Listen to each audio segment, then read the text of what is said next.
Dude, God. Penta, it can see, and so can Rey Mysterio, but you are blinded, God. bro. You are blinded. You're in a fantasy fantasy world. You can't world. prove any of my points wrong. Tell your story.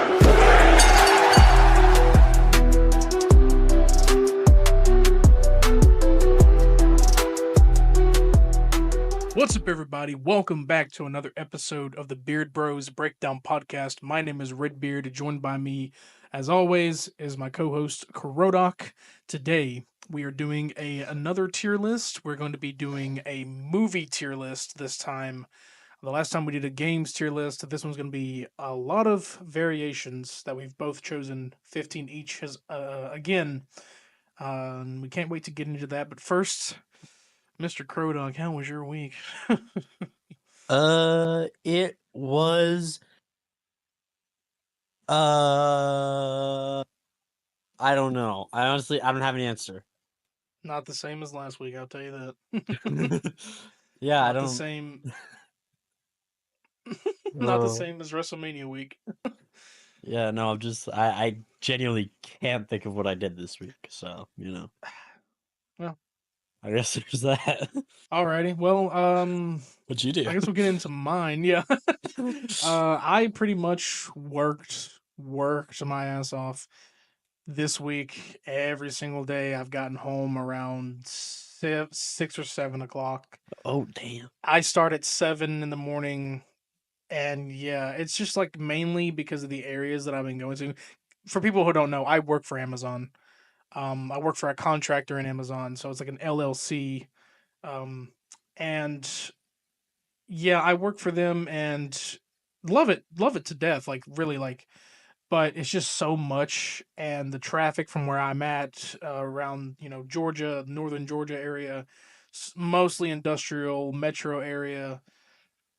So many cars, like, but just so many cars, and yeah, it's been tiring me out. So I haven't even checked my hours, but I think I've at least gotten 42 hours this week. Damn. And like, I mean, 40 hours is the goal, but like, yeah, those days have been 10-hour days. And I think when I got back today, I was the last guy back. For the first time in a while, I was the last dude back, and he was like, "Yep, I'm ready to go," and I was like, "I know you are." That's just been my week, honestly. It's really just been that and, well, wrestling, because that's our life now. Yes, it is. Are you ready? I am ready. I guess we'll jump into the notes then. I don't have mine down because keep in mind, people, I do have a good memory. Okay, I promise. Yeah, he does. I really remember the big moments, I believe, from SmackDown,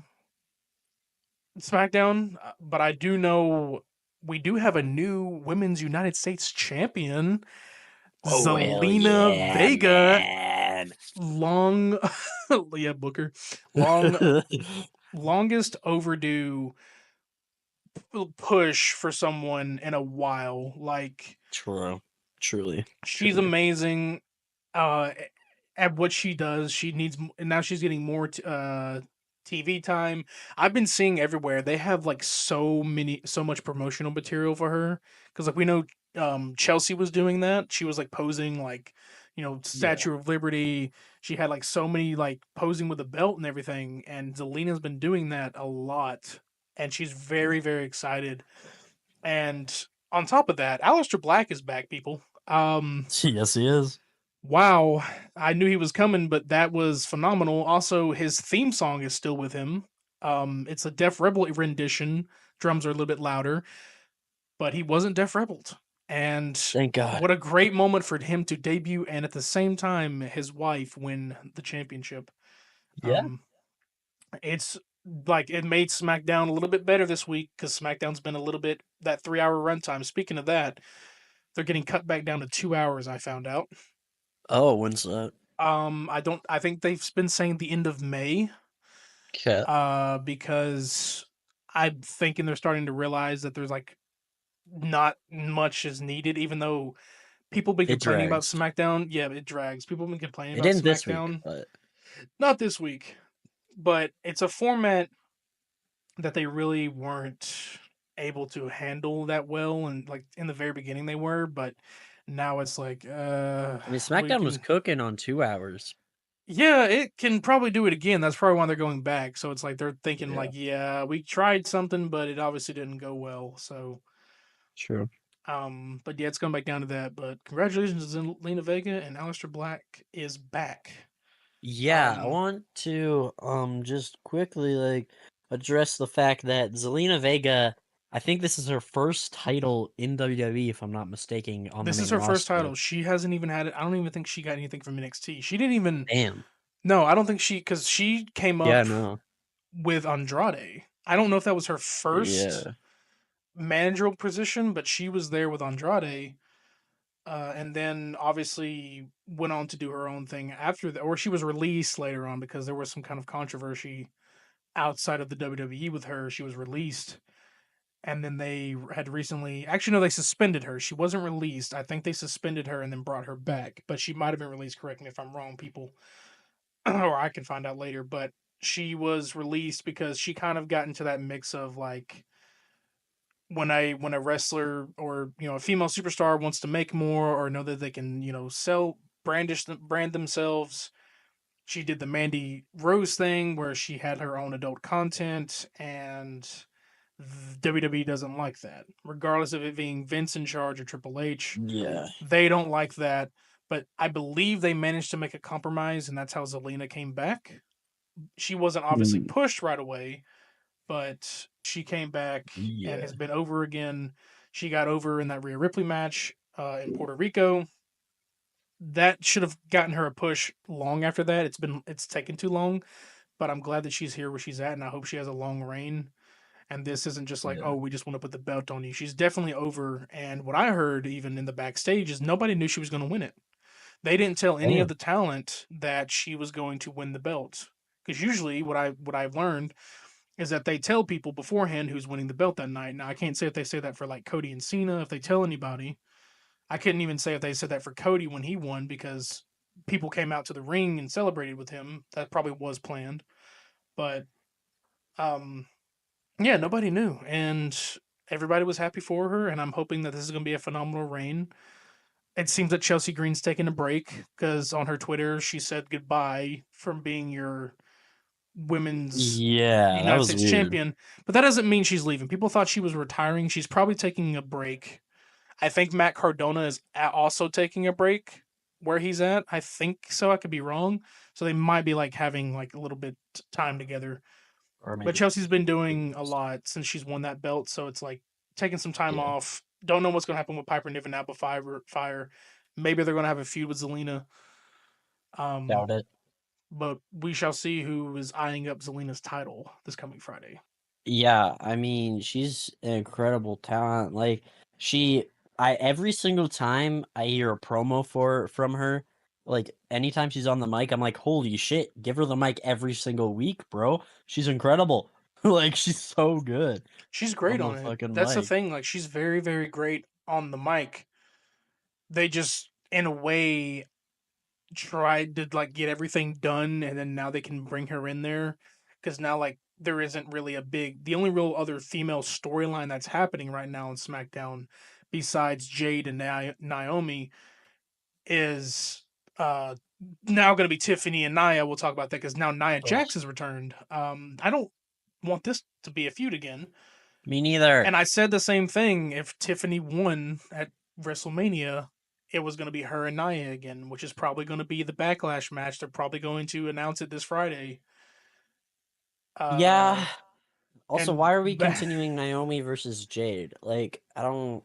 I that's what I'm saying. Like, oh, I got no. You could I have was so technically. hyped for Tiffany versus Jade. I was like, "Oh shit!" Because Tiffany was cutting a promo, Jade came out, and I was like, "Oh!" And they had a match, which I don't really remember the match, but it was awesome. I was like, "Dude, yes, give me this feud. I want a feud out of this." But then they were like, "No, we're just gonna repeat some feuds It's because gonna why be a not?" one-off. It's gonna be a one-off thing. She's gonna Tiffany's gonna retain for sure, and it's just gonna go back to something else because they don't have anyone to. They have Jade, but I'm gonna assume because this is how Backlash works. You either get a rematch from the champion or you get a rematch from a certain person. I'm not saying Jade and Naomi are gonna have a match at Backlash.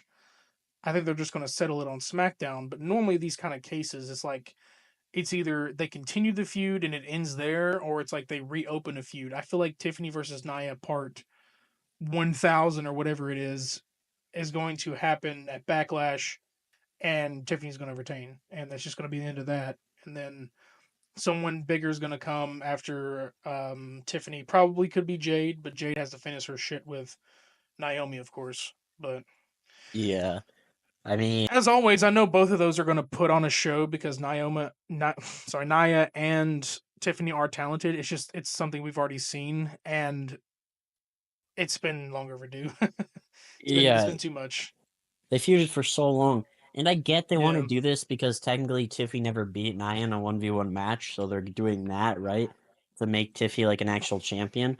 But like I just man, I Yeah, don't she hasn't. Yeah, that's right. She hasn't beat her. She really mainly just took the title from her on a SmackDown after hitting her with the prettiest moonsault and then pinned and her in a tag cashing match. in on her and then pinning her in a tag match. So they've had a feud this whole time. They just haven't had a one match, but still, it's like okay, but we've still seen it.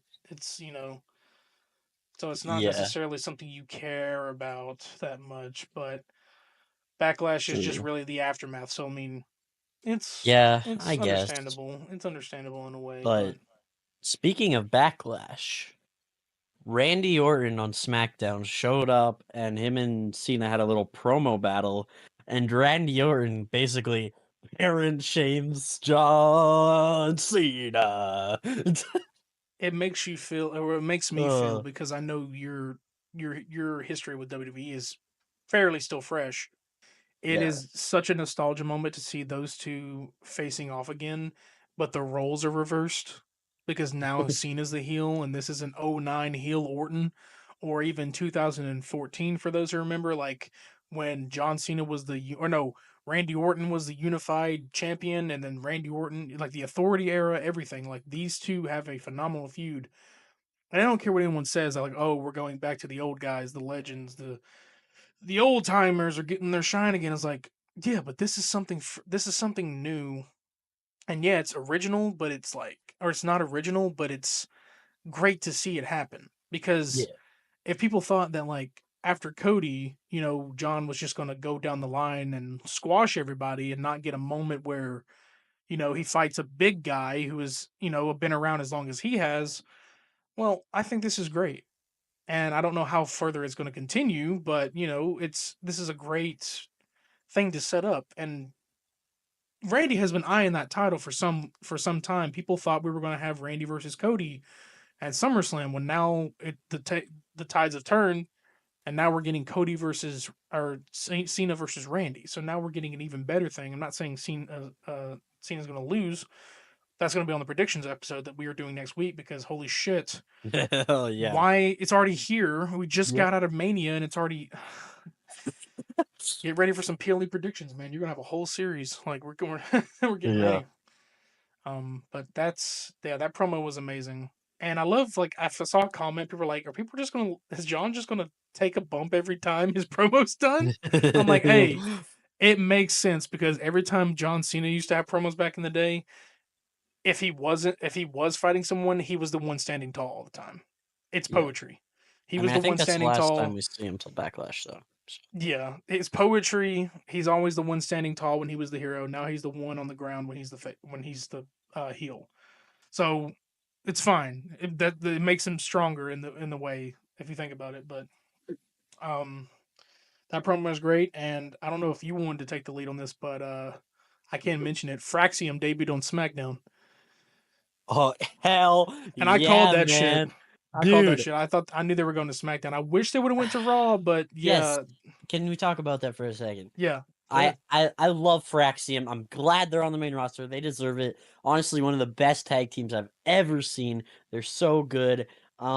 But like making them go to SmackDown, I get it may is good for them. It's better for Fraxium because a better tag division, and it's actually gonna mean more when they win those titles. Because trust me, they are winning those titles more They're than winning them once. one day. And but like Raw tag division needs so much help. It's trying, kind of, at least right now, but it's still so We barren. need a fucking draft, dude. We Yeah. are we are scrambling, dude. We have like what, three tag teams on Raw and like 10 on SmackDown. I don't even know, including the women's Yeah. division. We have more on SmackDown than anything. It's like that's where SmackDown's like killing it. Yeah, like you and speaking of that, Liv Morgan is going to be in a Hollywood movie soon. So why give her the tag title back if she's not going to be there probably a lot, unless she has an open schedule where she will. But if she stops showing up and then Liv and then Raquel is just holding on to that belt for no reason, that just tells you right there that there was a bad decision not to give that shit to Tatum and Gigi Yeah. Dolan. So True. Because yeah, if the fact that Liv starts to become a part timer and she's barely on TV, and if they barely defend those titles this year, that's some bad booking right there from Triple H. I'm sorry. You're now starting to treat the women's tag titles like shit. They're going back to what they used to be at one point where they weren't defended as much. They weren't shown enough love. yeah. Drop them off to NXT. Let Sean take care of them. You know, he'll be fine with them. He Yeah, doesn't there's have so an many women in there's NXT, there's no especially tag teams. until there's an NXT women's tag team title. Put that over there. Just Yeah. like, I don't know why there isn't an NXT Women's Tag Title yet because there's tag teams over there. But So this is your many. best bet. This is your best bet. Just give it to them. Yeah, and plus you can make tag teams easily in NXT, like because there's so many women. There's so many women in NXT. Like there's so many women that they're on the main they're coming to the main roster now to help the women's division. Like just put the tag titles there, man. Like come Oh no, on. yeah, it's been crazy of worlds colliding with NXT stars on Raw and then and then main roster stars on NXT. It's like that is something crazy that like they're doing now, which they're making, aftermath of Mania better. It's still some Yeah. kind of small, you know, things that I don't care for on Raw or SmackDown with small little decisions, but this kind of decision is making it awesome. And Io Sky is fucking phenomenal. Her reign right now is the best reign she's ever had. Better than being a tag team champion. Better than being like she's done so much, but like right now her current run is her best run. And the woman is so damn happy. She's the most joyful It's so person wholesome, dude. all So around, wholesome. dude. It's like she rides in a blimp and she's like, "Oh my god!" Like it's just amazing, dude. Uh, The most wholesome person. She's just like happy to do what she loves, dude. It's awesome. Yeah, when she was on NXT, she had this like backstage segment with Jordan Grace where she teams up with Jordan Grace on NXT, right, to Yeah, fight Julia.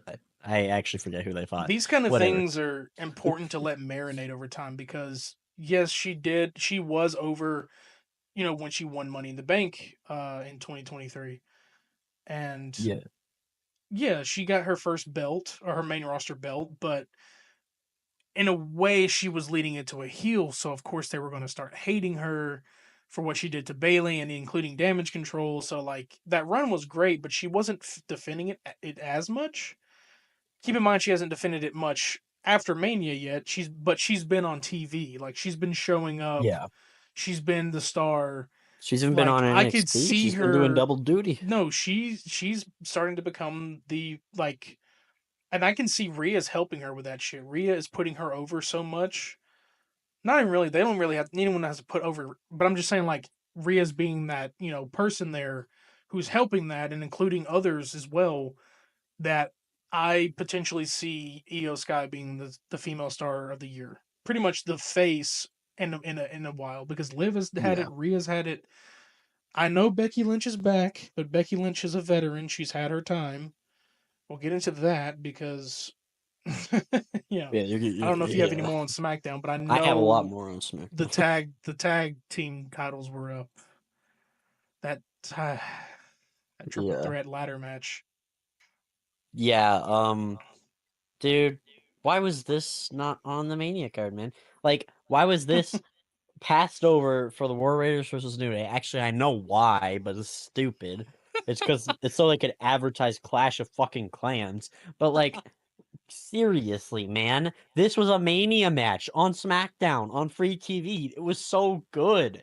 This is like the TLC match that people are going to talk about for ages, bro. This TLC match was incredible. It's like the Edge, Dudley's, and the Hardys ladder match, bro. This shit's awesome. No, they were killing each other. I'm pretty sure Tommaso Ciampa busted his chin open and he had to shave his beard Wait, off. wait, wait. Yeah, like what is that, bro? I'm sorry. I didn't know I was looking at Johnny fucking Sins. Like what? Yeah, he had to shave No. it off. The only way that he was gonna get those stitches in is he shaved it off. Like it'll grow back quickly. He's already growing it back, but yeah, he Oh, looks like he Johnny looks so Sins. weird without his beard. He is the beard. His beard is him. He needs the beard. It's uncanny. He looks like an alien, not the same guy. That's not Tommaso Ciampa, okay? That's Coyote fucking Peterson. Like who the fuck is that, bro?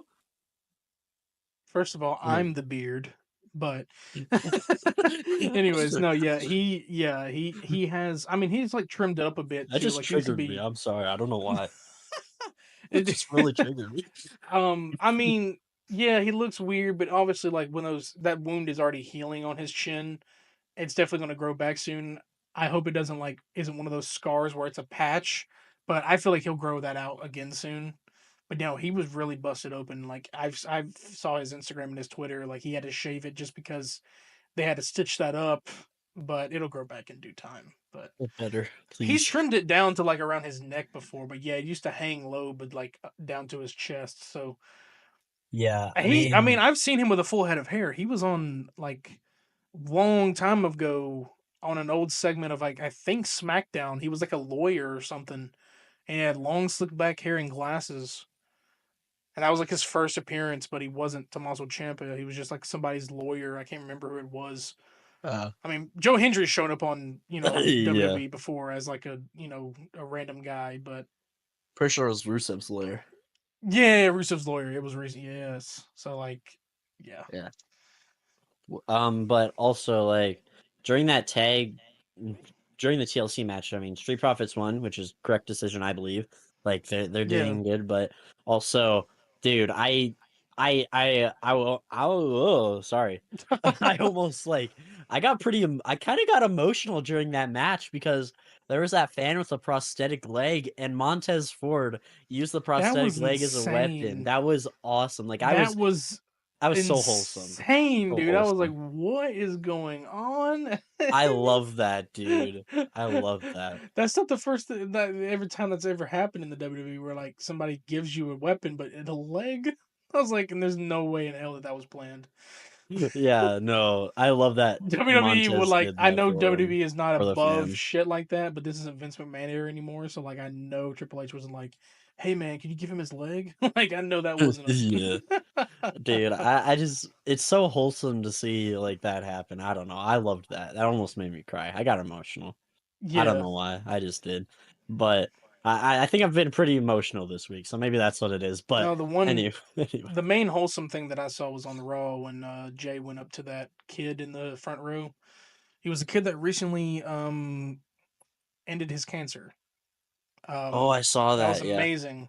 That was so yeah. wholesome. Yeah, it was a really wholesome moment. Yeah, Dude, WWE's been wholesome as fuck this week. they have been. Very wholesome this week. I However, on love their it. social media, it's Bad been PR. back. They're bad PR recently, but in the on the show itself, yeah. But You know what? that's my Scratch that. SmackDown. WWE hasn't been wholesome. Wrestlers have been wholesome this week. There you There we go. go. Yeah, There wrestlers we go. choose that. They don't go there and say, "Hey, hug that kid," you know. Yeah. Yeah. But But that's my also, SmackDown. I What else wanna, happened? I wanna, I have a lot to talk about. So let me just run through these. All right. All right. So John Cena, this is still SmackDown. During the John Cena and Randy Orton promo, I just love that John Cena started roasting every single parent watching. He's just like, I raised your kids for 25 years. He like You all suck. I'm a better parent than any of he was you. doing it while in between saying shit to Randy. He would just go over there. I love Yeah. his like heel work. He's just being mean to the people. But he's Oh my kind of god, right. a 5-year-old gave me the finger. Wow, great parenting. I was He like, was let's kind of right go, dude. though, man. He I was mean, kind of he's been right. right the whole time, minus a few things where it's like you guys didn't give a shit about me when we were like obviously cheering for him in the last couple of years. You know, Austin Theory beat Yeah. him, and we didn't like that. But it's a specific points in time where he's running off of. He's not just saying like the last couple of years because from like 2011 to briefly like 2015ish, 16ish, he was being booed. Probably as funny, but like he was getting the hate. Yeah. But like when he came back around like 2016, had his first feud with like Roman and other shit, he was getting the cheers again. And then obviously like in his last years when he came back and fought like Tribal Chief Roman, you know, things changed a bit, but Yeah, because those years nostalgia takes over at those I points. think he's Yeah. referencing most of those like 20 beginning of 2010s years and some of the years even we said in the video package he was even bringing up ECW shit like when they're like fuck you Cena, which is like an iconic chant because nobody from ECW liked the WWE people, you know. Yeah. Even though Rob Van Dam was trying to be respectful and that, but that was just like they knew that shit was going to happen, I think. But Yeah. great Um. reaction. True. Yeah. Like also, so during the show, Solo Sokoa and Jacob Fatu came out, and I just want Oh to talk about the yes, men's U.S. Champ division. And Solo, but say basically Solo was like, Jacob. I'm the reason you're here. I brought yeah. Jacob here, and he became a U.S. Champ. And listen, I know Jacob got upset and was like, I did this, but also Solo's right. Like, I mean, he is right. Solo did If it bring him wasn't for into it, yeah. Solo, Solo like did bring Jacob him would in. not. Yeah. I also like a good point that from a YouTuber I watched called the Great One. Shout out. Um, he made a good point. That people were trying to understand like or not understanding that the U.S. title means something. There's a lot of people that were kind of strange on why Damian Priest and Drew McIntyre of all people are eyeing up that belt when they've Hmm. already won above that belt. Now, keep in mind here, the World Heavyweight Championship, it is a world title, but it is still in a way considered the mid card title because the WWE title is above it and everything else. In a way, I'd say it's above the IC title, but it's still on the same level. Just means more, but no. This belt has meant something for so many years. Even after John Cena had like John Cena went 1 year, I believe, after winning the World Heavyweight Championship, winning the spinner belt, there was 1 year where he was United States champion because I think he beat Seth Rollins for it. And he was doing opening challenges every week. Like, no one's above these belts. They've done it Yeah. all. So now having Drew McIntyre, LA Knight, and um, Jacob Fatu both all together, which could potentially be a fatal four way, but I don't think it'd be a backlash match. It could be. Maybe. I don't think it needs to be, but it could be. Yeah. But them eyeing that up, it makes that belt mean something. It's the same thing with the IC title. They all mean something respectively. So like they're Yeah. not above anything. They are trying to get these titles on their name. Because if they were above anything, then John Cena never would have went after the United States title multiple times. It's like there's True. so many champions that like could have already went. I mean, Gunther was NXT UK champion, and instead of going straight for the World Heavyweight title, even though it wasn't there yet, he went for the IC title. He could have went straight to the damn WWE title if he wanted to. It's like it's just putting titles under your name and making your A name mean title's a something. title. Like Yeah, a that's the title's a thing. title. United States title is a title. It You're the champion of the United States pretty much. It means something. So just because Drew McIntyre, who's been WWE champion and World Heavyweight champion, and Drew, who's been World Heavyweight, does not make them lesser Yeah. than anyone. You're making it mean something. Yeah. Exactly. So And depends shut your on like mouth. Know your your. role. Yeah. It depends on your run with the It's a great title too. title. Yeah, it's a great Like. title, and I'm glad they're like making it mean something again. Like LA Yeah. Knight was, and I mean, whether you want to say it or not, Logan Paul did make it mean something. He held that shit he held it for a long time, but it's Two not even just. defenses, Well, bro. here's the thing: it's not even just that. He took it everywhere with him. Like in real life, people didn't know what the hell it was. People were like trying to understand. Like he did in a way, love him or hate him, he did in a way make that title mean something by carrying it around with him all the time, showing it off. Pretty much Well, in a way was he was respecting the product. You know, like yes, I agree, that's but a he still should have he had more matches. he did should have had more matches, but he did have great PR tactics with that thing. Like that man had I it agree. everywhere, even in settings you didn't even need that belt. So Yeah, love him or hate him, I respect him for like trying to make that belt mean something, which it does, and it is now. So yeah. But speaking of Drew and Damien, why are they kind of continuing this feud that nobody cares about? Like, I thought it was over at Mania. I thought that was it, same. but I It should don't have been. think. But now it's not just them two anymore. Now it's like all four of these guys. I'm fine with that if that's the case. I just really don't want it to continue into a singles feud Yeah, again. because some of these feuds that like happen at Mania should have like ended at Mania, and I know that some Yeah. of them have. I feel like almost every Very feud should end at Mania. I feel like Mania is the big place. That's where you want feuds to end. You know what I Yeah, mean? I mean, because it's like yeah, Naomi and Jade, but it's like they also didn't get much but promos afterwards. But I feel like they're just gonna keep their show on SmackDown afterwards. It's like really don't need it anymore. It's probably gonna go to SummerSlam, and that's where you're gonna end it because some of these things either begin at Mania and end at SummerSlam or end at Mania. But yeah, Yeah. I get what you mean. But yeah, also speaking of US divisions, I know we already went over Zelina Vega winning, but I do just want to get your thoughts because I can't think of a single person for Zelina Vega to feud with. Can you? Only person that I know, it's either somebody's gonna have to come back. Now if Lopez was still around, which he's gone from LWO or Legado del Fantasma, she could have done it because she is actually a singles competitor. She just was a Yeah. manager for Legado. But if I want to think about it, they'd probably pull someone from random.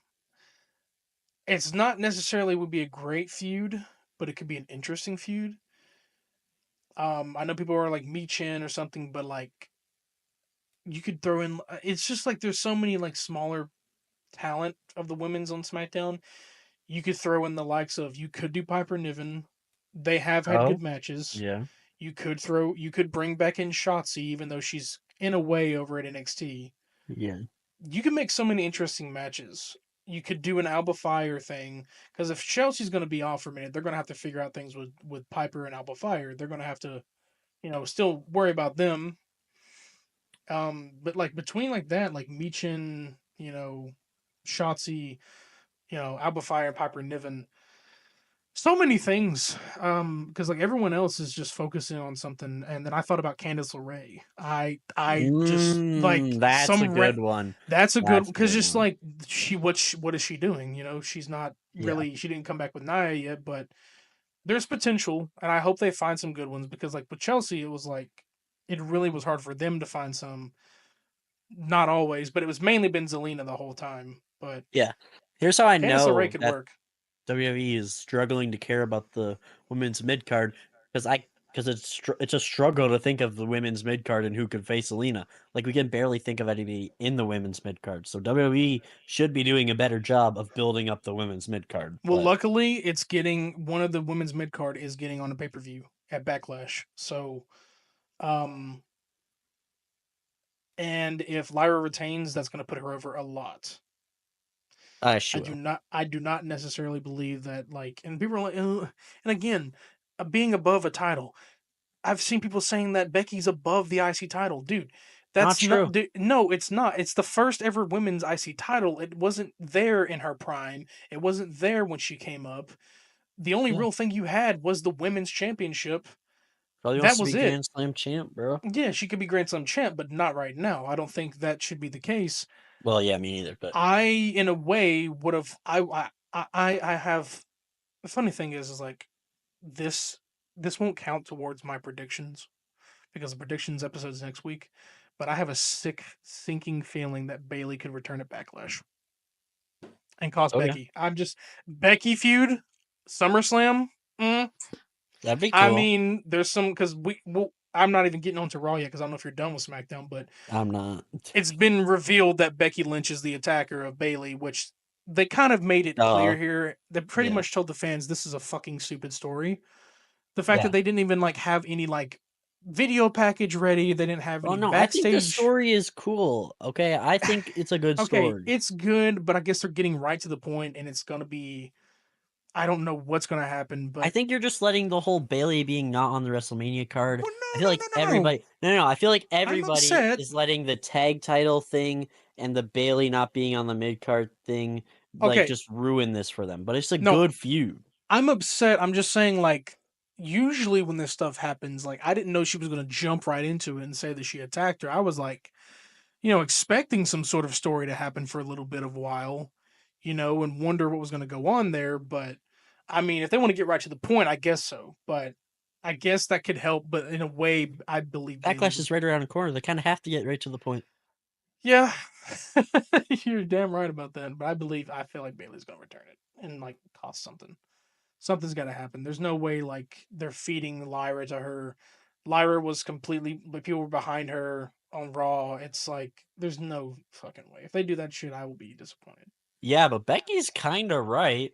Like, let's think about this for a second here. Becky is kind of justified. Like, why would the person she's been mentoring for ages team up with the person that made her life a living hell for No, she's years? justified because Bailey was a heel. Yeah. Bailey was a heel, and also from like into Damage Control was a heel.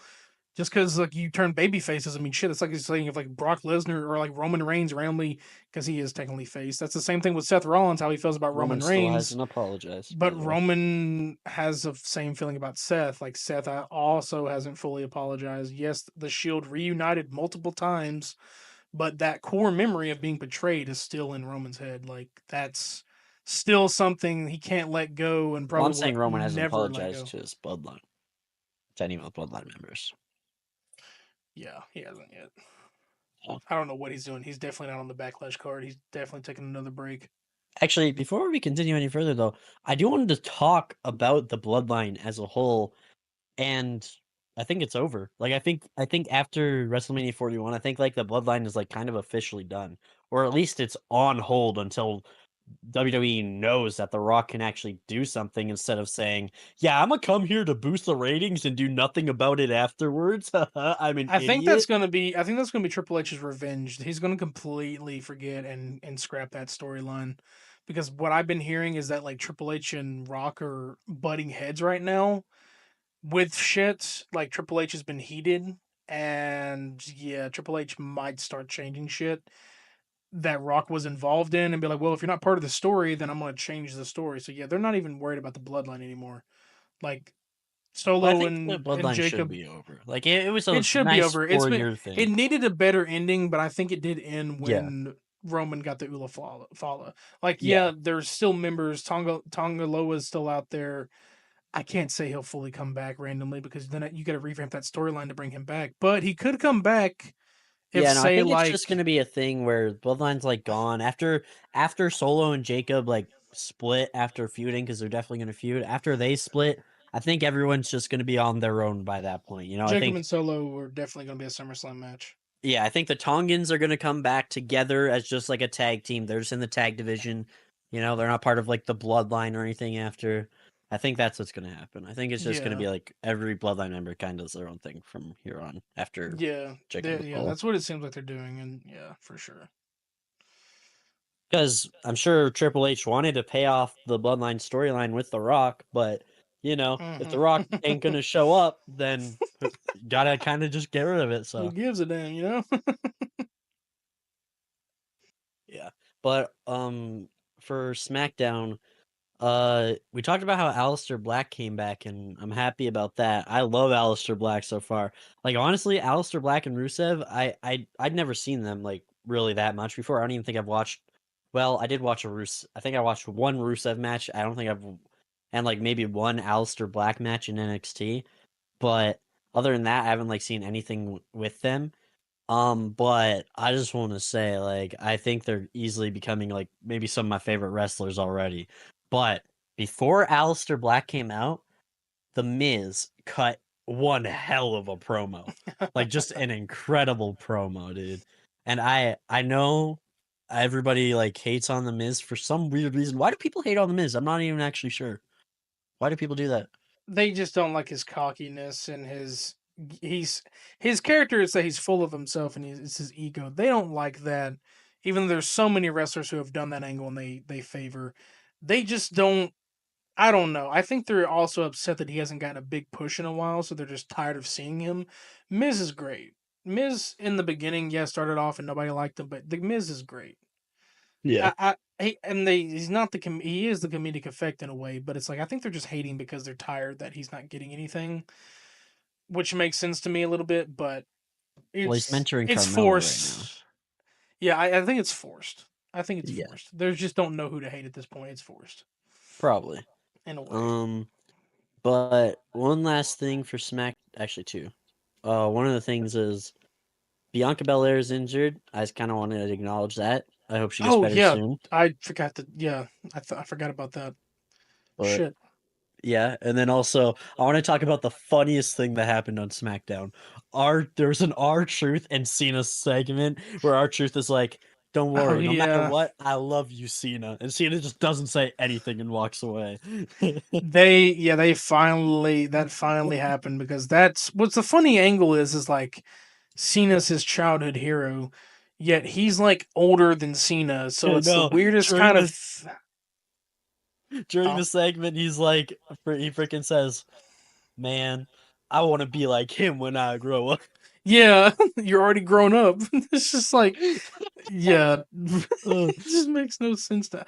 I think it's just that thing, but in a way, he has admired Cena. Like even when he was on the Indies and when he was in TNA, he has admired him. But yeah, the yeah, whole that's he's my fucking childhood hero when he's hilarious. like 15 years older. I think I'm like, damn, all right. No, it's like 3 years older, but yeah. Oh yeah, they're both like 40. Yeah, so like Well, no, it's Archer's like 55. well then it's not 3 years because Cena is 47 years old.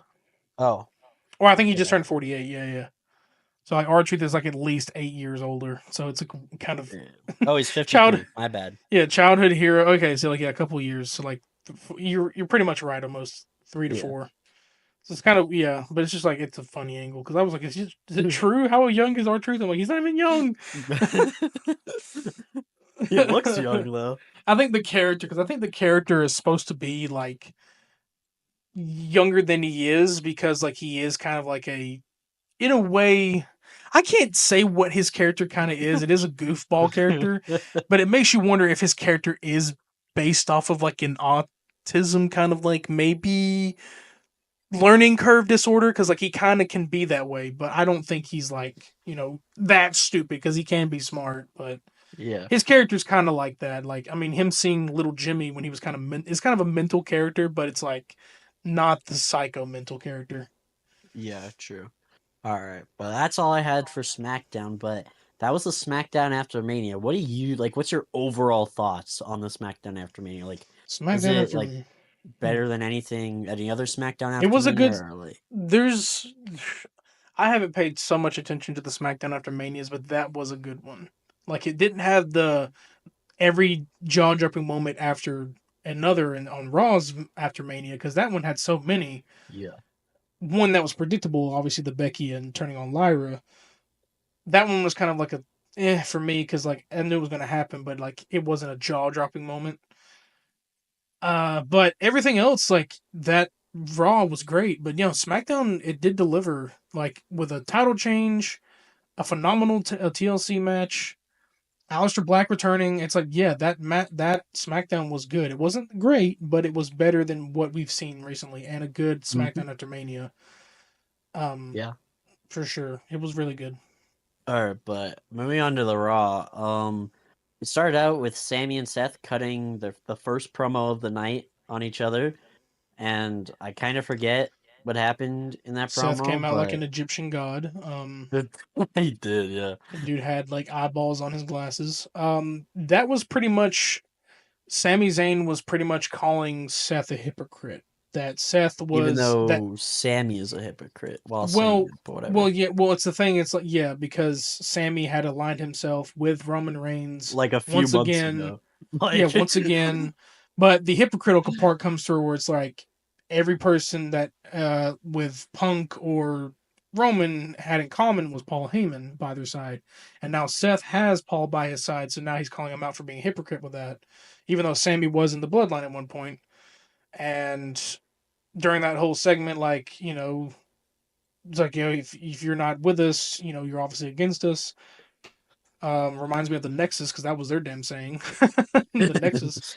If you're not with us, you're against us. But pretty much that is a threatening manner right there. And Sammy was pretty much doing his normal promos as usual. And Yeah, that was a great first opening segment. Like I literally, agree. dude came out like the villain that he is. And Yeah. I think we should just skip right to the main event since we're already talking about Seth and Sammy. Like, I just so throughout the show, like different things would happen where first it was like Paul Heyman saying what the deal is if Sammy chooses to go to SmackDown, he'll get an immediate shot against whoever wins at Backlash for the title.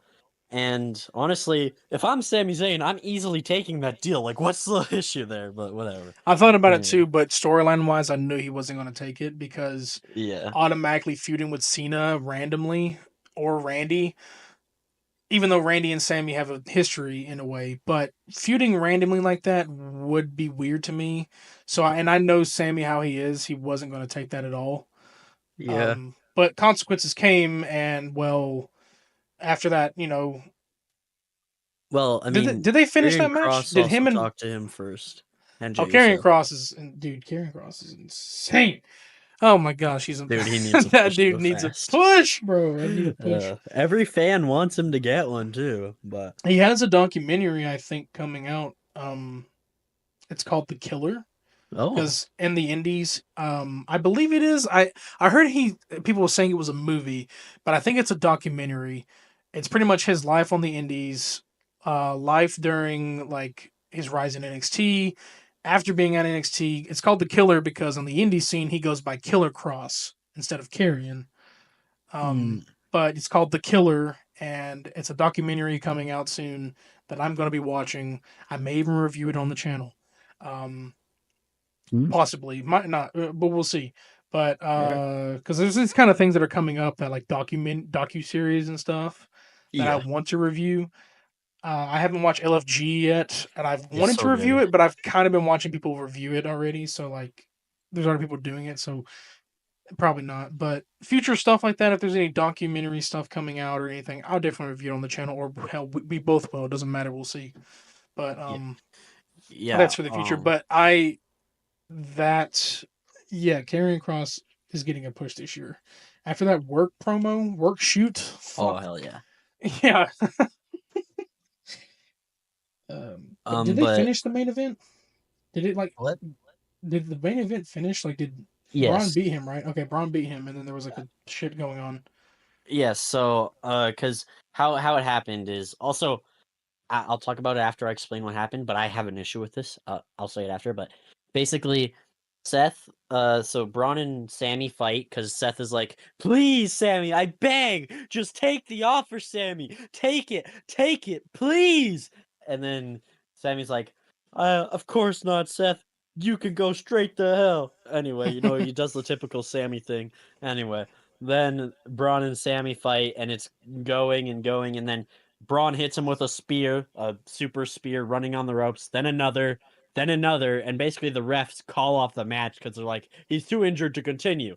And then Oh yeah. Seth comes in and like talks to Braun, pushes him up against corners, like, listen, there are some people in this business that deserve our love and respect. There are some people that deserve everything. Look at him. He is not one of those people. Watch how it is done. And then he fucking stomps Sammy. I have an issue with this. And that issue is they didn't do enough for me. I feel like I wanted to see Sami Zayn bleeding from the head. I wanted to see Sami Zayn unable to move. Like I wanted to see the true destruction capable from Seth and Braun in this new faction. I didn't feel that because Seth was like, I don't want to have to do this to you, Sammy. Don't make Braun do this. But I didn't feel that. It was just a couple spears and a stomp. Like I wanted to see Sami Zayn bleeding from the mouth, bleeding from the head. I wanted to see that guy injured for like 6 months, kind of thing. If he refused it, I wanted this like faction to be truly established as like dangerous as hell. But I didn't get that. I I don't feel know. like Maybe we that's just a will at me thing. some point, but I felt differently because I was like amazed by this because years ago, like pre-pandemic, Seth kind of had this run where he was a heel and he was The this Messiah. vision, yeah, the Monday Night Messiah, which I like found it kind of weird, but I know it's a Vince McMahon based character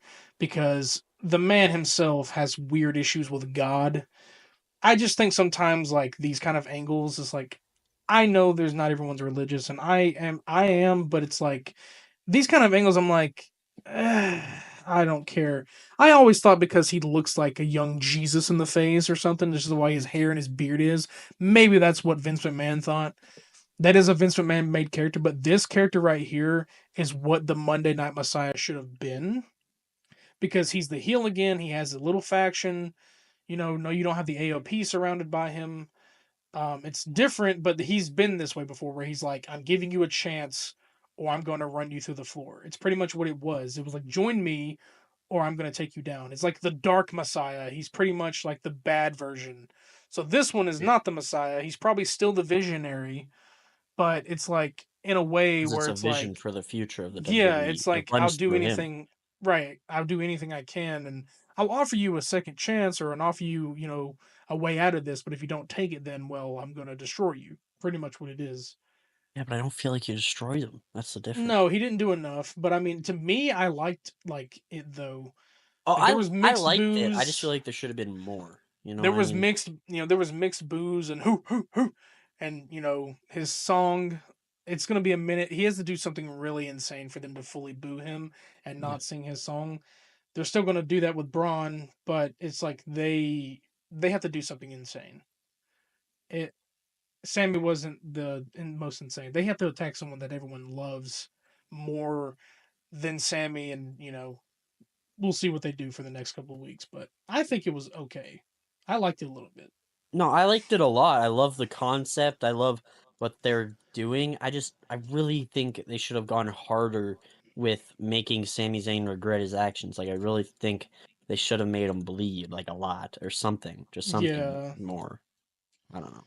Because it didn't feel like as bad as it as Seth made it sound, I guess. Like if Seth just didn't make it sound so dangerous to not accept his offer, I feel like I would have been fine with it. But he made his offer sound like it was like Braun would kill Sammy if he didn't accept, but I this didn't isn't the feel like last of that. like their tyranny. They have so many more things that people they're probably going after. They're Yeah, definitely going to make a name, but yeah. But um, I skipped to the main event, but I do have more stuff for Raw. yeah. But I was gonna say, Oh. nice Rusev promo. I think you were mentioning Ooh, Rusev like you haven't seen yes. this man. That It video wasn't a promo, package it was a helped it. vignette. Yeah. Well, vignette promo, but yeah, like a backstage pre-recorded Mhm. promo. But it was really nice because I loved it. see, the thing is, because you don't know much about Rusev, but you've seen a match or two, you said. But Yeah. with him, he was really presented to be this big, unstoppable force. Bulgarian brute. But see, in the Vince McMahon era, when there's an unstoppable force, there's eventually someone who destroys that, and that's his name was Super Cena at the time. Yep. Now I'm I watched that remembering. match. Now I'm remembering how Cena got the U.S. title. I think he got it from Rusev because He did at Rusev did. WrestleMania. I watched that's Yes, the one match I watched of Rusev. Rusev So had the U.S. That was the U.S. title. That's the one title he had on the main roster. That's how Cena got it, and that's where the open challenges started happening.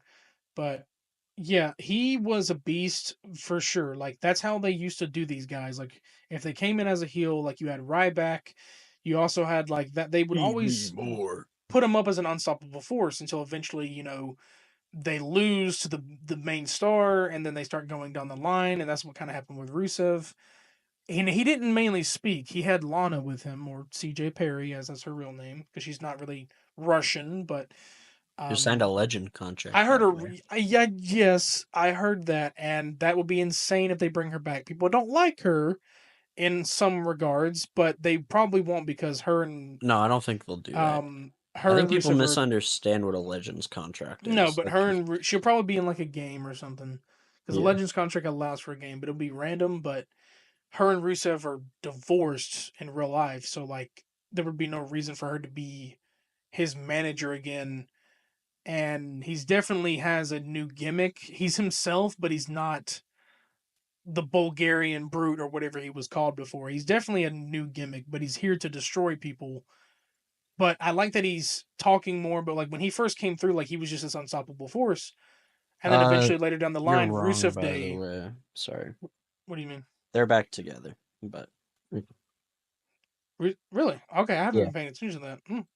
Well, that's happy for them, I guess. I mean, if she comes back as a manager, she'll probably just be herself, but I don't think she's going to put on the accent again, but she could still technically, in a way, be his manager. This could be a whole new gimmick because we've seen people return and have different gimmicks. Aleister Black is like himself, but he's obviously bringing in that House of Black kind of gimmick thing. Also, I want to say one thing I noticed about him. I believe before he like was released, there was like an angle where he was injured, kayfabe injured, and like I think it happened with. It was during the Seth Rollins Messiah gimmick. Buddy Murphy, who's currently Brady Matthews, was a disciple of Seth. Yep. And there was this angle that went on with Seth at like an eye for an eye, a tooth for a tooth. And there was an iconic match between, well, it was a terrible match. It wasn't iconic. But there was a match between him and Rey Mysterio where he Iconic can like, be bad. yeah, yeah. But like a part where like he drives Rey Mysterio's face into the ring steps and there's blood. And they do the same thing to Aleister Black. And I think after that, he was off TV for a minute and then he was released. So people were trying to say that, are hoping that his eyeball is like that because of that shit that happened, which I think would be really cool. But I think that's just a new look for him and also how he used to look in AEW with Yeah, like that's how he half of his looked in face is like AEW. that. I think it's just that. But that is a cool kind of like long term storytelling. However, he would need to be included with Seth Rollins' shit, like a feud for that to be real canon. But Yeah. yeah, I don't think they were going that far, but I mean that's a No, cool like it's a nice little detail to remember, but I think it's just let's not something get to look ahead for. let's not get ahead of ourselves. Yeah, it's just a yeah. Yeah. Y'all Yeah. calm down a little bit. That's cool, but like no. Um, but what were we? We were yeah, Rusev, but Yeah. we'll see what he does. I'm excited for that. Yeah, I You're gonna be love witnessing yeah. like his vignette like has made him really close to being like one of my favorite wrestlers ever. Like just that one vignette, I loved that vignette. Like he's like, I'm going to redeem people. I'm going to redeem the people who waste their talents, who are awesome in the ring but waste their talents, who don't use their body, because that's what I did. I didn't use my talents well, so I'm going to make sure that these people use their talents well through pain, through pain. And he's starting with Otis and Toizawa, which makes sense because to him, Rusev, it does make sense. Like, yeah, they're wasting away their talents. They're awesome in the ring, but they're wasting away their talents being these joke characters. So he's like, I'll redeem them through pain. I Well, love it. yeah, and that's exactly what happened to him. He was wasted so much. Like Rusev Day was an iconic thing, but he had so much potential that was being wasted where he was slowly turning into the joke comedic character who would only wrestle a couple of times a week. And Rusev Day is what got him over. He was more of a like he got over with the crowd, and then like he had a Liv Morgan thing at the very end before he was released, where Lana cheated on him with Bobby Lashley. Fuck that storyline. That was so stupid. I'm so glad Bobby Lashley became champion after that storyline. That was horrible. Um, you probably don't know what I'm talking about. There was like a whole angle where I've heard of it. like no hate to like anyone who's like this, but like they try to make Liv gay, they try to make Lana gay, that they had a thing together. No hate to anyone who is gay, straight, bi, whatever. I don't hate anyone like that. I'm just saying like the angle doesn't make sense because they had these vignettes for Liv Morgan's return, setting up for her to be like this psychotic she is now, this psychotic kind of girl like coming back and then her first like thing is just coming out there crashing this weird wedding with Bobby Lashley and Lana and coming out there and she was like, I can't believe you did this to me. I'm not talking about you, Bobby. I'm talking about Lana. And then her and Lana had a feud from the Royal Rumble and it didn't go anywhere. And then Lana ends up getting released. It's like it didn't go anywhere. It was terrible. Where Liv is at right now is her fucking best. And fuck anyone who says she's terrible on the mic and in the ring. That's my opinion. Anyways, hi. Yeah, I Let's agree. continue Raw. That's just like my um, rant. I go off the rails. You know yeah, what I mean? We're not even in tier yeah, list. We're in an hour, anyways. yeah. But dude, I know we kind of already talked about this, but NXT women invading the stuff is so cool. Like, also, Evolution PLE is back, which I don't know much about that PLE. So if you want to explain it to me, what is it? The Evolution PLE, is it going? So if it's been talked about, is it going to go back to like main roster, or is this going to be like NXT? It's didn't say NXT PLE, so probably main So roster. so the thing is, there's a love hate thing about this PLE. It's not because like so it's Evolution is the women was set during the beginning of the women's revolution, started by Stephanie McMahon. Got all the women together. This is when Charlotte, Becky, Bailey, Sasha Banks, the four horsewomen were rising up in the ranks, including like the current people, Natalia. There was one pay per view. I don't know how. I can't remember how they did it. I don't know if they did it for 1 year and the men's weren't. This is the first time the men weren't on a card, and I think they only did it once. I don't know if like they're going to make it like a Saturday night's main event where it's like it's going to be like like two pay-per-views a month. That's going to be one of them. I don't necessarily how they did it because when I stopped watching wrestling for a brief moment, these women were coming up.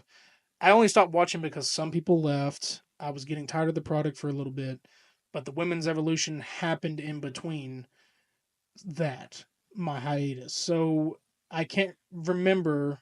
I have to go back and look if they did it um with like two pay-per-views in 1 month or they just replaced an entire month for their own thing. It would be really nice to see like these new women these women come in and sometimes surprises can happen. I mean, some people were like maybe could be returns. You could see like, the likes of Lita probably come back for just a brief moment because I think they had stuff like that where these legends came in for a minute just because it's a part of the women's revolution.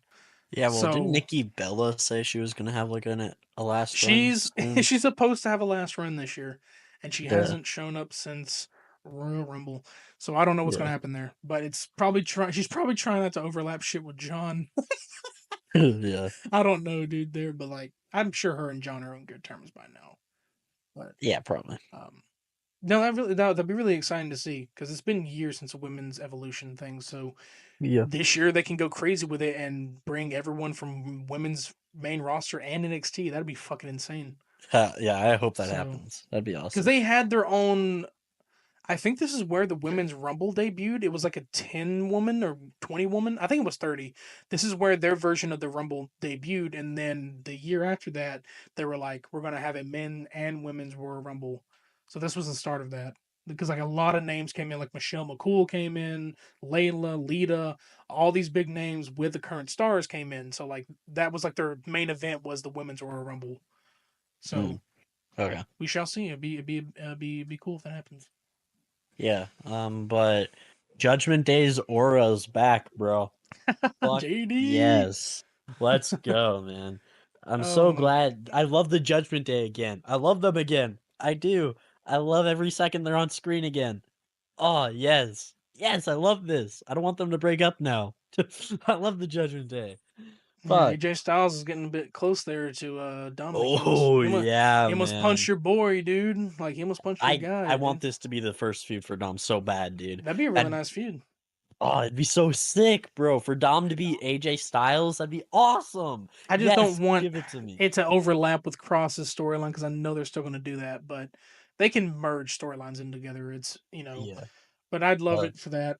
And speaking of that, Nick Aldis was taking over for Adam Pierce this week. I can't remember yeah. exactly why. I think there was like a real life issue or something going on with Adam Pierce so that he didn't make Mm. it. But Nick Aldis was in charge because I was like, what the hell is he doing here? And I was like, oh, well. And he But basically insulted Adam Pierce. He did. He was like, "Listen, I know you. I know how Adam likes to run his show through chaos and likes chaos here, but that doesn't work for me because I'm running it tonight. So yeah, no, you will not like it'll be just a no for fucking me, dog. throwing strays at him, dude." But I love the but banter. I love the banter between the general managers. yeah, I speaking of Karrion Cross, uh, Logan Paul, Logan Paul versus Jay Uso.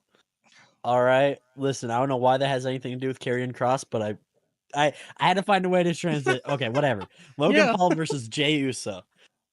First feud. What do you think of this? I kind of like it actually. I like it, but it doesn't need to happen. But it's like Yeah. I thought for sure the first, like before the Braun thing and Seth, I thought the first feud again was going to be Braun and Jay. But I guess because we had that so many times, they're not going to do it. But I honestly am okay with it. People are getting tired of Logan, but they going to bounce back anyway because they've been this way before, where they get tired of him and they're like, okay, he's actually pretty good. It's like, no, no shit, we get it. He's you don't like him in real life, but he's good in the ring. Yeah. He's great in the ring, so it's like, I mean, it could be great. It's not going to Logan anytime soon, but I mean, they could both work together. I also Yeah. love in the promo that like Logan Paul's calling them idiots for saying yeet, but Logan Paul's been known for saying yeet in all of Yeah. his like vines and shit. So like, what do you mean, dude? He even said a long time ago that he invented it. So what? He's a hypocrite. He didn't invent it though. I think someone else did. But Yeah. Um, I know you want A-Town to. Down Under is under tension. Oh Having tension with each yeah, other again. I By the way, love this that. segment was on commercial, so any American viewers, you didn't get to see it, but Yeah, I it. missed. I missed something, and then I missed a Ludwig Kaiser promo. Yep. But I saw it eventually, and it's amazing. He's so underrated. He needs more Mm-hmm. love. There was Mm-hmm. something else. I think a New Day promo or something like that. I can't remember. Yeah. I don't think And so. then yeah, I missed the Chad A Town promo. Down There was a Chad promo. Chad Gable promo, who was being yelled at by Penta for many many reasons. You want to tell us why, Krodok? You want to tell us why Penta's mad at Chad I Gable? don't, because Penta thinks Chad Gable has something, is like El Grande Americano or something. Like, Yeah, what? because That's Penta's smart. insane. Penta's a That's smart guy. insane. Penta's Penta can see Penta's through it. stupid. It's How, not the yeah, it's same stupid, guy. It's not even dude. close to the same Dude, guy. Penta it can see, and so can Rey Mysterio. Oh But you my are blinded, god. bro. You are blinded, okay? I don't want to hear this. I get I it. don't I want to got hear it. I glasses. don't want to hear it. I don't want to hear Oh, it. you're No. gonna hear it. I'm glad I got glasses. I can. That makes me see better. Your character doesn't, but I know you got. He's got glasses. People. He wears glasses. I do wear glasses. And they're dirty as And you're fuck right now. I well, can barely yeah, see my screen. they're blinding you to know that that man is El Grande Americano, and Penta is fed the fuck up, sir. You're Oh telling wait, me let that me one of clean your my favored glasses real quick luchadors? here. Let me clean my Oh, glasses and look at El Grande oh, Americano and Chad Gable next to each other. right. Oh yeah, not even close to the same person. You're Not telling me even that one of your close. favored luchadors is lying to you as well. He believes that's El Grande, and you don't even want to believe Penta. I don't believe It's him. not El Grande. I can't believe you, dude. Really, you would do that to Penta. I can't believe it. If Penta told you that it was him, you would still deny it. I would, yes, because it's not Wow, El Grande dude. Americano. As long as nobody has proof, you can't say that it's him. There's no proof. I think his moveset and his body is enough, but we'll just Oh, ignore okay. that. So because one killer kills someone a certain way and a different killer kills This is a someone a bad certain way, analogy, dude. you can This is a automatically bad assume it's the same analogy. person. Bro No, is you this is a can't. bad analogy. He's using the diving headbutt and the ankle lock, who Chad Gable is famously known for. Yeah, just because someone And stabs someone in the ribs and the eye to kill them doesn't mean it's the so same murderer as someone else who does it. you mean to tell me that El Grande is the originator of the headbutt and the ankle lock, and Chad Gable just managed to take it? Because you seem to believe that Mr. Grande Americano has been around for how many I'm not years? saying he's Like, the originator. Kurt Angle's the originator of the ankle lock. People can use hmm. other people's Well, moves, yeah, because man. Chad Gable's supposed to be the next Kurt Angle in a way, but why Not is true. Grande Americano doing every? They're saying you suck during his theme. He's a Kurt Angle. He's literally Kurt Angle. They're Oh, so saying you. now we're saying Chad Gable and Kurt Angle are the same person. Okay, like your Okay, now logic is you know that's flawed not what here. I. Now you know that's not what I That's meant. exactly what you Now you're just said. just By rage baiting your me. logic, because they both use No, the ankle lock, they're the same no. person, and because they I'm both get saying he's offended the at you next suck, Kurt they're the same Angle. person. It's the same logic as if El Grande Americano's the same person. Just because they use the same move and they get That's not chanted what I at you meant. suck doesn't mean Obviously, they're the Chad same Gable. person. Tell the crowd that they think he's the next Kurt Angle. I didn't say he is Kurt Angle. I said he's the next one.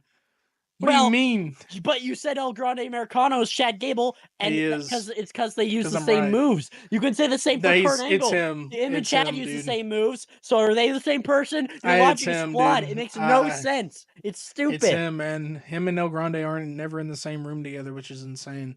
They have been in the Literally. same room together, That you was one. dumbass. That was a decoy. That was a decoy. That was not the real one. Oh I don't want to my hear it. god. The decoy is the Ever one getting since carried then, away by dude. security? Ever You think Chad ever Gable since hired then, security to take yes, someone away? yes, it's Chad Oh Gable. my Ever god. since then, dude. Ever since then, they haven't showed up in the same room together. So what does that tell you?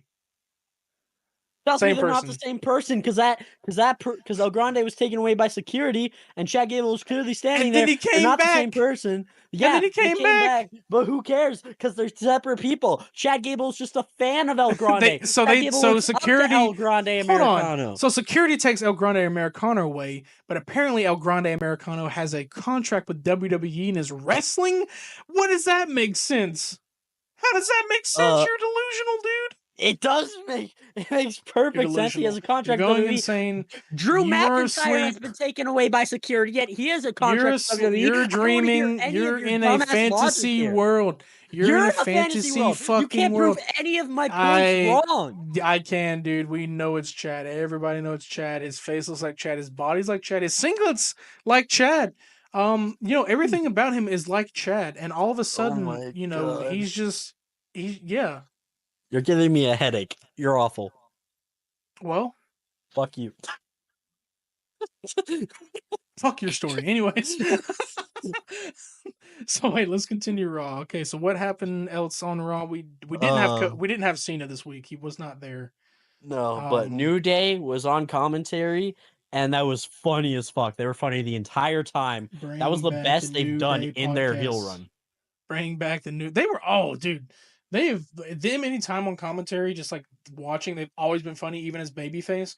Bring back the damn New Day podcast. I need that shit. Like that was. Oh my gosh, They they're had a amazing. podcast? I mean, yeah, they had a podcast, but I don't think it was officially on Spotify. I don't remember where it was, but I believe they used to have a Is podcast that with the thing Biggie. where Big E said big meaty man slapping meat? He might have. I thought Booker originated that, but I think that was Biggie that originated that. No, Big E originated that for Yeah. sure. Um Big meaty man slapping meat. yeah, them on commentary, and it was Judgment Day. Yeah, Judgment Day and the War And the War Raiders. Raiders, War yeah. Raiders, of course, got the upper Which, hand by and the pretty way, I was not paying attention to that match. I was just listening to New Day the whole time because they were I not wasn't even paying. talking about the It match. They were wasn't. just. Yeah, they weren't talking about the match, and literally, yeah, he called Ivar fat. It was funny. Um, but like, yeah, wasn't paying. I was paying attention to them mostly, and of course, Judgment Day got squashed again because Penn Balor. He's the one that's taking them Yeah. down. I get it, their auras back, but Penn Balor needs to go and be a face, and Yeah. Kick out he's Pin slowly Balor. he's slowly getting there. He's gonna be face Send him to again. TNA.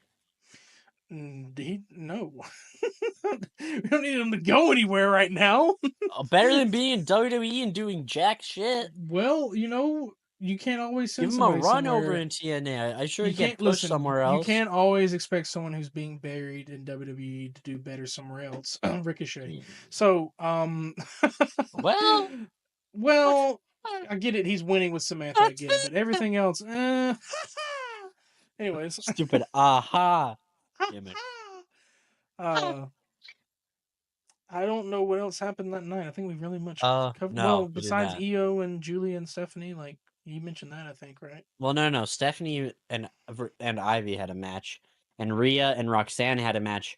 Also, having commercial during Roxanne Perez's entrance, disrespectful as fuck. I'm sorry. Why? They also did it for Seth too. They had Seth's entrance during commercial. Disrespectful. Okay. Roxanne No Perez is one of commercials. the best women out right now, man. Commercials during entrances at all are stupid. Like I don't get why.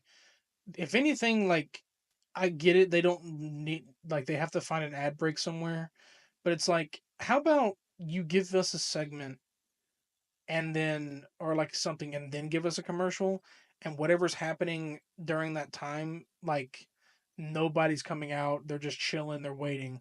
I get the like they're promised 3 hours and then when that's over, that's over. it's like if you're between a commercial, just like stop shit from happening. Don't do what Vince McMahon did, where he paused a match in between ads because he used to do that shit. But like, just don't do anything, or better yet, have the whole hour ad free the whole time. Just do something. Like, it's just stupid because like, don't have them come out. How about this? I'd say if you want to have a commercial during an entrance, cut to commercial, have them come out, then have them already in the ring because sometimes they used to do that shit. That was fine. Don't start the entrance and then cut to commercial. That's what I don't like. Like, Yeah. have them out there in the ring. That's what they used to do. And then bring out the next guy. Don't just cut to commercial as soon as burn it down. We'll be right back. It's like, I want to at least hear them sing, you know? Yeah. It's just that kind of shit's annoying. And sometimes it's like too many commercials. It's like, I get it, you have to have one after a certain minute, but so many? And then, like, and the worst part is they didn't know how to cut them up this week. Because after the ads happened, and then it came back and Michael Cole was talking, and then it showed Ludwig Kaiser for a second, and then it faded to black as if it was going to a commercial, but then the show came back on. So they didn't even know how to cut up an ad this time. It was like so annoying. I got to see Yeah. him for a split second and didn't know why he was on screen.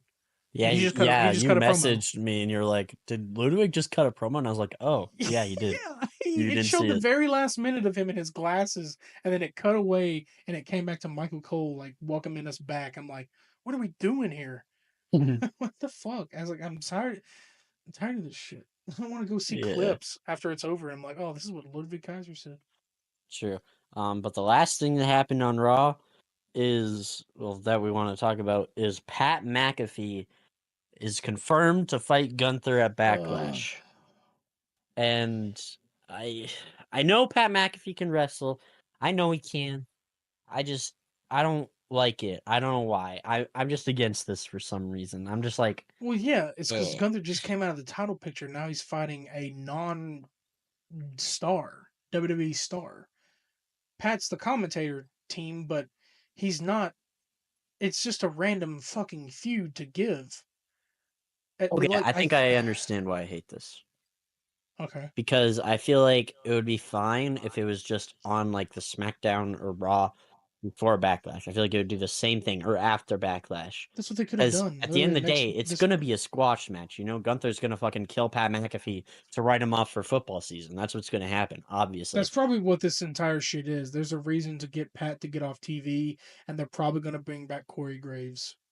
Yeah. However, in news outside of the WWE, Corey Graves and Carmella are expecting a second child. Now, I'm not saying that's going to cause him to be off TV, but um, the only way I see it is like that's how Corey Didn't they Graves comes just back. have a kid?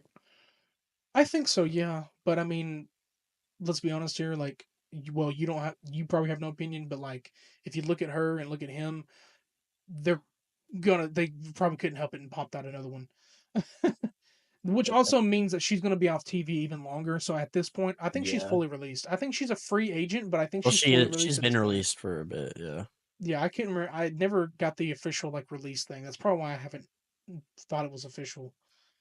But yeah, well, it's hard to tell because when they leave WWE in their name, it's like I think she finally took it out, but some people still leave WWE in their name, and I'm like, you're gone.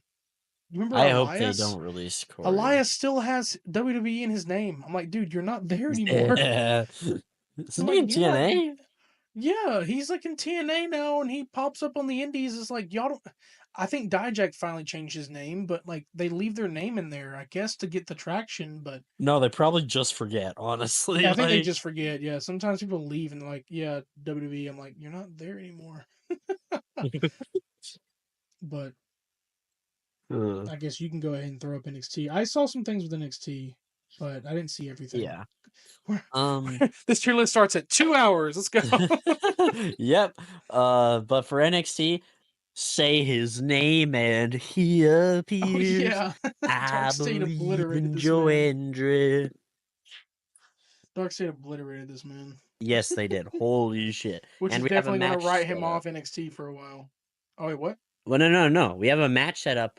Hank and Tank, the tag team champs, and Joe Hendry are fighting Dark State on the next episode of NXT. So Yeah, but there's 4 members, so Is it leaving the It's fourth just gonna member be a out? 3-on-3. Oh, okay. But yeah, I'm looking forward to that because they're giving Joe Hendry more screen time and seemingly a random match against Dark State, which really has me thinking that Joe Hendry is kind of permanently here, but that's neither here I'm nor not gonna there. lie, that could have been a battleground match if they found a fourth dude for those guys. You could have a battleground match of Dark State versus Joe Hendry versus Hanky Tank and some other That'd be dude. cool. Maybe That'd that'll be happen insane. still. That's But possibly gonna happen. Like battleground is the perfect PLE for that.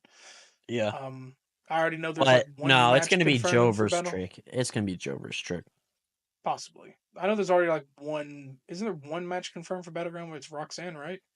I don't And think there is a Seth. match confirmed. Okay. I thought I they don't were. think we have Well, one I think they're confirmed. gonna determine who faces Yeah, no, Stephanie they're or determining something. everything next week. They're gonna have a lot of matches announced next week, but Yeah. because there's gonna be I know Julia and I believe, oh fuck, who's the other person? I think it's Julia and Jordan Grace are having a match to decide the number one contender. So that's who will face Stephanie at I keep Battleground. forgetting their battleground match is a normal televised event. It's on a Tuesday, isn't it? It's not like a I think PLE for them. so. Yeah, they're the only real time they have a Well, no, no, PLE. no, no, no, no. It's a PLE. It's a PLE. It's after Saturday night's main event on the 25th. Oh yeah, yep, that has been announced. And can Yeah. have you seen the poster? No, I'm not. It's a good poster. I won't say anything. And I don't think it spoils anything, but it looks cool. Okay. Unless you want me to tell you, want me to tell you, or you just want to be Just, surprised. just tell me. It's John Cena. Okay. Um, which kind of spoils probably what I mean. I don't think it matters because to us it's not It canon does. because a lot of shit Yeah. happens on there that doesn't matter. But it's like people were starting to call it a Spider-Man 3 kind of cover s because it's John Cena, Oh, I and see it. then I just looked it up. Yeah. well yeah he says yeah, but to people who haven't seen it, it's John Cena, pretty much him standing in his gear. He's smiling, which is strange, but like one side of his face, the right side, no, the left side, your left, okay, but like the right side of the poster, it's grayed out, and the other side is like in color, in vibrant colors. So cool. I mean, I don't know what that means, but like I guess they're just giving an excuse to put him on a lot of posters this year because I know he's going to be on a lot of them. Yeah. So I mean, they could have like thrown. Well, Jay was on it last year, so like there was no reason to put him on there again. But I guess because you can't figure out who you're going to put on the posters, so he's on there. But that means he's going to Yeah. be probably one of the. He'll probably have a title match that's just going to be a retain Yeah, probably. something. That, yeah, but it won't matter because we don't canonize it because nothing really Sure. happens on there. Yep. There isn't really a title change. There isn't really anything. It's just It's another. fan service. It pretty much is. Yeah. Nostalgia trip. Anyway, I and this NXT episode was the NXT of breakups, by the way, because Meta 4 breaks up, which makes sense. They weren't really doing anything together, so whatever. So like all four Anyway, of them, Dart, yeah, what's the other Oro. guy's name? Or Mensa, Lash, and Jakara. They broke up. Well, Lash and Jakar are probably still a tag team, but the other two, all of them like broke up as a group. I Yeah, expected that with Noam Dar because he just came back, won the Heritage yeah, Cup, and I didn't think he was going to jump back into Metaphor after that. yeah, Yeah, yeah. They're they they're definitely. broken up, so they're probably all gonna get new themes. So we'll see. God, here comes Deferable. Dude, the metaphor theme goes hard. I hope It they does. don't Probably get Jakara and Lash will keep it. maybe. Yeah. Aura and Noam Dar was probably just gonna. Do they like what attack each other, or they were just like, "Hey, we're gonna end it"? No, they just had a nice little conversation. Like we're all gonna do our own thing now, kind of Oh, thing. okay, So that's good. That's sometimes a faction breaking up like that is fine for me instead yeah, of just attacking each other. yeah, that's fine for me too. But then another breakup that happened was Carmen Petrovich kicked Ashanti the Adonis right in the fucking face. And I'm assuming they're broken up or they're at least fighting now. Please get rid of this awful, god awful romance storyline. I've hated it the entire time. Thank God this is hopefully over soon. I've Please. seen it. Yeah, I think it was kind of a weird one. It was like forced or something, and nobody cared. Yeah. Yeah, that's something I don't give a damn about. Yeah, that's probably why I'm like confused because I don't know. I knew Ashanti was still in the WWE, but I didn't know what he was doing. But I kind of remember that where he would He get was in the hitting middle on of some. girls. Yeah, come Go throw him to AEW. Put him with Swerve or something, because like, yeah, Yeah. the whole former Hit Row members like BFAB is still doing okay with the Street Profits, but I don't even know if she's their manager anymore since she's not showing up with them. I don't know if she's injured, but just like I mean, Flop Dollar, he's gone already, but you still got Ashanti and BFAB. Like the only what's crazy is the person that like was released first is doing so much better in AEW. Like he was the first Yeah, person released. Well, he was the one that didn't come back with Hit Row, because I think he had signed with AEW beforehand. So the fact that he's doing better, it's like wow. But true. But figure shit out with yeah, Ashanti, make him a better star because that man should not be. Yeah, yeah, he hasn't even had a match in like a year or two, no, yeah, actually. it seems like he's only just a yeah. But other than that, Roxanne and Julia, we have confirmation they're like a team now, kinda. They're aligned. They're aligned at I least. like it though. I do like it. I do too. Yeah, I think it's cool. Julia being a heel makes sense because we already have Stephanie, Jordan, and like a bunch of other faces for the women, so it makes sense to add another heel to that. Um, I think but it's a then switch up because I'm pretty sure Julia used to be like a face on the Indies, and Stephanie was kind of that heel because she's the devil kind of like character. yeah, She has a finisher called the Devil's Kiss. Ah ah ah. ah Um, ah ah ah which ah I this is ah which my ah. favorite thing Oh about. yeah, man. I'm gonna kill him. My Yeah, favorite thing about this is it's been a minute since like having NXT Town on the main roster, getting what is it? What's it called? Matching the vibe. They knew about Stephanie, Julia, and Roxanne. They've known about Roxanne by now, but Julia. The last time I've seen them like hit it off with like NXT main roster call ups or like even showing up is like Dragunov, because like before main roster people just for some reason were blind to who people in NXT was. So if true. they came up, there was no reaction. The Now social you media could say, wasn't as big, right? yeah, So you could say Black and Gold era they were popping off because like when even like Enzo Amore and Big Cass debuted, they were screaming their heads off. Sami Zayn came in, they were screaming their heads off. Kevin Owens, but then like near like the brief NXT 2.0 time and all that, these big star names were coming up, and nobody gave a reaction. Nobody knew who these NXT guys was. And now with Stephanie coming out there, and they know exactly what to do. Like like the crowd interaction is better now with NXT stars yeah, than it has ever been. a lot pretty man. I'm I'm waiting for a potential like because it's been a minute so for like an NXT male star besides Braun. Now he's main roster, but for someone to come in from like the male star randomly and see if they interact with like a champion. Because Fraxium pretty much did that because they debuted like two different SmackDowns before they left NXT. So like they are already the start of that. But I like it now that the crowd knows about these dudes, Yeah. and we're pretty much telling you watch NXT. It's worth it, dude. I mean, they're having main roster stars have matches on NXT recently too. Yeah. Like, Oh, the world champ on NXT having a match. So I love it, dude. But yeah. yeah, we gotta Um, get to this tier list. Any more no, it's NXT? not over yet. Listen, We I just got have a to. few more things. I have a few more things. Listen, listen. It's late for us, by the way. We're gonna be probably falling asleep on this tier list, so get ready.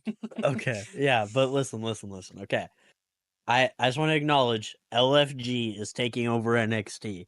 Okay, they have uh, I mean, fucking Cutler James is part of freaking Dark State, and I think everybody already knew that Cutler James is part of Dark State before he even left the show of LFG because, well, I don't want to spoil too much, but he's gone Yeah, in the because most recent episode. I'm But actually going to be binging, like probably not binging, but I'm going to be like watching a lot on my off yeah, days this week. I want to get into that show, um, and be able to talk about it. yeah. Definitely. And then there's also like tons of other like just LFG people that are in like NXT. There was like three of them that were like standing behind Obafemi, and the Undertaker showed up and he was like, "Listen, these guys, they're coming after you."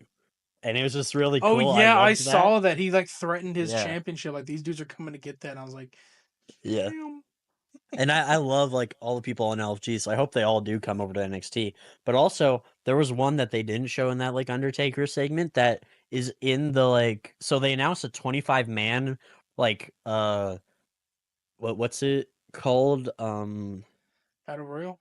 Yes, thank you. For like to decide who's the number one contender to the NXT championship. Joe Hendry's gonna no wait, Trick's gonna be in it, I think. I don't know I don't think Joe Hendry will be in it, but anyway. There's like two members of LG that are like on the like screenshot showing all the people in it. They're So moving up in the world, ain't they? yeah. Let's go, dude. Let's fucking go. Let's fucking go. And then one last thing from NXT I want to talk about is Chase U is back. It's been reborn. And Boom, Andre boom, ba-dum, Chase says, ba-bum. fuck you, bitch. Fuck you. That's what he said. He literally said, fuck you. Fuck you. He just Did he fucking said, really? yeah, bro. You need to watch the segment. It's so funny. So funny. But yeah, Fuck you. that's All the last right, thing I I want definitely to will. acknowledge. Yeah. We'll chase you. Chase U. Fuck you. All right. Well, that's our wrestling recap of the week Yeah. from last SmackDown to NXT. There's a lot going on, and definitely next week will have more. And next week's episode will be the predictions episode for Backlash 2025, where we can hopefully finally have a fucking title holder. Because Yes, my please. God, I listen. I kind of in a way blame myself. If I chose Tiffany, I probably would have won. But I I blame try to go with myself. my If I gut. chose If New you Day, I chose would War, have yeah, won. New Day, yeah, it's one of those two because I just try to go with my gut here. I'm thinking like maybe Triple H is like she needs the belt, but it's like they this time listened to the fans and were like, yeah, Tiffany needs to keep it. But anyways, without further ado, we're gonna get into the tier list. If you're a Also, visual. we will have timestamps Mm. on the YouTube, so you can skip to the tier list if you want. And now that he said that, I have to do work and now make Yep. timestamps. So thank you, Krodok. You're You're welcome. off the channel. All right, so Beer Bros are done. Um, so yeah, if you're a viewer, this is definitely recommended, or if you're an audio listener, this is definitely recommended to watch on YouTube. So we're pulling up the tier list now. So we're doing movies. So just like the last concept of I have to screen them now if you're not looking at it already, Kodak. But Um, um, we have 39 in total because well we were gonna do 15, but this guy said honorable mentions. So I don't know how we managed to get 9 more after that, but we did. I don't. These numbers don't add up because I thought I had 15 and he. I don't know. There's 9 more some here. But I rearranged some of them too while we were talking because some of these were like back to back, and I'm like, okay. But yeah. so yeah, pretty much the same thing. We have S tier, A tier, B tier, C, D, F, and then our honorable mentions tab. Um, there is no haven't watched tab because well, one of us has watched one of these movies. Yeah. So we're pretty much gonna do it the same way.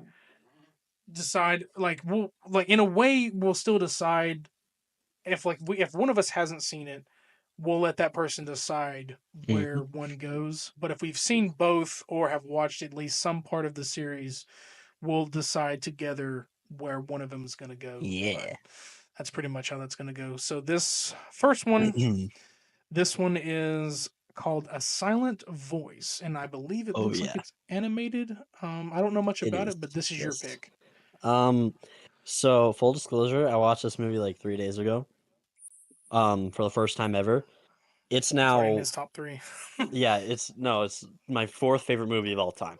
Okay. This movie was probably no, not even probably. It's the most relatable movie I've ever seen to my personal experiences and hardships throughout life Wow. because this movie is about a bully and it's about a bullied person who is deaf and it Oh. basically explores how bullying can affect your life, like the bully's life and the bullied person's life and it shows both of these in a very very fucking emotional way and as someone who has bullied people and has been bullied, I've been on both ends. So this movie really like emotionally hit me in a certain place and connected with me a very specific way.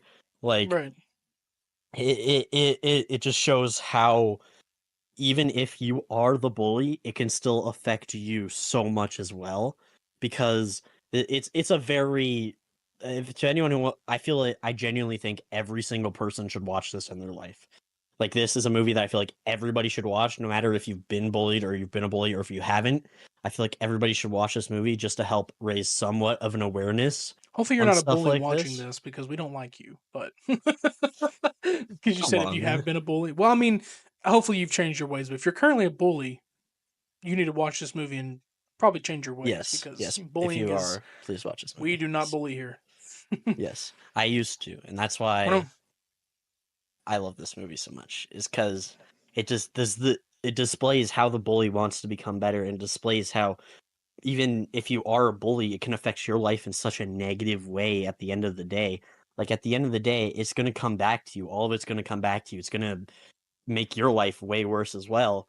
Like it's not just gonna hurt the people you bully, it's gonna hurt you too in the long run. And right, this shows us in such an incredible way, like just the visual representation of bullying and like how it can affect like the movie starts out like showing him bullying the deaf girl, right, in elementary. And then right. but like also right before that, it starts out with him basically wanting to kill himself. And Wow. it's just it's a very heavy movie, so if you're not like Where if you're did not in you the right headspace, don't watch it. But where did you watch it? I watched it. I couldn't find anywhere to watch it legally, so for legal reasons, I watched it somewhere. But you know, Oh yeah. yeah, For but reasons we do not fully understand. exactly. Also, I didn't mean to say, I mean unaliving yourself. He tried to unalive himself. Yeah. And I mean, in this context, it's okay to speak about because it's a story. yeah, So, like, yes, but yeah, it's very, very emotional. Everybody should watch it to understand the true effect bullying can have on the person who bullies and also the person being bullied, because it truly just shows it in such yeah. an incredible way. Like oh my God, it's so emotional. I was crying for hours after watching this. I can't, man. This shit. Oh, please, Well, please, it's everybody who's listening, watch it. Trust me. well now it makes me curious as where you would put this because I remember the last time you said you cried during something was Spiritfarer, and you didn't really know where to put that in your But that was category. But I would hope different that because it was a game. I don't know. If that makes I sense. guess yeah, in a way, This would be yeah. I S tier mean, for me. I genuinely think everybody should see this movie, no matter who you are, no matter how old I you mean, are. I'll take it since I haven't seen it, but like I definitely would in a way find it. Is it dubbed or like English, Japan? There's Like probably a dub version. I watched the sub one, so, but so it's like in Japan. Is it Japanese or I'm probably Japanese. getting it wrong. Japanese. Okay, it's pretty good. So Yeah, why? it's beautiful. So while you were speaking, sorry, I was rearranging stuff because most of this shit was yours, and you were going to be talking forever. I'm not saying we don't want you to talk, but No, fair enough. but I was rearranging things because I was like, damn, he's got so many things, and I'm like, I'm trying to make it like every other one is ours or one of Yeah, yeah. ours. Fair Uh, enough. just like make it every other single one. I'm still doing it, but Okay, well then I'll continue ranting. Fuck it, I'll keep if you going. can continue ranting, go ahead. Um, I'm but almost yeah, done. no. So like it just because one of the most beautiful things about this film, spoiler warning, I do recommend you watch it. So, just like I don't know, skip ahead like 30 seconds. But one of the most beautiful things of this movie is the person who's the bully, right? Like for the entire movie, for almost everyone, you'll see X's over their face because he doesn't want to look anybody in the face or in the eyes because it's too hard to do that. And that's Oh wow, such a good like emotional representation of how it genuinely feels when you have anxiety or something that bad. Like you right. can't see their face, you can't look at their face. It's like there is X's over them, because I remember from my time in that time in my life, I don't remember anybody's faces. I can't even remember their names because of like just I didn't want How to look painful at it their was. faces. Yeah, how Yeah, painful it was and stuff. yeah. Yeah, I So feel that 100% with you. Real. it's such a good visual representation of bullying. So yeah, just Yeah, definitely watch that. recommend that movie then. Yeah. Yeah. Uh, so we have that next year. The next one. So this one's going to be like a together one because Mhm. I specifically chose Star Wars Episode 3 Revenge of the Sith. He has chosen the prequel trilogy as a whole. Yes. There's many reasons as to why specifically the Revenge of the Sith is probably one of my favorites. Now, Return of the Jedi is also one of mine. Um, and even to like Phantom, like Attack of the Clones, we know how people feel about that a little way. Phantom Menace even kind of gets a recommendation uh, of a way because it is a great start to the story. Um, it's a great start. It's not that 100% the greatest movie of all time, but this out Yeah. of that trilogy, this is my favorite. Now, as a kid growing up, this is obviously you in a way realizing the good guys aren't winning this one. This is Mhm. their empire because Empire, the bad guys win. Revenge of the Sith, they win, but because they win, they have to go into the the trilogy, or in this case, they have to go into Kenobi or Rebels. Vader can't be defeated right now. He has to be defeated later, or so it's like Mhm. it's such an emotional ending. Like we're Oh, going to talk spoilers, so like skip maybe a minute, but like by now, I would assume everyone has seen this. yeah. But the ending is pretty much Padme dying. Your Vader is standing by, Palpatine's side. The Empire has won. They're building the Death Star, and then there's hope at the end because you're getting Luke is getting sent to Tatooine, Leia's getting sent to Alderaan. But um, the perspective of this movie changed. If you watch this movie as a whole, if you watch the OG trilogy and the prequels up to this point, it's a feeling of sadness. The Mhm. entire mood changes if you go and watch the Clone Wars, then you come back to this shit. Yep. If you watch Clone Wars all the way through to season 7 and you come back to this, it's a whole fucking perspective. I didn't cry the first time watching this film. After Clone Wars, I cried because I knew the impending doom that was on Anakin, that was on his family, that was on everyone literally almost fucking dies in this movie. Everyone dies, and it's like not just metaphorically and physically. Like most of the Jedi, all of the Jedi mainly almost die. Anakin metaphorically dies and mentally. Padme dies. So many bad shit happens. It's like it's the end game, or it's the Infinity War of its day. Like everyone Mm. is losing. Like if you can think about it, everyone is losing something. The everyone's falling for it. The Emperor's plans are coming together, but the ending scene is what made me cry because watching Clone Wars, every single moment I wanted Anakin to snap out of it. I wanted Anakin to be saved. I wanted him. I had hope for him that he was going to not change, but because Revenge of the Sith and the OGs already exist, there's no helping him, and it hurts because you want to help that guy. So after watching Clone Wars, I went back to Revenge of the Sith, had a whole different perspective, and even thinking about, even though they're not shown on screen, Ahsoka's out there dealing with that shit. You have other Mhm. characters who are not shown on screen in Revenge of the Sith going through a lot of shit. Hearing the Rex. words, yeah, Rex, and like everyone, hearing the words from this is from Clone Wars, hearing the words Count Dooku is dead is such a bone chilling line to hear, even though we knew this shit happened because this happened before Clone Wars was a thing. Hearing that happen and it happening off screen, I'm like, we're fucked. It's going right into it. Like, so watching this movie automatically for me, because I know you have the trilogy here, but automatically Yeah, for me, it's S. I Just for the agree. fact alone, would you put that in front of For nostalgia, yes, I would. just because like people have its ifs and ups and downs. People can say the memes saved this movie. That's not the case at all. No, it's a The great movie. most memed anyway is part two. I killed the women and the children, or the sand is coarse and rough. But like this one was meme too. Like, oh, you underestimate my power, but like, and And high no, ground. and high ground. There's so many memes, but This is like where the don't. fun begins. But in a way, I believe because at a rough point, season 7 or this Clone Wars was canceled. Season 7 managed to bring that shit back, and it tied everything in to Revenge of the Sith. And watching season 7 and then watching Revenge of the Sith right afterwards changes your whole perspective. Made me cry. It's S. But Yeah. now you have prequel trilogy in there. So now I want to see your ranking. For Okay. me, I'll do mine after yours because I you have all three. Yeah. I just put all three here because for me, I know a lot of people are like, why not the OG trilogy? Well, to be honest, it's literally just a fun thing. I enjoy watching the prequels more. They were more of my childhood. They were because 2000s. That like I wasn't born in 1970 when the OG trilogy came out. So like this is the nostalgia kind of thing, and I love watching these movies. It's like when I watch Star Wars, I'm always like, I'm gonna watch the prequel trilogy because I know I'm gonna have a fun, good time. I'm gonna just enjoy myself. Like I just love having a I fun, good time. I make myself sound old every time on this podcast, and this is another example. Make a compilation of old beard moments.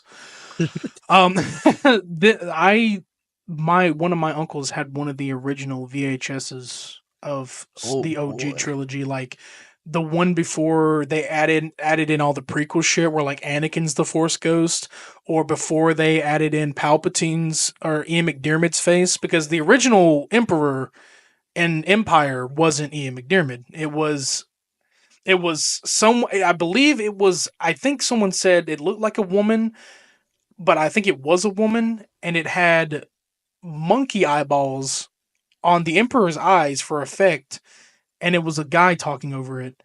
The Emperor's design in Empire was completely different than what it was in Return of the Jedi.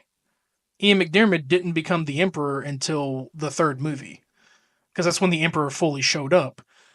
So what they did later on in the remakes after Revenge of the Sith, they I've put also watched the original ones. yeah, I just want to say they that. put the current we've all pretty much, I guess, in a way, they put the current emperor, they recorded a whole thing and threw it into the old movie and replaced the other emperor, and they did the same thing with Anakin's Force Ghost at the end of Return.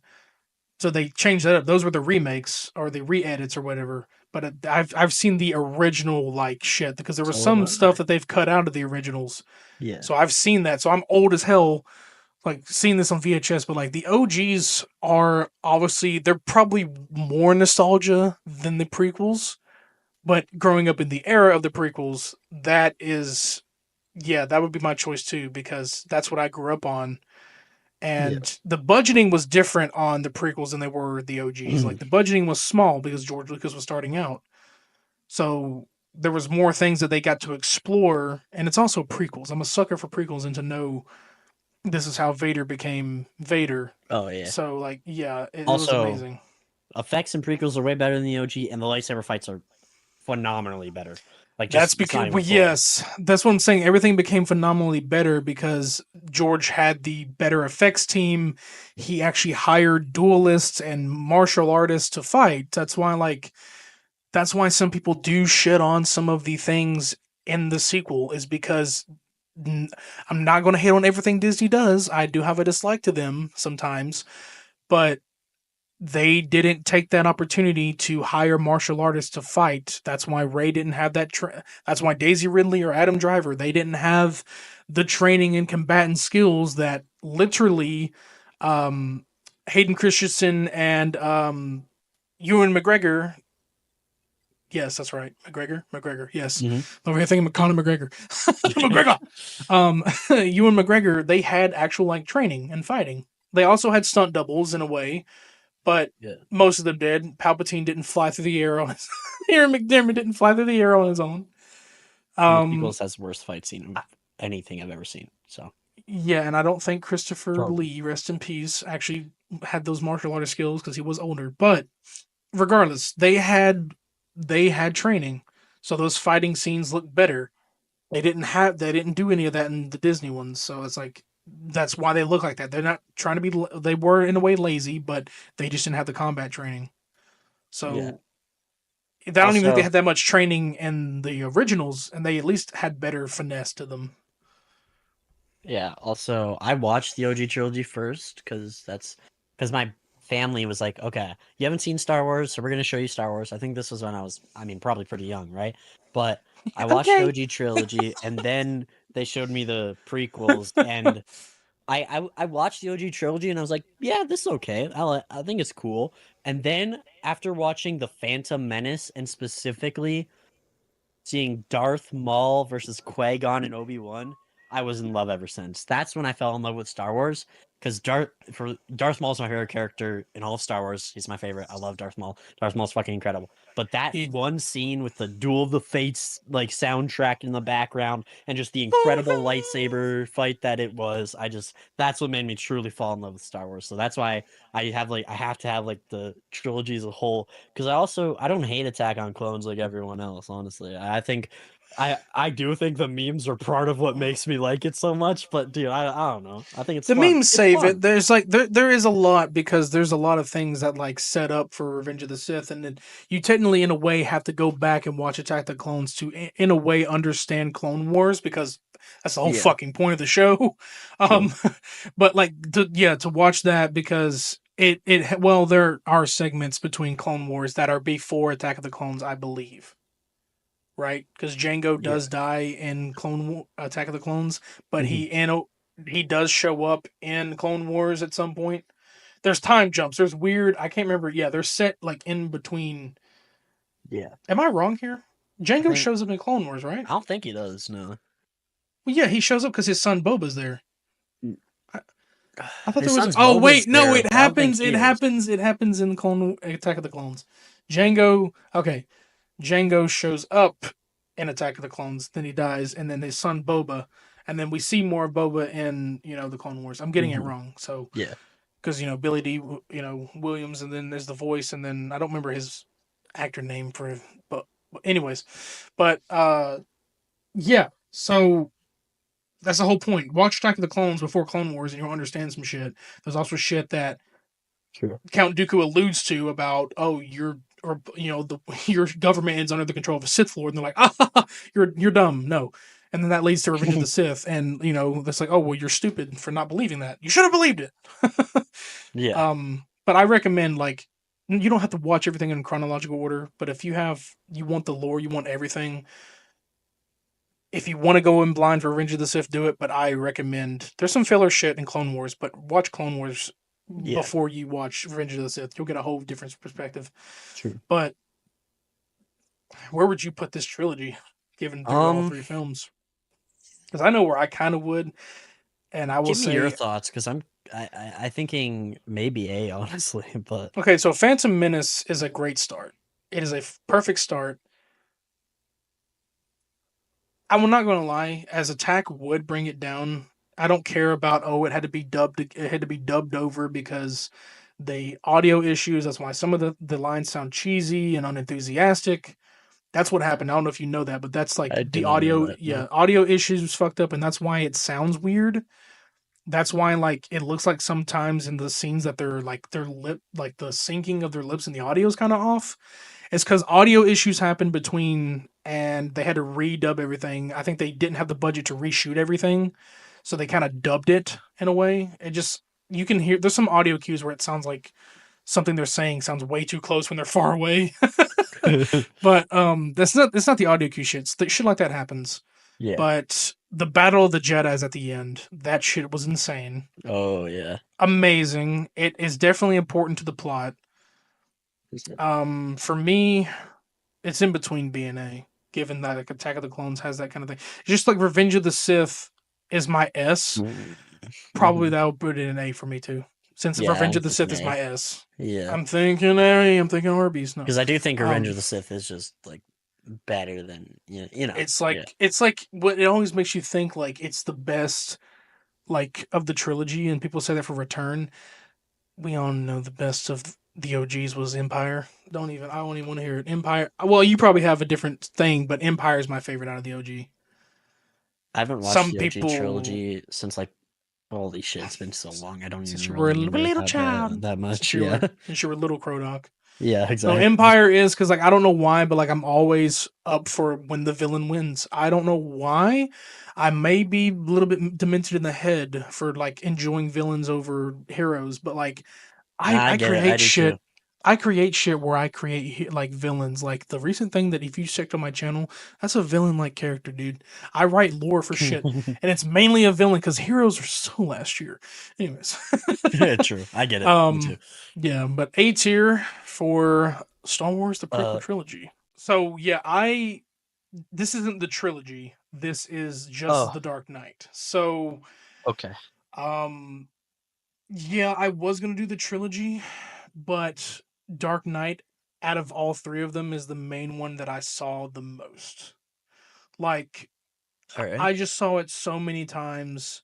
I think I watched Rises a couple of times, but it's just like for so many years, I kid you not, and I can have people will probably say to me, this isn't necessarily the greatest film anymore, and I can't agree. It's been my number one for so much, and I don't know why. I don't know if I have some sort of emotional attachment to this movie.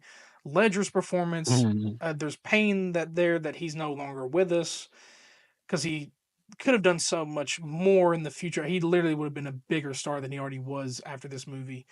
But there's just like so much nostalgia, so much love for this film, regardless of how people feel about the Nolan verse of these films, that there are some things that he kind of got wrong and some things that he kind of did his own way. This one just felt perfect in any of its way. I don't remember Mm, complaining as much in this film. Like to this day, I praise it. Batman Begins, I have a little bit of an if with, and Dark Knight Rises as well.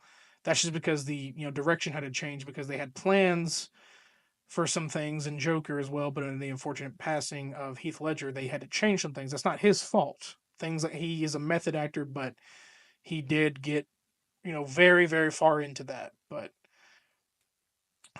yeah. with this one, isn't All I it? know about Dark Knight is the Bane memes. But you Yes. merely adopted the dark. what I was born in what will break first? Your spirit or your body? it. I love uh it. I love it. Ugh. oh, my audio is gonna suck for that one. But it's just like this one was just the center. And as much as this entire trilogy was grounded, trying to make realism and change a little bit things up, like obviously the Joker is the Joker, but he's not, the vat of acid and, chemical induced Joker, as you see in the Arkham games or even Jack Nicholson's Joker. This is more of a gangster mob boss Joker. He's always a gangster and mob boss, but this one is more of a ruthless killer. He actually has a plan, even though there's that, scene where don't like I really have a plan. Like, no, you do. Don't deny it. Uh, just with the fact that, like, yeah, for me, it's just a great film. Like, perfect to me, to be honest, all the way through. I enjoy every single moment of it. I meme some of the quotes and stuff. The iconic "You either die a hero or live long enough to see yourself become the villain." That's Yes, brother. literally John Cena right now. But True. for me though, over the years, I would have put it at S tier, but it is an A for me just Oh, because it's not in here. But I believe that the Batman 2022 beats this one in ways of all right. how they had the format. I Um, am justice. have you seen the Dark Knight trilogy? Mm-mm. Okay, it's going in A, so I don't have to even argue. But it's not better than the prequel trilogy, and I will say that for a fact because the emotional attachment Okay. I had in the prequel trilogy. There's a scale here to like say to compare or contrast space combat film with and then Dark Knight, who's a Yeah. vigilante superhero.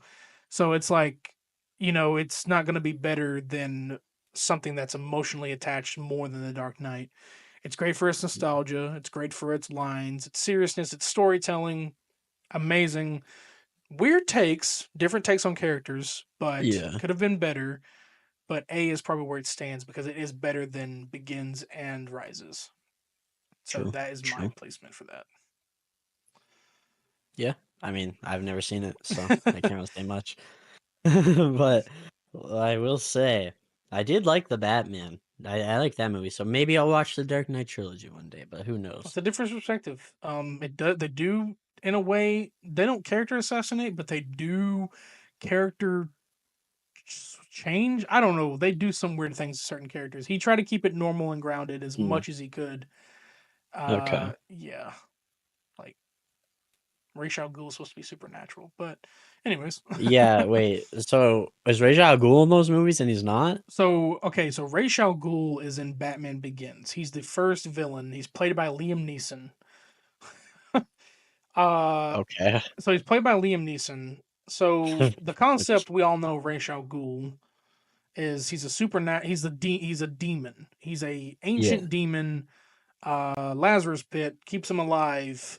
This and that. He's training the next person to be the next him to As a continue. beautiful daughter. Has a beautiful. All right. Has a beautiful daughter. Random fact. Has a beautiful daughter. Has a kid with Batman. No.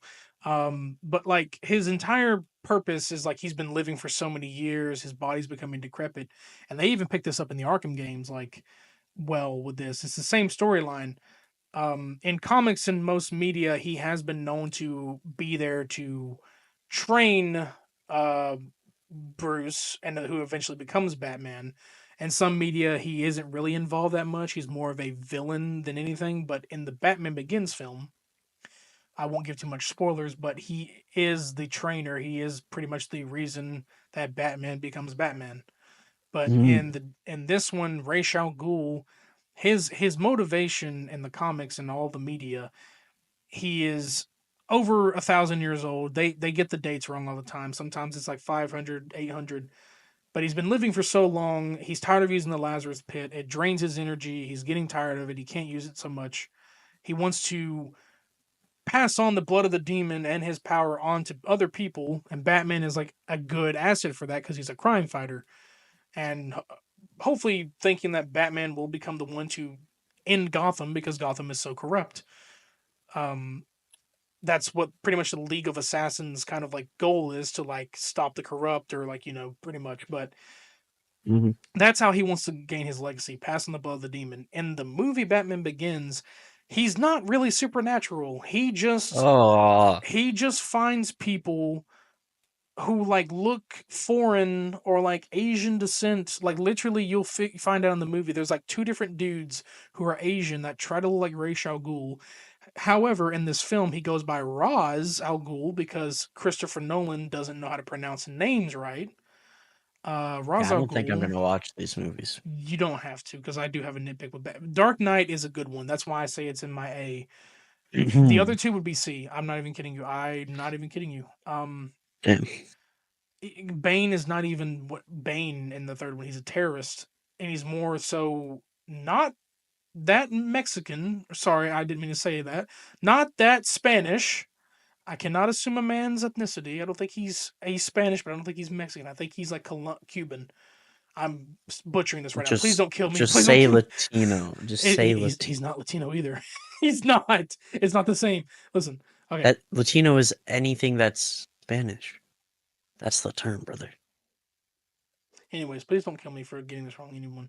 But anyway, Latino means he's Latino. He's Portuguese, foreign. He's Spanish. Brazilian. It But means all that. either way, he's less of that because that's what he's pretty much supposed to be. But he's Yeah. more of a terrorist. He has a mask on. He doesn't have the venom hooked up to him.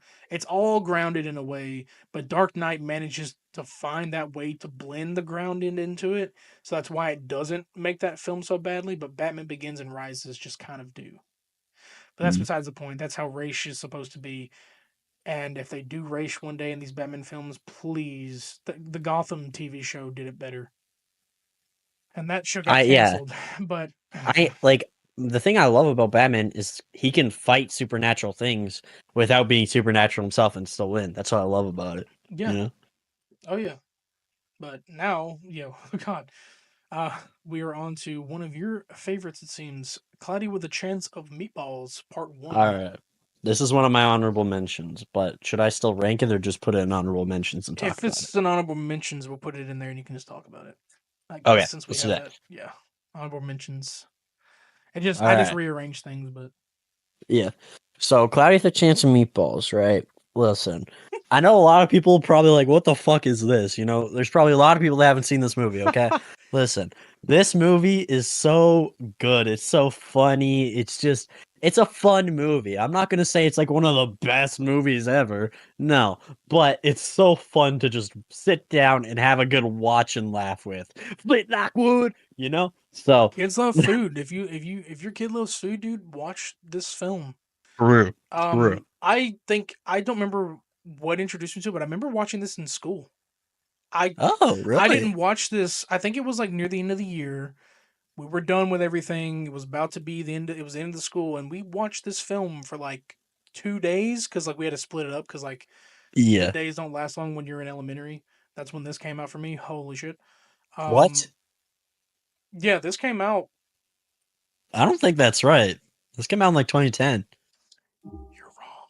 Hold on, because I we came are out. looking If I up was a chance meatballs came out in like 2012, oh bro. 09. What?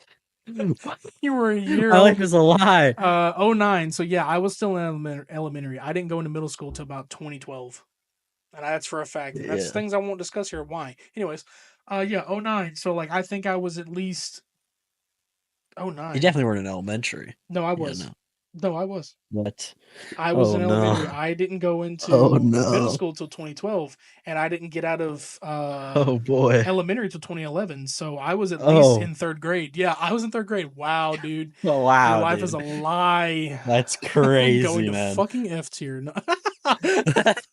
The fuck? But Ugh. it's yeah, this it's a good movie. I don't know why we watched it, but I think it was almost time for school to end, like summer end, like, and we were just Yeah. doing stuff, and this was like a film, and like we watched, it, and I was like, oh, that's funny. It was funny. I loved it. Yeah, it's a funny It was a movie. It great has movie. like it's also emotionally like really cool too because it's kind of about a father and son relationship and it's also a love story and also Steve.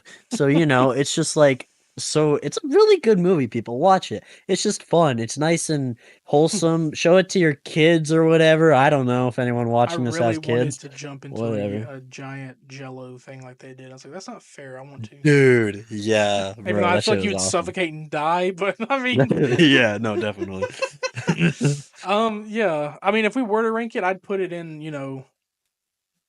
Shit, I'd put it in A, but we'll keep it an honorable mention since that was not part of I his put in 15. like It was B or part of C, his but 20, but no, okay. yeah, I had 24 on Yeah, you this had list, people. 24. Oh my god. I couldn't make up my 15, okay? But the next Ugh. one, so I'll put these together. We have Okay. another one where we have a trilogy and a specific. I picked Guardians of the Galaxy 3. Yes, Um you did. from the time of like watching first of all, the trilogy is amazing. The trilogy is amazing. He Mhm. told me before that like out of Marvel projects, this is one of the best from coming off of like people not knowing much about the It's my Guardians favorite one. and the fact that they were introduced so early before the Infinity Saga and then they are now a fan favorite is amazing to me. But 3 is specific because for the first time in so many years I've cried in a Marvel film. I don't even remember if a Marvel film made me cry. I think I got emotional when, spoilers, Tony passed in Endgame. I believe I did get a bit emotional when you see, spoilers. You should know by now we're doing spoilers in any of these. Yeah. Peter trembling in Tony's arms in Infinity War. It's like these are emotional moments. It's like you get that, that feeling you get in your eyes when it's like feels like it's cloudy. It feels like I feel like that right now because it's late. Uh, Oh, yeah. when it's like it's kind of like foggy here, but you're not getting any tears. You feel like you're gonna have some. That's that kind of Mhm. moment I had with like Endgame. Even though I heard like so many girls crying in Endgame, I was like, y'all really okay, but Yeah, dude, my mother was crying. I heard but this woman behind me like fucking bawling her eyes out. I was like, "Calm down, okay?" regardless if it's CGI or not, an animal being tortured, Oh, bro. Bro. that's a weakness for me. I'm a big softy. People know me. You can ask him, you can ask my Yeah. girlfriend. I am a softy, dude. So like when it comes to like a big if you see big men around who act tough, I'm one of those. We have a soft heart. Okay, I don't care what any of you big men watching this like, oh fuck you, man. I don't know what you're talking about, beard. No, you might be a softy. Listen, an animal being tortured, CGI or not, all his losing his friends like that, his The fact that it's centered around him also is amazing because like he is Mhm. the center of the team as much as everyone else, but this specifically being focused on him, where he came from, how he became who he is. Even so, the villain, like it made you fucking hate that guy. Regardless of Oh like fuck. people kind of Yeah. see the High Revolutionary as not as a big bad villain, he's still an asshole. He's still Yeah. I hate you kind of vibe villain. Like I do not want you to, and him just standing over his dead buddies like that, and potential could have been, I think, one the female one was like, I think, into him, or they were kind of like, close like that, but like they were all friends and they were all Yeah. suffering, and like it's, in a way, it's like they're free from their suffering, but he didn't want them to die. And Mhm. that shit is the most like saddening thing. And then not only that, we got fucking Adam Warlock. Amazing. I Yeah. forgot the Oh my actor's god. name, but my god, that's an amazing depiction of him. Obviously he's meant to be funny because he's technically got the mind of a child. So regardless of him Yeah. being, adult looking, he's a baby. Amazing. Don't True. don't be rash. you know, uh, it's awesome. I love the film emotionally and funny still. I think one of the first uncensored f bombs, and It's the only one. I think it's the only one. Yeah, get open the fucking door. Yeah, It's so good. the dynamic between like Nebula and then finding um they do find I'm trying to remember, they do find Gamora again, right? Huh? Did they find her? It's fine too. Gamora. Oh, yeah. Why? Okay, I was trying to remember. Like, it's been a minute. I'm trying to remember what or when and how she showed up. Um, Sorry, I spaced out. no, it's fine. I'm getting there. Um, but yeah, it was just a great film for me. It's gonna either clash with your ranking or not, but it's like it's up there in S. It's S It's tier. It's S. S tier. Yeah, Easy S tier. It's probably the top for me just because Guardians. I want to say Guardians is the first series where I watched like every single movie as it came out. it's That's the hard. only It's trilogy I've hard done that for. because they both made me cry. However, Guardians made me cry. the It's Revenge of the Sith didn't. connection with Star Wars that I have, and also like that Clone Wars impact made it differently. I'd still put Star Wars in front of this. Damn, It's that's not. It's crazy. not because one made me cry harder than the other, but it's just like that feeling of like this was an emotional movie, but he managed to get the upper hand, obviously, and they defeated him. And Rocket's now a better person. He sees the world a little bit differently now through all of this. Like, obviously, he's going to be the same old wisecracking Rocket. That's his character, but he's obviously more appreciative of his friends than ever. He knows that they love him, and I love that dynamic. The dynamic of them like at the end, like I loved it. It's amazing, Yeah, but just I. that shit with Revenge of the Sith's ending, it's just like it's still up there for me. Something's Not gonna. to mention Sorry, Bradley Cooper's fucking voice acting in the third movie is so I always incredible. What a forget. I always performance! forget it's him. It's like that's the thing. Is like we all know it's Vin Diesel with Groot, but everyone forgets that Bradley Cooper is Rocket. Sometimes it's like because of the voice he does. I can't see his Yeah, face doing that. I don't know with but just Groot. him crying and like the amount of emotion he has Yeah, during Guardians 3 is so good, dude. Like when he's dude, it's such a good acting performance. One of the best it's I've ever it's seen. amazing for real. So we'll talk about your trilogy now, since you have all three. Yeah. Listen, I have all three. I know some people hate two. I kind of do too. I I'm like not to. gonna lie. I, I mean, two's okay, but What? I put that tumor in your mom's head. Oh, great thing to tell your son, dude. You're fucked. yeah. Anyway, no, the reason I really put this on here is because 1 and 3 are so good to me. I listen, I love Guardians as a series, but if I'm choosing a Guardians of the Galaxy movie to just watch at any random time, I'm picking the first one. And I know a lot of people would say 3 because it's like it is better than the first movie, I think. But to me, the first Guardians movie is so like, sorry, did Guardians 1 come out after Age of Ultron? Yeah. It was right around that, yeah. Was it the first one after Age of Ultron? trying to remember.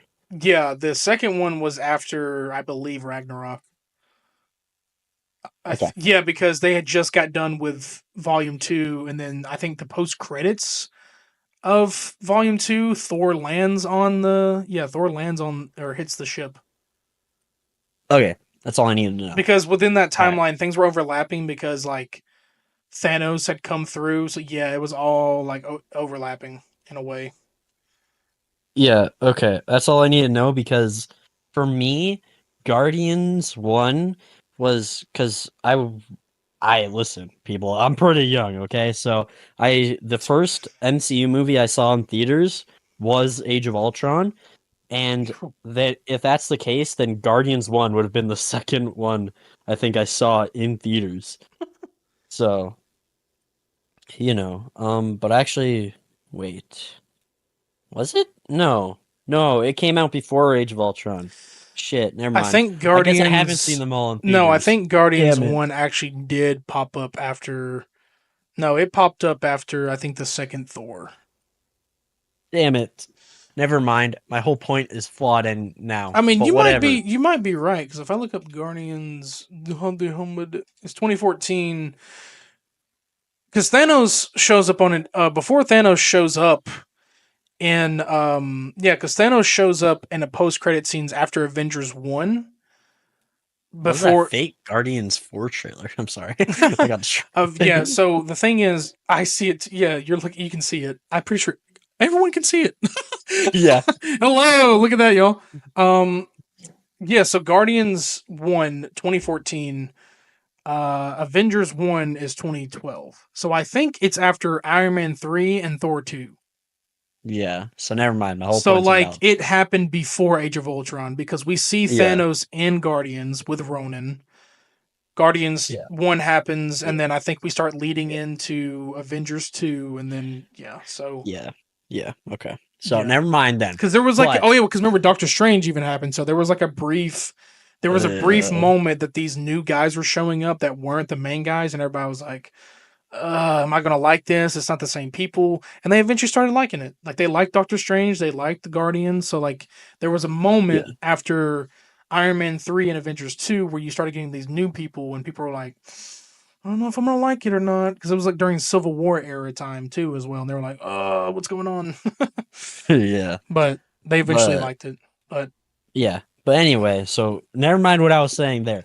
But Guardians 1 is such a fun movie to me. It's genuinely like just my favorite like MCU movie to just watch without having to watch everything else because I feel like for other ones you kind of have to or whatever. But I love Guardians because it can stand alone and be still so good. Like it's just that good. And Guardians 1 is so fun to me. I love this is a trope that I just love in anything. Seeing like a team get formed, like kind of with for random reasons, all having like a similar like kind of goal and getting formed and just like eventually becoming friends. I don't know. I just love that trope. no, I I love do. it. I love a trope of people coming together like that. They all have So great backstories too. I mean, literally, daughter of yeah, Thanos, like literally. And that whole trope of like Nebula trying to kill her for 2 movies was even great. Like yeah, her character arc especially has been great. true. Um, Yeah, so where would Nebula. you Yeah. rank the trilogy? I personally I would have it like above 3, but I don't know, man. I That's just me, I guess. But I mean, I to don't know. be I love honest, the is it entire so you trilogy. would have it in an S for all of them? Yeah, I love It this would go in trilogy. front of 3, given like it's the same. It's in there with it, but like it Yeah, kind of like 1, 2, 3, 3. Yeah, it kind of works. Yeah, yeah. that's where I I would just put love the it. first and third movie so much. All right. Yeah. Do you want to talk about this Yeah. first, or do you want to go into mine? Go into yours I try first. to okay. So yeah, this is a bit of a change up. The Halloween trilogy. Now this is not the Ooh, Halloween series we all know from the 1978 one. The old Halloween 2, the Halloween 3, Season of the Witch, which doesn't even include Michael Myers. The Halloween trilogy 2018, which had been revamped by Blumhouse. Um, people made Five Nights at Freddy's. well, they've made many. They they have made more than just Five Nights at Freddy's. Uh, Well, that's all I know them for. oh, he's so young, isn't he? Y'all? Yeah, they've made so many good films over the years. I can't name a few.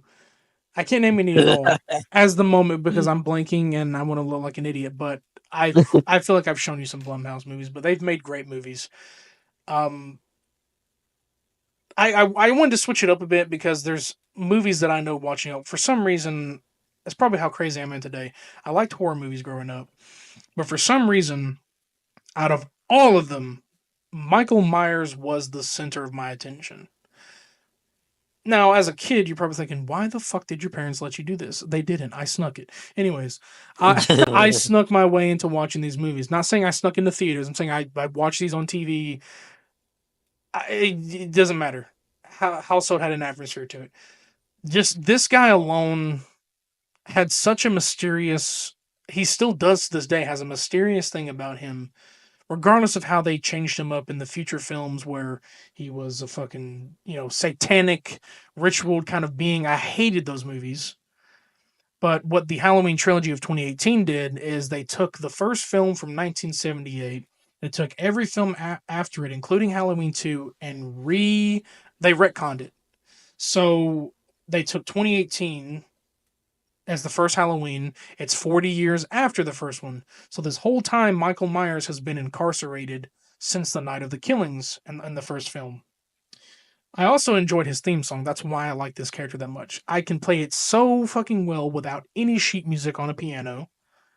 That's my first piano piece that I learned, by the way. Probably people in my family thought I was fucking psycho, that I'm over here trying to learn this shit, and I'm in love with the Michael Myers character. But I'm fine. I'm doing well. Uh, I enjoyed the character, and I enjoyed this trilogy. Halloween 1, 2018, and Halloween Kills, which is the second one, they did great. However, Halloween Ends, which is the last one in the trilogy that came out, I believe, 2023, fucked things completely out of proportion. Because this is the thing about this. I love getting movies that I've had a nitpick with in one of the films, just because it makes it authentic to say I love the series, but I also have this hatred, in a way. So, like, first film, amazing, brings him back, everything. They brought the original composer and the creator of Halloween to work on these with Blumhouse, John Carpenter, legend. They had Oh, they had a new guy for Michael, but they also had the original like Michael Myers actors on set at some points to be stuntmen because they've done it before. But they had Jamie Lee Curtis came back, who is the original Scream Queen. Everybody knows she's the original victim in the first film who survived. So she's back in this one. It's her daughter or her daughter and her granddaughter, and he's coming back and he's broken out of the prison bus and he's wrecking havoc again on Halloween, which is ironic that it happens on every fucking Halloween. It's literally it happens on Halloween. It's like the man knows, but he's wrecking havoc, all that shit. The second film picks up the night after, which is badass because he's somewhat burning alive in her house that she has rigged for a trap for him. A badass shot of him. This is the second film. A badass shot of him walking out of the flames and shit with an axe in his hand, and he kills 7 firefighters. Like they made him so badass through both films, and then the third film they introduce a new character. They time jump 4 years. Now during the time they were filming this, the pandemic was happening, so they had to fucking improvise so much. However, the third film completely was butchered because they added a new guy in. He was supposed to become the successor to Michael Myers. Michael, I kid you fucking not, by checking the runtime, Michael Myers does not show up till an hour and 14 minutes into the fucking third film. what the fuck? So the movie Halloween Ends is not even about Michael. It's about this other guy who accidentally kills this kid he's babysitting because because this kid is like messing with him. He locks him up in the attic and the kid's like, "Ha ha, you're locked in there." And he's locked in and he shoves the door open and the kid is pushed over the balcony and falls down and breaks his neck and is bleeding from the head. And his parents this is like a sitcom shit. Comedically, the parents walk in as this happens and sees their son fall splat to their death, and they're like, "What the fuck did you do?" And they're like yelling up at him. And during this, which is crazy, this is a great shot though in the movie. If you ever look up Michael Myers, there's an iconic image of him looking over a balcony, or like a balcony inside of a home, like that's to a stairway, and he's got a knife in his hand and he's looking over the balcony. They recreate that shot with this guy because while he was playing with this kid, he was pretending to be a slasher, so he was running around with a knife, but he wasn't going to kill the kid. But he was standing up there looking over the balcony with the knife, mirroring the same shot. And I was like, that's actually fucking badass. But as the film continued, it got worse. It was really weird. They made this guy nerdy, stupid. People bullied him for it. The granddaughter to Jamie Lee Curtis's character, completely character assassinated. I'm not going to spoil everything, but like completely character assassinated from the first two films. Her mother, it's so weird. It doesn't make sense. I feel like they didn't give a shit at this point anymore, but because of that film alone, it's a C. Like, I love these films and I love how they worked in, but like with that last film, it fucked. I could even put it into a D if I wanted to, but Damn. they tried something at least in the third film at first. They were, but it just didn't make sense. Like Yeah. her name is Lori. Character. Jamie Lee Curtis's character name is Lori. She had spent so many years waiting for him to come back that she was training herself in gun combat, martial arts, even. Like, she's this old woman. She's training for shit. She set up her house to be a trap for him. That's why it catches on fire in the first film. Like, so much shit preparing for it. And in the third film, she's living her life like normal.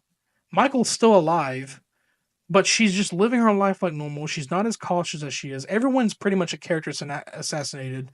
And then you introduce this random new character in the third film who has no connection to any of the main characters or Michael. And the weird thing is, him and Michael tag team. He's killing someone. He throws someone at Michael. Michael stabs the guy. It's weird. It doesn't feel like a Halloween film. It feels like a fucking drama. It's just that film alone brings it Mm. down. And the trilogy ends. The trilogy's over because they do have an ending, which is a lackluster ending to me. But because of it, it goes to C because of how bad the third one was, and it just completely character assassinated everyone. I know you have no takes because I feel like you've never seen any of these movies because you're not much of a big horror guy. No, I hate horror. But like, this is a tame, grounded kind of horror. Like, this is the more jump scary kind of horror because like he can be around any corner.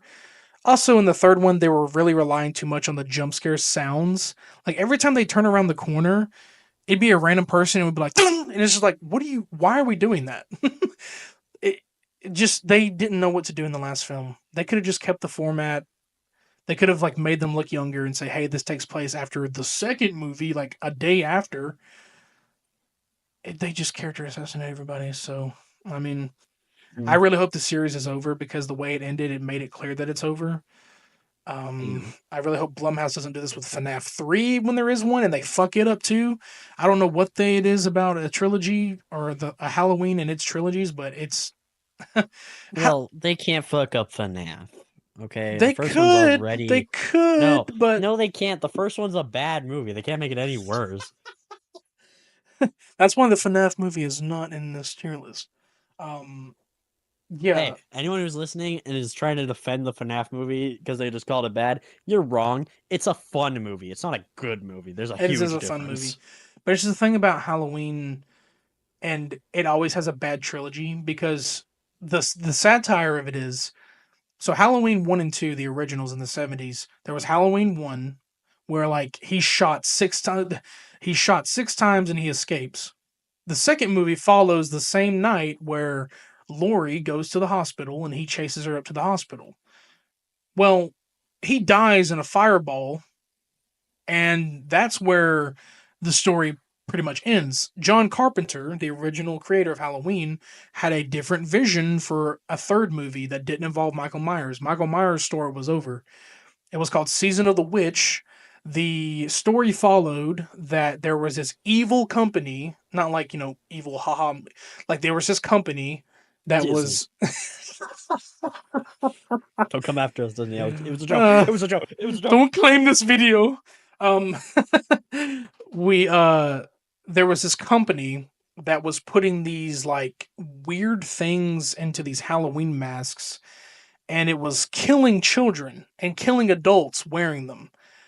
I can't remember what they were, but like it was killing them, and they were putting them into these masks, and it was called like Season of the Witch for some reason. I can't remember why. I don't know. I think the original mask was a witch mask or something, but that's just what it was. It didn't involve Michael Myers at all. Um, and they were like, and then the people came and offered John Carpenter money, sell us the series, and he was like, sure. And then they butchered Michael Myers after that. So, and then years later, I'm sure you know who Rob Zombie is. You have to know, Yes. yeah. Rob Zombie, who famously, makes music, but also is a horror fanatic. He recreated the Halloween series. He made part one.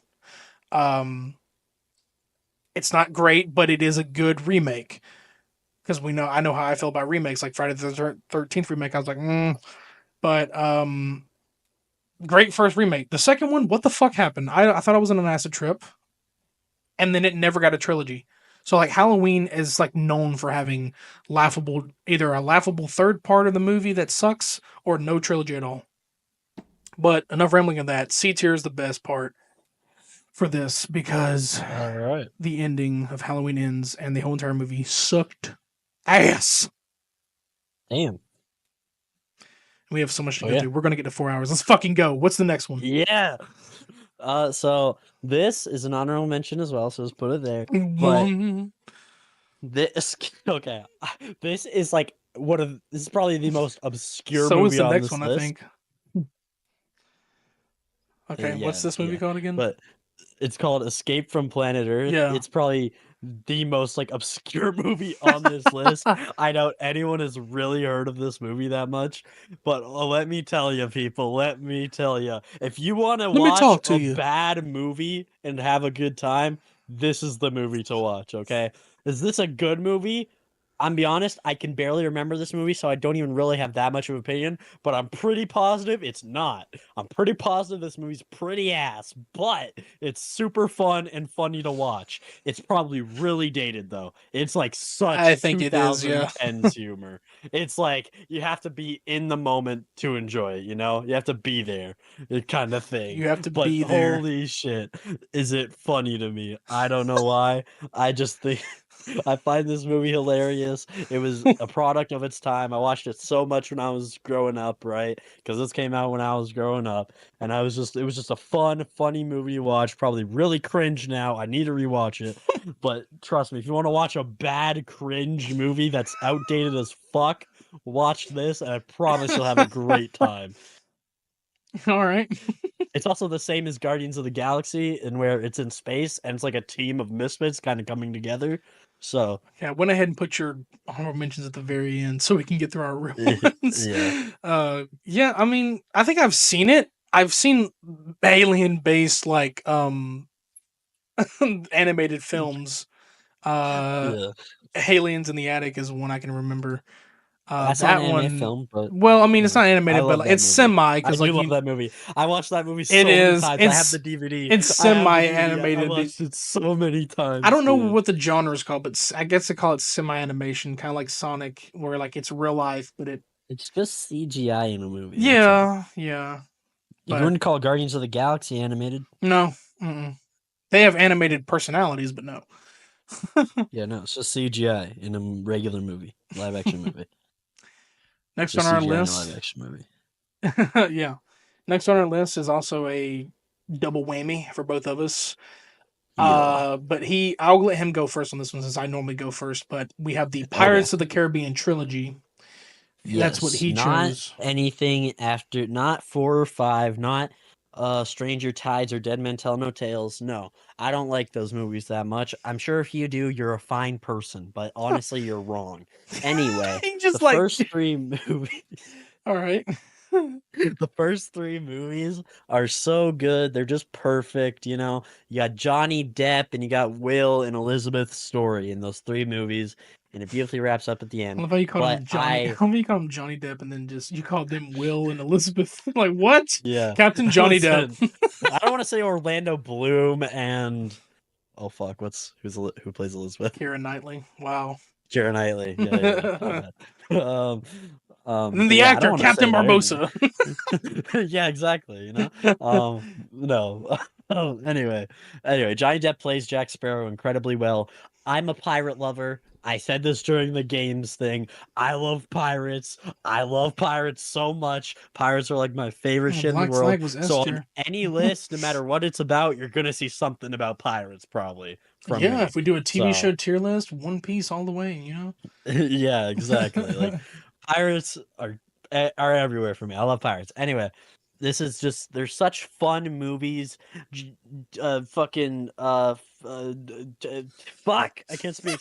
Jack Sparrow is incredible and just so funny. I can quote so many of his quotes from these movies and even other characters' quotes. They're so funny. I watch these movies once a year. I go through the first three movies and every year I watch the first three of the Caribbean series. I Pirate do. family I just love tradition. to. Pirate family tradition, it seems.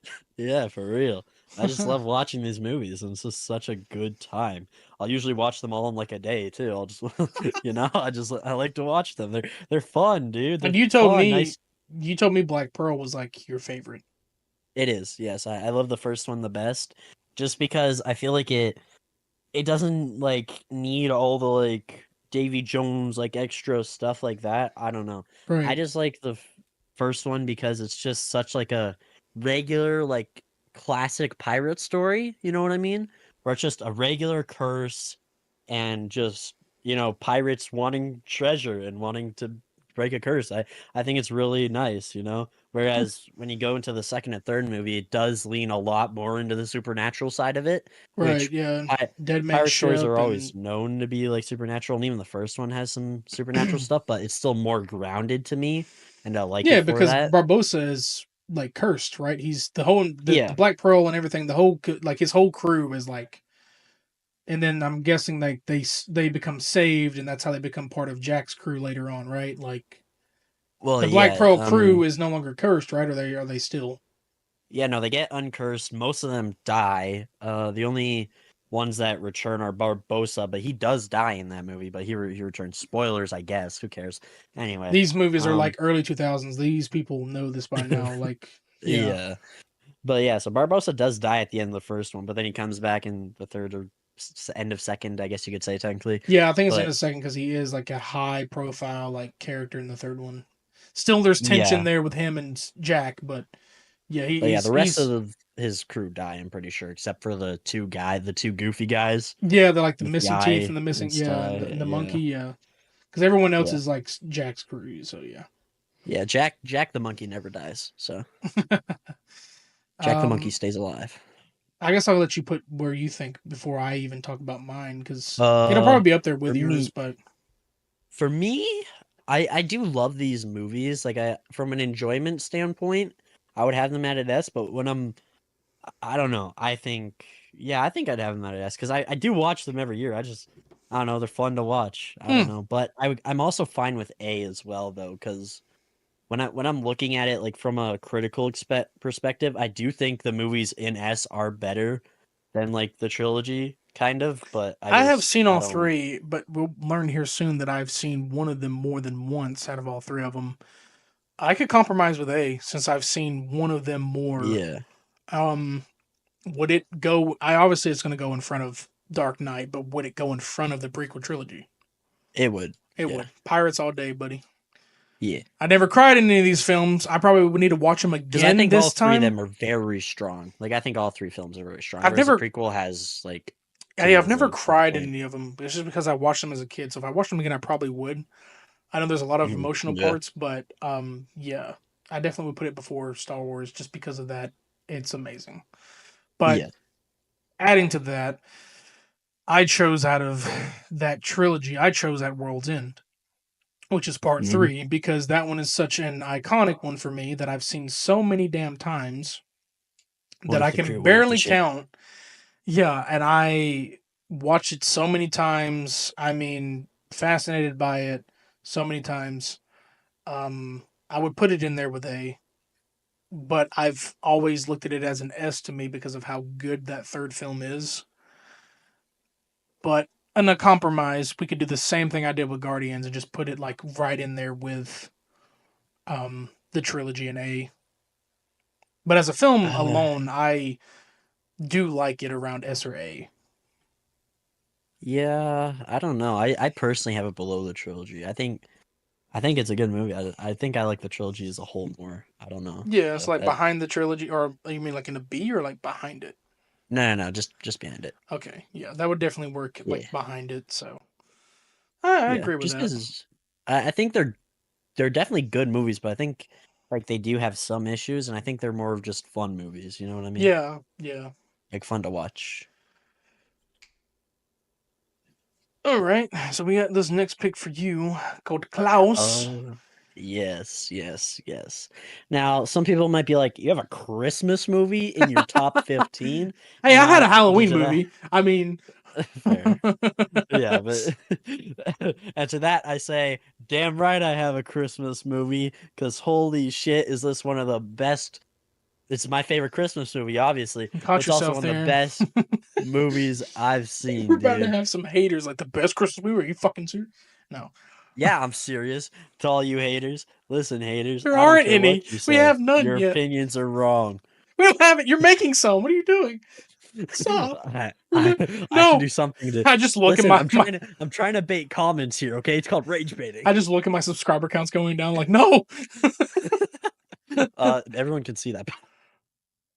um. Yes, okay. Anyway, um, but Klaus is a good movie. It's about spoilers, I guess. You should go watch it. It did come out. I forget when it came out. It wasn't that long ago though. Anyway, Klaus is a good Christmas movie. It's about basically a rich kid getting sent to like this island in the middle of butt fuck nowhere. Sorry, fuck. Oh shit, I'm swearing. No, god damn it. It's fine. It's fine. We're like 2 hours Okay. in. Okay. You two don't care. But it's yeah, it's in the middle of like nowhere, and it's like just the most cold place ever, and the town's people are all miserable, sorry, sulking sucks that all hate each other, and it's like a horrible town of crime and violence. It's basically Gotham in winter, and this guy is the mailman, and he has to like deliver mail and stuff, and then he eventually meets Klaus, and Klaus just likes to make toys and stuff, and he meets this girl, he falls in love with this girl, and Klaus like sorry, the main character falls in love with this girl. I forget the main character's name, my bad. I haven't seen the movie in a tiny bit, but anyway, Chris. Oh then no. Chris then Kringle. Klaus fucking makes toys and everything because he's supposed to be Santa, right? Claus, you know, you get it. Anyway, Yes. yeah, so he's supposed to be Santa, and he's like this very gentle giant with a tragic past, I'm pretty sure. Damn. Like a pretty sad past, and now all he wants to do is give joy to children by making toys and giving it to them. So the mailman then starts delivering all the toys for him and starts like with Klaus and like starts leaving them in the houses and starts making all the kids of the town happier and starts making everyone like in the town happier, and it's just it's really it's beautiful. You guys should So watch it it. kind of feels like a soft origin of like the meaning of Christmas. Like it was Yeah. door to door deliveries, and Yes. it's like before Santa became like the myth kind of thing, if whatever you want to Yeah. look at it. Okay. Because I Yeah. always It's kind of based believed like in the 1400s, that's I how think. that's how Maybe. I grew up like knowing like I don't obviously the story of Santa is like different all around, but like what I've heard is like, oh yeah, Yeah. there was this guy, he doored like in a way, however you make up your own lore, because like in a way, like how you believe in Santa or the story of him, it's always in a way there's a different story every time because you got Miracle on 34th Street, you got all the Santa Claus movies. There's many ways Yeah. you can make up a story for him, and I learned of like he was once a door to door man, and then he secretly had these powers, and he created his own like toy making factory, and it's like there's so many stories to it. And I like this is kind of like a soft origin of that. Like yeah, this man would Mhm. eventually become this guy. Yeah, that's pretty cool. I need to Yeah. definitely I check it recommend out you because I watch don't. it Yeah, at because I don't Christmas. watch. Yeah. Yeah, I haven't seen a single like much of Christmas movies in a while. I saw one recently. I forgot what it was called, but it starred Kurt Russell, and it was really good. Like Oh, he was there like as Santa, and alright. he was like the more like because sometimes they have the Santa Claus that's like he's secretly Santa Claus. He won't tell anybody. This guy was openly Oh, Santa yeah. Claus, so like Oh, he knew okay. people's names. He knew exactly like he's just like, but he something happened and I think like he lost his sleigh and he lost his sack, so he's trying to get everything back to himself, and he's performing. It's a funny movie. I have to find the name of it. And I'll recommend it to you, but Alright. um, yeah, it was a good film. But like I definitely and this is animated, so like I'd like to see an animated like kind of film like this. Yeah. How high is this for you in the rankings? I'd put it at a solid B. Like, it's not. I think it's a Oh, good movie, but it's definitely not like something I would watch all the time. I'm only really gonna watch it during like as Christmas good season. as You it know is, what I mean? unfortunately, it does not beat Vader or the Yeah, Pirates. nah. So like, Just yeah, because those series are so much synced into my brain, and there's a lot of nostalgia there too. it's So also a festive holiday movie. So like, as good as yeah, it is, it's like, oh well, it's not like, holy shit, it was better than the Star Wars prequels. But yeah, true. okay. Well, now this is an interesting one, and I have it on very fact that you do not know what this is. So this is called Black Mass. This came out around 20, I believe 14, probably I think 16. I'm getting it Okay. wrong, but it's 20 it's based on a true story. That man right there, that is Johnny Depp. Oh, what? This is Really? a Johnny Depp film. So Oh, this is based on a true story. This is set in, I believe, around 1970 Boston and late 70 Boston, early 80s Boston, Massachusetts. That's why it's called Black Mass. Um, so this revolves around a notorious gangster by the name of James Bulger or Whitey Bulger, and living in Southie or South Boston. So it's pretty much a story about this notorious gangster who just got out of who's been out of Alcatraz for 13 years. This is after it shut down even. And he is just they're just wait, going Alcatraz is shut down. yeah, Alcatraz has been shut down. Oh, how long? What? Alcatraz has been closed down I think since 1960 something. Oh, Yeah, wow. Alcatraz Okay. had been shut down. I'm pretty sure it's more than that, but like he's been in there and I think it's stated in this film that like he's been out of Alcatraz for like 13 years and it's been shut down ever since. I Hmm. could be wrong, but Okay. it did shut down in like around before like the 90s picked up. Um Okay. because like out of the 60s Al Capone was like the main big guy that was in there, like one of the mob bosses, so like he was already dead and gone. So like 60s, early Oh, I've heard 70s, about yeah. Capone. I think Yeah. 60 late 60s, early 70s is when it shut down. But it's still there. You can visit it, but he's just not. Yeah, Okay. you can still visit it. It's a tourist attraction now, but it's not like a prison anymore. Yeah, it's just pretty much it goes through his life. Just being a gangster. There's just like it's a really cool movie, and now like it goes as far back, but like I mean, beware if you're a person who's triggered by like slurs and stuff, or like not really like the N word, but like F slur, like any kind of things. Like this is during a different time, so they obviously had to match the pace. This is a rated R film. I kid you not. I could probably tell you how many fucking F bombs are in this film, but it's amazing. Like they know how to say the word fuck in the best way possible that they can. Um, but Johnny Depp is playing Yeah, the I role. say it in a way to fill space. So. They're enhancers. Um, but this is Johnny Depp. He's playing Whitey Bulger or James Bulger, or he goes by Jimmy. What's crazy is Oh. is this such an underrated film? It has a huge stacked cast. Benedict Cumberbatch plays his older brother. Damn. Corey Stoll, who is known for the Yellow Jacket in Ant Man or Modoc now, Oh. he's in this Oh. film. Kevin fucking Bacon is in this film. What the fuck? Joel Edgerton. Not many people know about this guy, but he plays Luke's uncle in the prequel Oh. trilogy at the end. He's the guy at the end.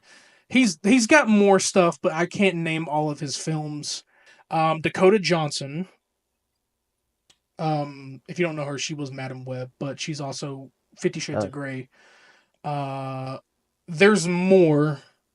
I can't. I think. I can't remember some of them, but there's more. There's some dude in there from Parks and Rec, I think. But like other than that, there's not that many more. If you watch Breaking Bad, Jesse Plemons is there, the guy that played Todd. He's in there. It's such a stacked cast. It's crazy. One of the Skarsgård brothers is in there.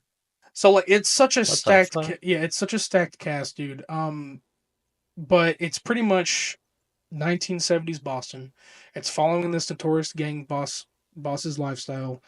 The only thing that makes him iconic is he becomes an FBI informant to take down a rival gang. They're called the Ancelottis. Um, sorry, not Ancelot, Enchiladas. Anjulo family. My bad. I Oh. that was GTA. My bad. The Yeah, sorry. Yeah, GTA brain rot is wow. consuming Shut you. up, dude. Okay, the Anjulo family, but it's more of just like rival boss Italians. He becomes an informant to get the dirt on them, but while he's an informant, he's using this opportunity to be able to do shit that he can do without being touched because the guy who is I said he's like I don't know if you can tell, but he's the guy in the middle. His name is fuck. I'm blanking. Anyways, um, one of the main they grew up with him and his brother, and he went to be an FBI agent. They became gangsters. Uh, Jimmy's brother, who is played by Benedict Cumberbatch, is a senator of Boston. Oh, So like, there's connections there. They're like two different worlds. well, wait. I thought Senator was only a Star Wars thing. What? What did you just say? No. um, no, John Connolly. John Connolly is the guy's name. Wait, what's a senator? Really? What? He sits. I A senator is the Senate, like the House of the. It's a real thing. He's from I thought it was Canada. only a Star He's Wars from thing. Canada. No, it's not. Do you know what Obama was before he was president? He was a senator. No. Oh, I did not know It's a that. real thing. It's just like on the house. You sit on the House of the Senate. It's like one of them. You're a senator. It's I above. am the I could Senate. be wrong, but it's above. Well, okay. The version of the senator in because remember there's Senator Palpatine, there's Chancellor. Chancellor is obviously higher in Star Wars. Oh, Senator's yeah. underneath. Chancellor is pretty much their version of president on Coruscant, but not president of the galaxy. But he's mainly in charge of the galaxy, kind of. Uh, Anyways, like the okay. coalition, whatever of planets, but like Senator is under president, but like there's more layers to it. It's so weird, but the way that they do it in Star Wars, it makes it clear if you're the Senate, you're the overarching power. But it's weird. I think he's Okay. senator, and I think he even eventually tries to become mayor. But John Connolly is like Jimmy's friend, best friend, and they basically try to take down this rival mafia family. But while that's happening, Jimmy is taking advantage of his connections, making money, making business deals, assassinating people he needs to get out of his way, make his business thrive while working with the FBI. So John Connolly is getting rich, Jimmy's getting rich, all of this, and then within the film, the FBI starts to get suspicious. They're like, why is the Corey Stoll's character comes in, um, he's a different guy, and he comes in. He's like, well, why is nobody going after Whitey Bulger? He's like, what do you mean? He's like, well, he's a fucking criminal. What do you mean? What I mean? And even though that he is an informant, they're not telling the entire FBI. Also, I don't know if you are. If you're a fan of Stranger Things, Hopper is in this film as well. Oh, The really? guy who plays Hopper is in this film. I forgot his name. I know his name, I forget his name too, but he's also in Black but he's Widow. he's So also Thunderbolts. Yeah, and the Thunderbolts that are coming out, which is doing very well. I hear. Oh my god. I would want to I heard see. it's It's amazing. doing really Yeah. well. Yes. Um, but he's also in here. I think this is where he started because this was before like he got on Marvel before Stranger Things popped off after this film came out.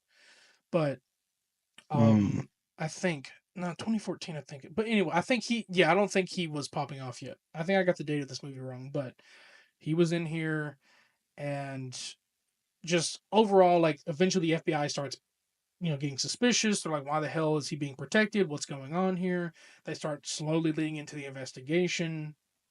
Um, they start understanding, like, the people that are dying is because John is tipping off, Jimmy and everything. Ciao. John. Tipping off Jimmy for these people, like, hey, take them out. They need to be taken out. All this and that, all this and that. It gets worse near the end because then they start killing people that are too important. FBI is raising eyebrows, like, what the hell is going on here? It's like, we gave you this, now, like, what do we do with him after they take down the mob family? This is pretty much all spoilers, but, like, it's a great movie. But and eventually, it's led to a it's led to a real story. But later on, it goes through all the way, and then papers come out that, like, he's an informant, and he leaves Boston. Oh, That's how the ending goes. For many years, he was on the number one most wanted list for a manhunt out for him. damn. They found him in 2011, and he had been incarcerated, and he's recently died a couple of years ago. Oh, He was okay. stabbed in prison. He was transferred, and he was murdered in prison. Um, some of these All right. guys still walk around to this day. There's one dude named Johnny Martirano who was like the assassin, the silent assassin of the group. He's still alive. The guy that Jesse Plemons played was like this young kid um, who worked for him, was a hired gun. Like, these dudes, some of these dudes are still alive. Some of them are still in prison. Like, John Connolly's still in prison. He's been in there for like 60 years at this point. Damn. Probably less than that, but he had a life sentence of 60 years. Like, all these dudes, like, at the end, it tells you like what happened to these guys. Most of them died. Most of them are in prison. So some of these dudes are still living. Jimmy Bolger is the only one I think recently has been killed. Everyone else is possibly still alive. I think his brother is still alive. Yeah, and the streets of South Boston are safer now because these guys aren't around. But there was a time where people were still afraid. But um, Damn. this film is one of my favorites. It's like, it's not going to be an A. Here, the reason why is because what's an A is action movies and cool ass, you know, this was more of a drama thriller, you know, Mm, crime, based on a true story kind of thing. It would be B for me. I probably wouldn't put it in front of Klaus because, well, that I haven't seen Klaus, and two, you haven't seen this movie, but they are two different kind of movies. yeah, they're like, I I don't feel like know. in I'm regards fine to with however you put it. I feel like So in regards to though, because it's like, yeah, it would need to go in front of Klaus.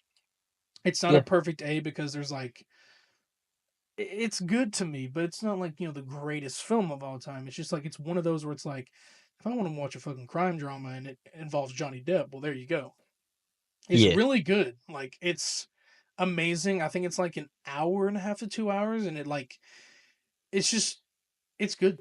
I like it. He all does the right. character very well. It's a whole different side of Johnny Depp that, like, I have never seen. Like, I've seen, Edward Scissorhands, Jack Sparrow, but like, this is one of his I've most only ever seen Jack Sparrow. this is one of his most serious roles, Mm, and I enjoyed it. So that's where I put it yeah. at. B tier for Black Mask. I encourage people to go watch it. I believe you can either rent or buy it, or I think you can watch it. I think it's on Hulu at some point by now, but it's a good movie. Whenever I hear Black Mass, I just think of the Batman villain, man. I don't know, but Well, Black Mask is who you're thinking of. I think. yeah. Well, when I think of Black Mask, I think a Black Mask. I think of Aleister Black, but that's probably where he got Oh, it from. speaking of Aleister Black, I'm kidding. We already I'm talked about kidding. him. We're done with the I know. recap. We got 3 hours. I know. Fucking, let's go. Let's get these. What we got next? Brother Uh, Bear. All right. So you had Brother Bear. Brother Bear. Yeah. yeah, man. So this one barely made it onto my list, but I It's there. like, yeah, I like Brother Bear, okay? And the reason I like Brother Bear is because it's just a nice, fun, animated film. Well, it's actually pretty sad too, but it teaches a lot of good life lessons about how you shouldn't judge a book by its cover. You shouldn't judge a bear just because it's a bear or just because it's an animal that you can't communicate with. And it's really because the movie is like this guy kills a bear and then he gets turned into a bear, and it like really Oh, shows like the story of like how your actions can do affect so much in nature, even if like you don't notice it when you're like a human, but the minute you become part of nature like as a bear, you start to realize the effect that just doing that one thing can have. And it's a really sad story. There's like there's deaths in it, right? Like there's one of the main characters brothers dies. The damn. main like bear that the main character meets, mother, is the one that he killed. So like the entire time he doesn't know for most of the movie that he killed this bear's mother that he's like traveling with now. But Right.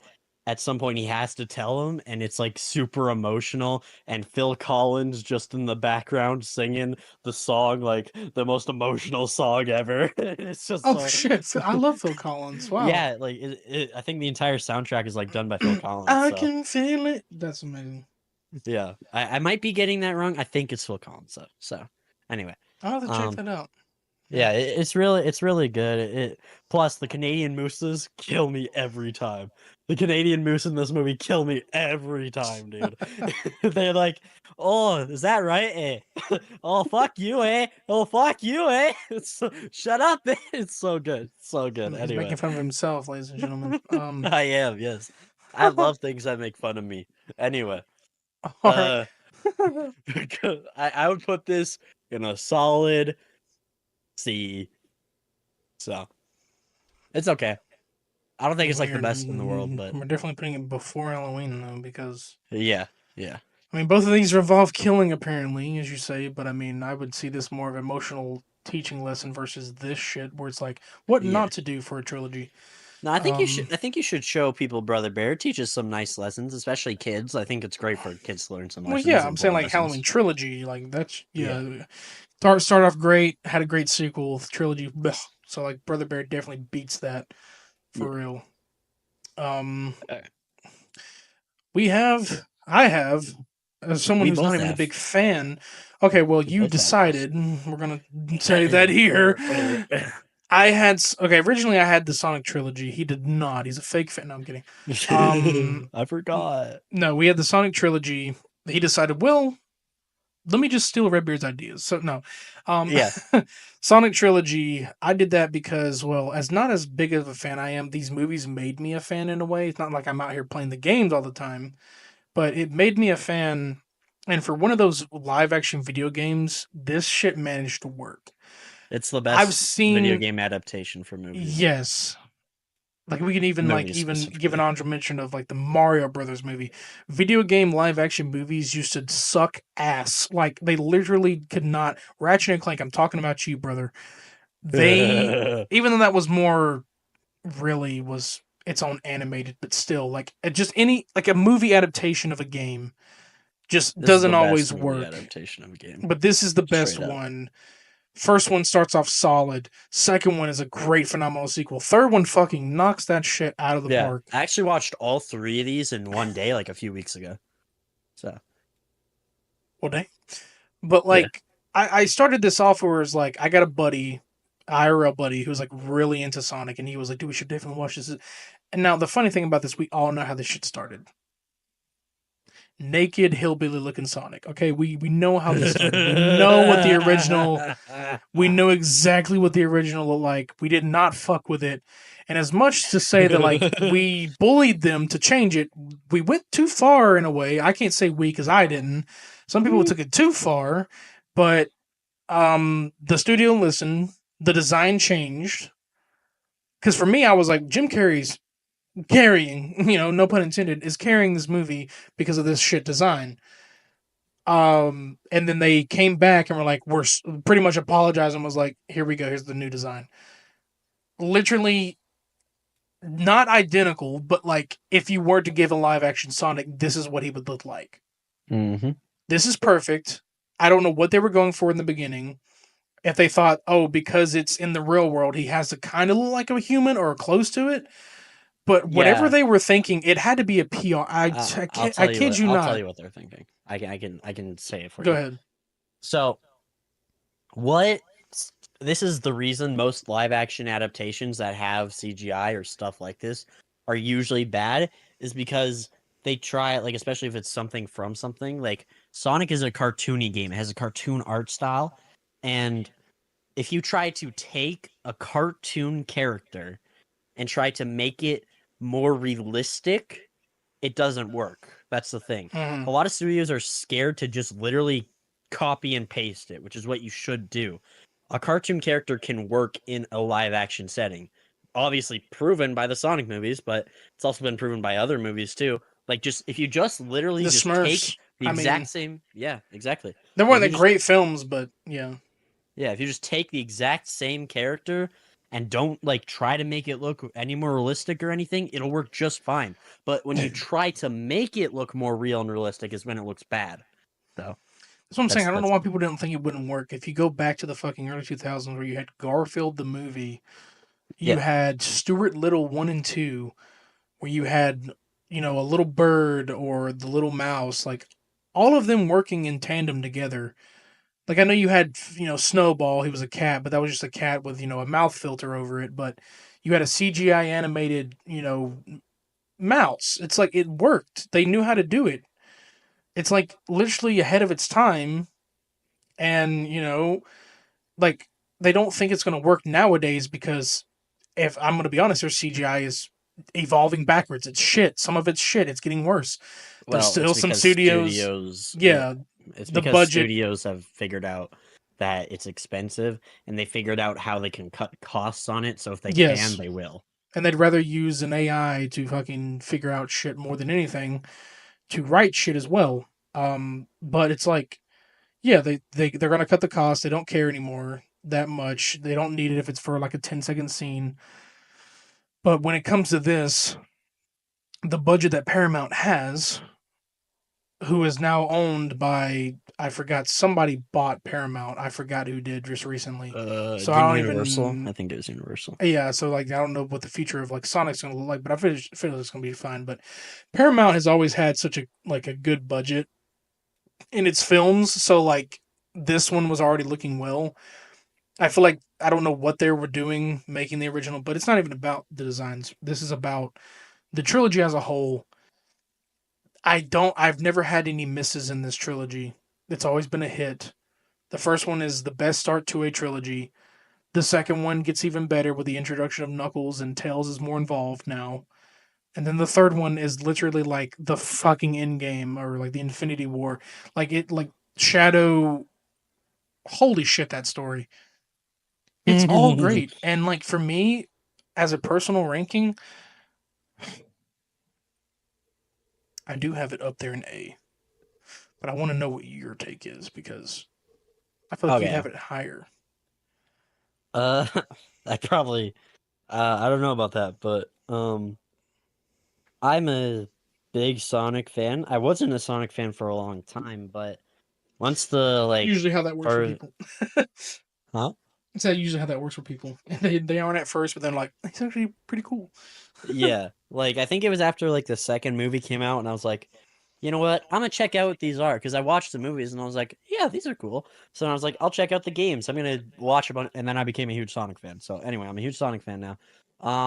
But I think I just watched these movies too, so they're fresh in my mind. I honestly, after like rewatching all these, one and two are kind of just they're good, but they're not like incredible. But three, Sonic 3, oh my They were god, is building up that for that. such a good They were movie? building up for that to be a huge climax, like ending. Like they were building that shit up for a long time. They knew they Yeah. had Shadow Plan, but they were going for the third movie for sure. Yeah. Plus, Shadow's my favorite character of Sonic. Shadow is So. your favorite character. Where is Shadow Generations 3? Anyways, uh, But yeah, no, so Shadow is like they did Shadow's character so well in Sonic 3. Like they actually adapt the thing is these movie adaptations are like the best I think they could have possibly been. Well, because they're not the exact same as like the actual stories. They're similar in certain ways, but they're quite different in some other ways. but it actually works well, The and I think the things voices, that they changed works. I yeah, think the they should have voices changed even those like things. match. Like Keanu, perfect for Yeah, Shadow. You had Knuckles is perfect. Idris Elba, like I all of them. doubted It's those like too. I doubt. Yeah, that's what I'm saying. I doubted them. People and the rumors, like people were like between Keanu and then Hayden Christensen. I was like, okay, Hayden Christensen's great. I would have chosen Keanu any day because of the voice that he Mm. has. Hayden Christensen has that slow tone, but I'd be hearing Anakin the whole time if I thought about it. But no, Keanu managed to surprise me, even though he doesn't really need to anymore because he's great.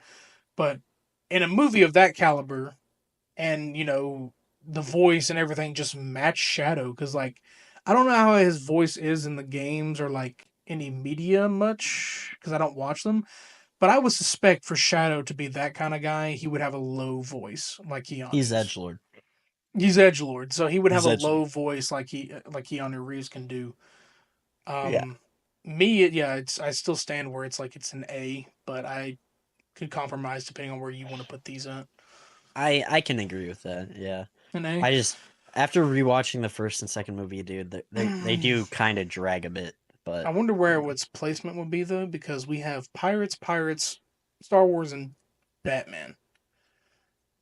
I feel like it would go in Mm, front of Batman, obviously, but I don't know where it would yeah, go in front. If it would I'd put it go, above prequels, but okay, yeah, that could work for me. just because I think prequels again, it Because just that's that that's second the movie prequels. just Yeah, that's in you know general. Because like something yeah funny thing is people nothing has beaten Revenge of the Sith yet. It yeah might, but I don't know if anything will. But um, yeah. yeah Um, next one is my pick, Mad Max Fury Road. the most recent Um, one. no, so the recent one was Furiosa, which I have yet to Oh, watch, which I okay. need to get on that because so I. Funny thing is, I have never watched the original Mad Maxes that had Mel Gibson. I believe that's right, Mel Gibson. I think so. Is Which is he's in this list as well yeah, under is he one of our. retired? I think he. No, he's still in film. He's working on stuff. He's more of a producer and director now, but like, no, he's Mm. still. But this Mad Max was like pretty much a retelling of the series. But Fury Road is pretty much like the world is already established. These characters are already here. These are obviously newer characters because I don't know the full lore of the original Mad Maxes, but like it stars Tom Hardy. Um, he's Max, and pretty much like majority the entire film they're on the road. That's why it's called the Fury Road. It's cool. The score is amazing. Um, there's like this one badass scene where they're driving down, and there's this dude called the Doof who is literally like strumming a guitar while there's giant speakers behind him with flames and shit coming out and flames coming out of the guitar. Badass sequence. But pretty much like the whole entire point of the plot of the movie is Furiosa is supposed to be shipping oil to another town away from their like the rig or whatever it's called, I believe, where like the Immortan, the leader of the group, um, uh, pretty much the real thing is it's a heist. The Immortan has all these wives and they want to be free. So the entire heist is for Furiosa to transport these wives away from the Immortan to a safer area. The Immortan does not like this, and he is trying to get all of his men. There's I can't remember what they're called, but Wait, like they're I'm like, lost. What? what do you mean? What? Like wives? Like people? So like this is set during a post-apocalyptic kind of like era. Like the whole world is like a post-apocalyptic. It's like mainly desert, like craters and stuff. And there's this big area where this big dude who's in charge of all these this gang of people. He's called the Immortan, and the women that he has are like wives, and like he's pretty much they're breeding. Like no one can breed with these women but him if that was the case. Oh, okay. We I find that see. later on, like pretty much he's the reason like that the life continues in a way. But he's old, he's dying, he's decrepit, and he's got a badass mask, I think. But the whole thing is like she's trying to save these people. She's trying to get out of here. She doesn't want to live this life anymore. She's trying to save them, and well, the Immortan doesn't. I think she also steals something else, like very important. But they're trying to escape, and the Immortan gets wind of this, and literally all of his people are chasing down Furiosa and the big giant ass tanker with like all these like big ass trucks and shit with like so cool. Like the whole time, mainly like they're driving. Mostly the whole fucking film, they're driving. But there's great settings. There's one of my favorite scenes where like they go through in this giant sand tornado and shit. Like it's amazing. Um, I believe it's very cool. Uh, it's one of my favorites. I have to watch Furiosa, but I enjoyed this film just because of the score and just everything about it. And Witness Me, like it's really cool. All But right. it would be hmm, it'd be a very low A because like it's good. Oh, okay. It'd be a very low. In a way, I would have said B just because like it's one of those action movies where it's like it's constant, but like just from like the music score, the constant like nonstop action that this movie is having. There's like a brief moment where like she goes back to a place she grew up at that's like completely flattened and destroyed. That they're done for a little bit, but like it's nonstop action the whole way, and like if your adrenaline would be pumping, it would be this movie. Like it's really good. All right. I like it. So low A for Mad Max Fury Road. I gotta watch Furiosa for sure. I heard Furiosa wasn't liked by some people, but I don't know. It wasn't that great, I hear, but like, I feel like I wanted to continue the duology. It's a prequel to like Fury Road, so like because it's Anya Taylor Joy, and then there's Chris Hemsworth is like one of the villains who's mentioned in the first film, I think, but I still would give it a watch. Okay. Alrighty, we are going to do Inside Out. Your pick. Oh, oh yeah, man.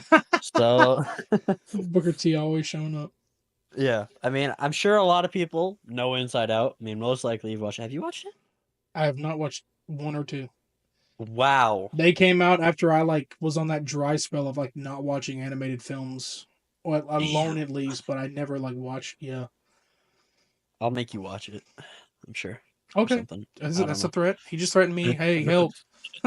uh, but basically, it's great movies. I mean, the second movie was like on top of the charts. It was like the most watched thing of like 2024, I think, or something like Oh, that. But anyway, Inside Out and Inside Out 2 are such good movies. It's basically just about a girl growing up and having to deal with her emotions and bunch of it's just about emotions and it's really wholesome. And the first movie basically shows how you need sadness to have joy and you need to have multiple emotions to feel certain things and eventually because it starts out with every like memory being one emotion, right? But then by the end of the first movie, I'm gonna spoil it for you. I don't care. By the end of the first movie, it's basically like all the memories then start having like multiple emotions in one, which is oh how it's like wow. actually gets as you grow older, right? You start experiencing more complex emotions and everything like that. Hmm. So in the first movie, she's like in like middle school. They move to like a new town and everything, right?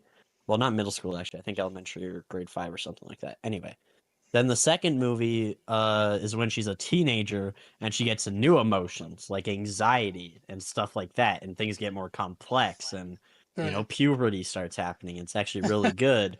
I know a lot of people are like lower on Inside Out 2 than they are Inside Out 1, but I think they're both phenomenal and I actually like 2 maybe more just because well, yeah, anyway. Sorry. I like 2 more. But I think they're both like really incredible films and I feel like everyone should show this to anybody because I feel like it just kind of like shows how kids and how teenagers can feel when it comes to emotions sometimes Right. and like how their mind works and this really like shows a good way of how people's minds work and everything. But I personally would put this um And this is both uh movies, right? yeah, Okay. yeah. I'd put this probably oh fuck. Um,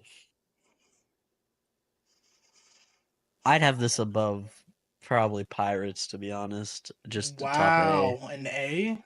Yeah, it's a really good movie. Like really good movies. I can't necessarily argue since I haven't seen it, but it's like I I recommend you watch it, bro. It's I good. can't. It's like me. I want to compromise and say put it between World's End and Sonic, I'm because like I haven't seen I'm it. But fine it's with like I that. mean, because like a compromise of like me having not seen it, just because like I Yeah, can't give a I'm fine with judgment that. from you explaining it. Yeah, it does sound interesting because like everybody wants to like know how these emotions work and it will help Actually, put people. Sonic above it.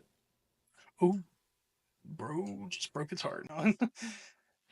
I mean, yeah, because Sonic, between like it's having a full not just because it has a full trilogy, but because all of that in there, it's like there. I'm Yeah. sure this is a great film. I've heard it is, and especially like some a division between part two, even though you know Yeah. it's still Clear your good. schedule for next weekend. I'm gonna make you watch it. I don't know if I can do that, but I'll let you know. I'll see. I don't know what my schedule is next week yet, but I'll see. Okay. Don't even go to work. No. Yeah, definitely behind Sonic. This All one's right. gonna be a double decker Double deluxe decker with bus. cheese. I'm pretty much this is if you look at it from here, it is the Raimi trilogy and then the Sony versus Mark Webb Amazing Spider-Man duology films. It's but this is mainly together is going to be just the Sony versus Spider-Man films, but I'm going to rank them individually, of course. Uh, I don't know why I did it, but I was like, if we're talking Spider-Man, I'm just going to throw both of these together because and no, notice none of the newer ones are in here, just because I Even didn't though want to they're make everything better. Spider-Man. Um, what did you say? They're better. Yeah. All right, rage bait. Anyways, so like with the Raimi trilogy, I believe you have never seen one, right? I have not seen the Raimi trilogy Raimi or the trilogy. Amazing Okay, Spider-Man, so so Raimi trilogy has like you know for some reason, oh, I know the memes. well the memes yes, but like the hit or misses in this is like it's very strange because like the first one is obviously the greatest introduction to Spider-Man I've ever seen and like during ahead of its time. Like there's better now obviously, but as ahead of its time for a film that was like the early 2000s, they did it well. And the films are basically like this is Sam Raimi's trilogy I'm talking about for people. Um like for ahead of its time, and Sam Raimi as an interesting choice. He is a Spider-Man fan, but he's also a horror movie creator. So if noticing if there's any horror aspects in these films, it's because Sam Raimi is, directing them. I don't necessarily remember what horror aspect was in the first one, but in the second film, the one where Doc Ock is in the hospital, the arms are attacking everybody, that's a pretty much horror, and it felt like a horror film. And then three with the Venom segment, but first one's a great introduction. The second one is my favorite, just because of like Doc Ock is one of my favorite villains in Spider-Man. Like people are like, "Oh, Green Goblin, Venom." Doc Ock is one of my favorites, probably my favorite, just because I love the fucking. I just love everything about an evil scientist with fucking giant metal arms. I don't Yeah, know. I agree. I love the actor they chose for him. Like these actors that Sam Raimi knew who to get for these damn. They look so out of the like I know Doc Ock in this film looks different from what he does in the comics, but they knew how to get the people to look like their characters somehow. Like if you Well, watch I Spider mean, Man 3, Sandman's character looks like Sandman in the comics. yeah, I mean the thing is like the Spider-Man characters are like in the comics, they're so fucking like old school that they if anybody literally like close to resembled them, they look like idiots. Like they would. Yeah, Like but like in the way it's like Tobey Maguire has that nerdiness about him, but sometimes it's kind of like too cheesy. Mary Jane in the film is like in a way a whore. I'm sorry, literally just the way her character's portrayed. I don't know. They were taking from Ditko comics. Like that's what Raimi took from, which Steve Ditko and the originals like Stan Lee worked on. That's what these derive from. The newer Spider-Man stuff derived from either Ultimate Comics, which I believe that's what TASM comes from, And then Homecoming, it's like its own new adaptation in a way. But between these two, like they are Ultimate Comics or Ditko Stanley originals. But they're meant to be cheesy and corny. The quips are meant to be cheesy and corny because that's what they're deriving from the original stuff back in the day. Yeah. Two is my favorite. Two will be my all-time favorite. One is not bad, but one is not great. It's a great start. Three is literally saved by the memes. Mostly all three of them are. Two doesn't need saving from the memes. Three, it does. Um, Three, if it was just all about Sandman and not Venom, it would have been a great story. If three didn't involve Venom like they had to involve Venom, it would have been great. They could have continued it. But because Venom was pushed onto Sam Raimi, he didn't know anything about it. Well, it turned out to be shit. In a way, it's like mediocre good. It's not, it's fun good. It's a fun movie, like you said about FNAF. It's a fun movie, but it's not a great movie. One is good, but not great. Two, it's not perfect, but it is great and fun at the same time. Okay. It felt like more of the budget went into two as well. Like they were so successful in the first Spider-Man, they immediately started filming the next one, and it all turned out great. I don't know how, but it just like when people say, "What's your favorite movie from the Raimi trilogy?" If you watch it, most people say two All right. these days. Now it's three, but for me that, but now because of three, it's going to be in B tier. Oh. Like these are my favorite. This is one of my favorite trilogies, but B tier, it's never been on par with an S tier. If I was doing Spider Man 2, it would be around maybe a low S, Let's but I'm see. doing the trilogy. So if 3 was good, it would be in an A, but it's probably a low A, one or low B because I don't want to put it in front of a. Well, unless you prefer putting it in front of a Christmas movie, I would probably put it in front of Black Mass as Doesn't well. matter to me. I haven't seen them, so I can't. I wouldn't Very say. true. You can't say anything. I mean, you can give your opinions, but I mean, like, the I just don't memes are have all any. of you. Yeah. But TASM, I'm also gonna have to throw that in there. But TASM, um, it's a love hate because TASM one. For those who don't know what TASM stands, it's Amazing Spider-Man. That's just the abbreviation. Um, Oh, it's it's a it's a very different vibe in the first film. It's more darker. Like you go through the same shit you go with again, like Uncle Ben dying again. It's like it feels like that Batman effect where it's like we've seen his parents die so many times, but Uncle Ben dying and him chasing down the shooter. The suit looks like scaly looking, like he looks scary in the first film. Like the suit's great. The second one, or you have the lizard. Lizard is like was one of those villains that like people enjoyed, but like didn't see as much of a threat. They put him in the first film. He actually was great. Um, TASM 2 involves Electro, Blue Electro. oh, uh, he's redeemed and made up for it in No Way Home, but regardless of people saying like he doesn't look blue, I like this version of Electro, especially the theme song that came with it. Probably one of the greatest villain themes ever. If you haven't heard it, dude, I'll send it to you. It's fucking great. yeah. Send it to me. The I never entire heard of it. well, it's 12 minutes. The Electro Suite, the entire thing. Yeah, I probably send that whole thing to you. You love music, right? Hmm? Yes, I'm a huge Yeah, music I'll person. send the Electro Suite to you. It's amazing. Okay. It's if you love fucking dubstep beats. I mean, it's like it's not full on, but it's like his whole thing was like he's electro. And they're like, oh, and it's Hans Zimmer too. It's Hans Zimmer. Hans Zimmer is Oh, phenomenal. I love Yeah, Hans Zimmer. it's Hans He's on Zimmer. this list in other places too. Yeah, So, it's Hans Zimmer and the Magnificent Six, but I don't know if that's like. I think that was just a random thing for like an allusion to Sinister Six, but and then Pharrell Williams is like the vocals. Yeah, oh, it's okay, because I'm damn. happy. Even though he's like more, yeah, he's like the voices in Electro's head. But it's like a great film, and it's like one of those instances where it's like, well, it's a good film. A great. It's one of those instances like it should have just been Electro's movie. No Green Goblin at the end, and no Rhino post credit scene or pre credit scene because Rhino's on the cover of the fucking movie. I don't know. It's. I have respected it more since. It would have been a C. I've respected it more since, and I've respected Andrew, but it would be a low. It'd be behind Raimi. Okay. I know you can't say much on it.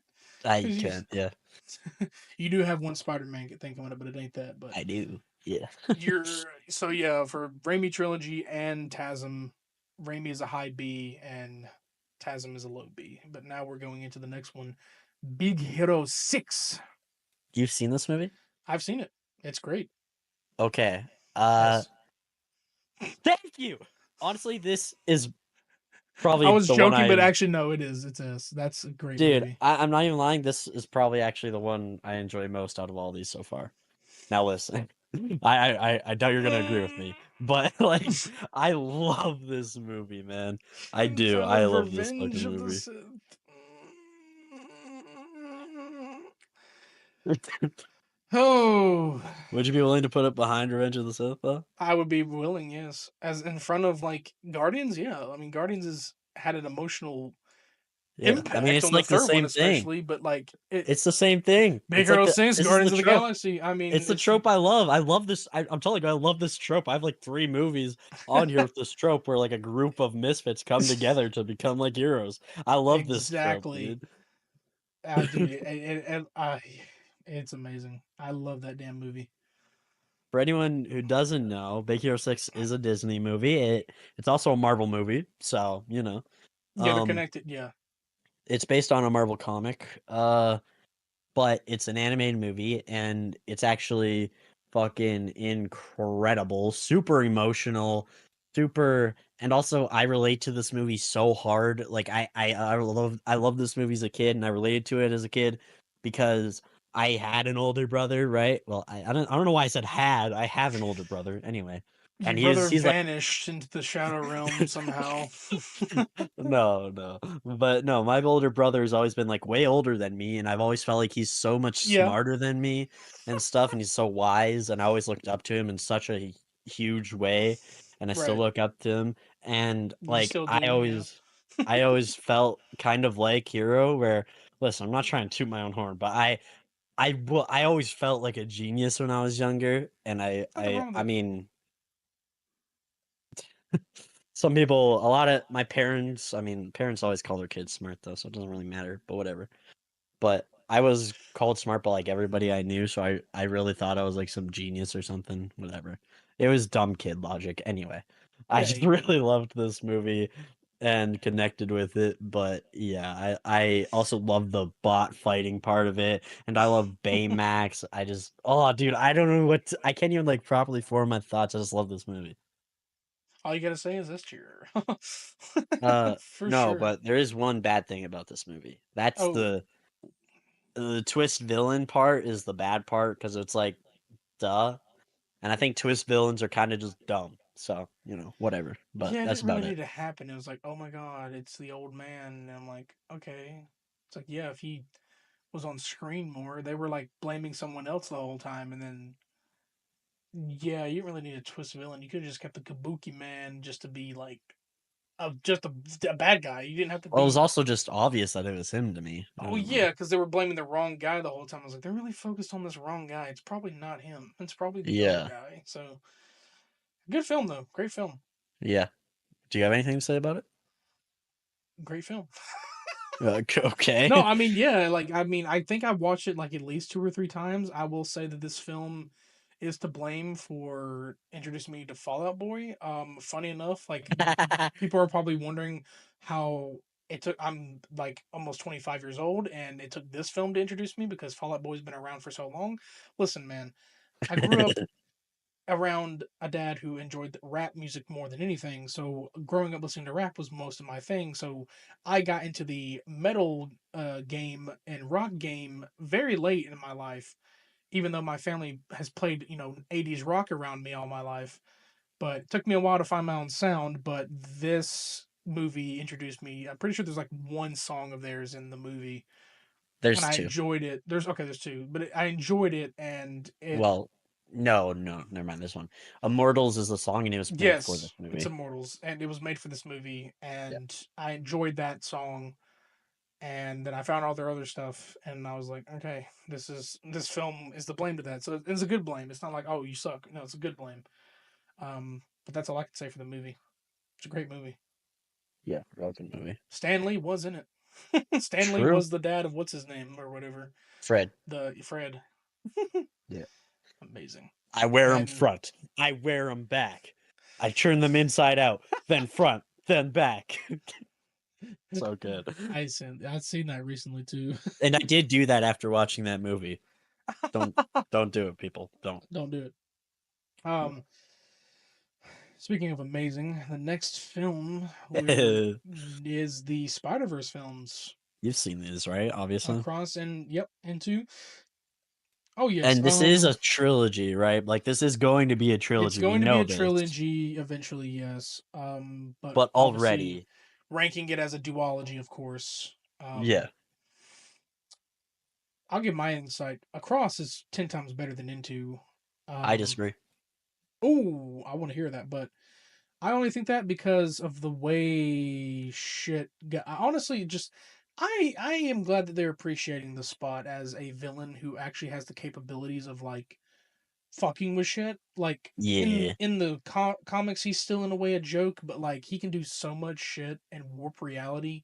The fact that he's becoming a serious villain now instead of villain of the week as they say or a joke villain really helps me appreciate that they're paying attention to low, like he would be considered C class villain. Now he's A class, Mm-hmm. multiversal threat.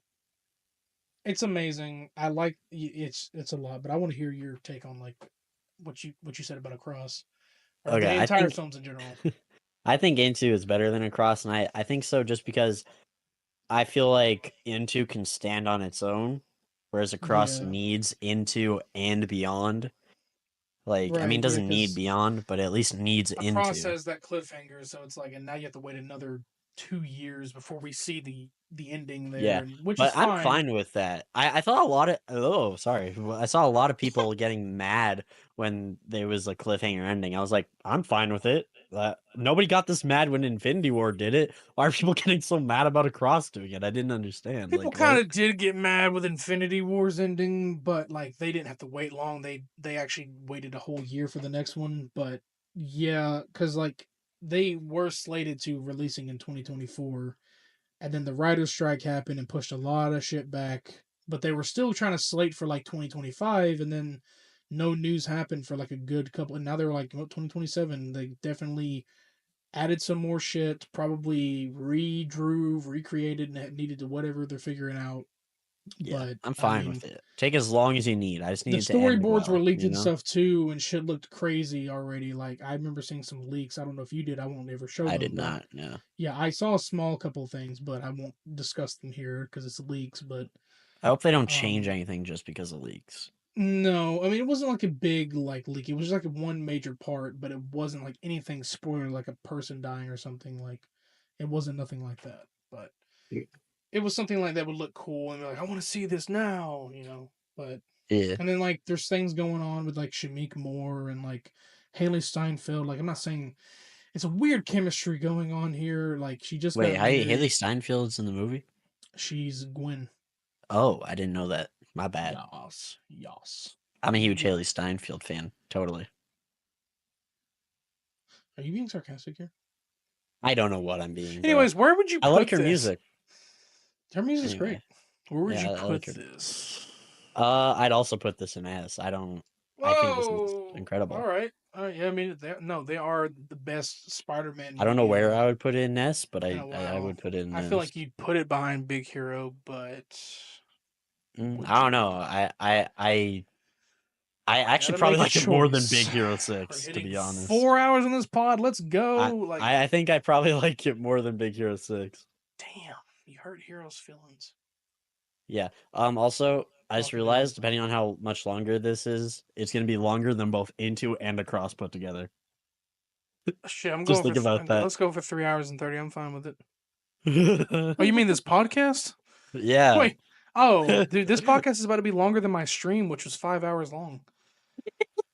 Uh, No, it won't take that much longer. this is a big favorite of mine, the Rocky films. Now, I'm not counting all of It's about them. how hard you get and keep moving forward. It's about how much you can take and keep moving forward. Yeah, no. Um, The Rocky films mainly 1 through 4. I'm not talking about Rocky 5. Not talking about Balboa. I'm not talking There's a about. 5? There's a 5. Yes. Jesus. It's not even really a boxing fight. He beats up a dude in a street fight. Like it's not even really that big of a deal. 5 shouldn't have really happened. Balboa shouldn't have really happened, but Rocky wanted to have like one final thing, and then eventually years later, the Creed films would happen. I have not watched any of the Creed films, and I'm thinking about binging them one day because there are characters that come back. There's characters that but um, so the Rocky series 1 through 4 is pretty much it. Now, anytime if people like I told him, if you were to sit there and say you want to watch a movie and I'm not in for it, but you tell me it's a Rocky, I'm gonna sit down and pay attention. Now, the main ones of Rocky that bleed into my mind always is Rocky 3 and 4. Now, Rocky 4 is very iconic because that's Ivan Drago. That is also Rocky's biggest fight because it's a giant Russian brute, um, capable of destroying someone, which he eventually does in the film. Um, I don't know how much of these films you've seen, but like I feel like you should experience these on your own without any spoilers. So, um, there's someone in 3 who is from the who was during the WWE that shows up in 3. Isn't it Triple H or something? No, this is before Triple Randy H's time. Savage? No, that's Hulk Spider Hogan? Man. Yes. So Hulk Got it. Hogan. This is during the time Hulk Hogan. Hulk Hogan even mentions this in that Vince documentary. I don't know if you remember, but he mentioned like he got fired by Vince Senior because he wanted to go do the Rocky film. Um, the Mm. Rocky 3 is that because Rocky 3 he fights Mr. T, or Clubber Lang is what his name is. Rocky 4 he fights Drago. Rocky 1 and 2 he fights Apollo Creed. Rest in peace, Carl Weathers. It's these are great films.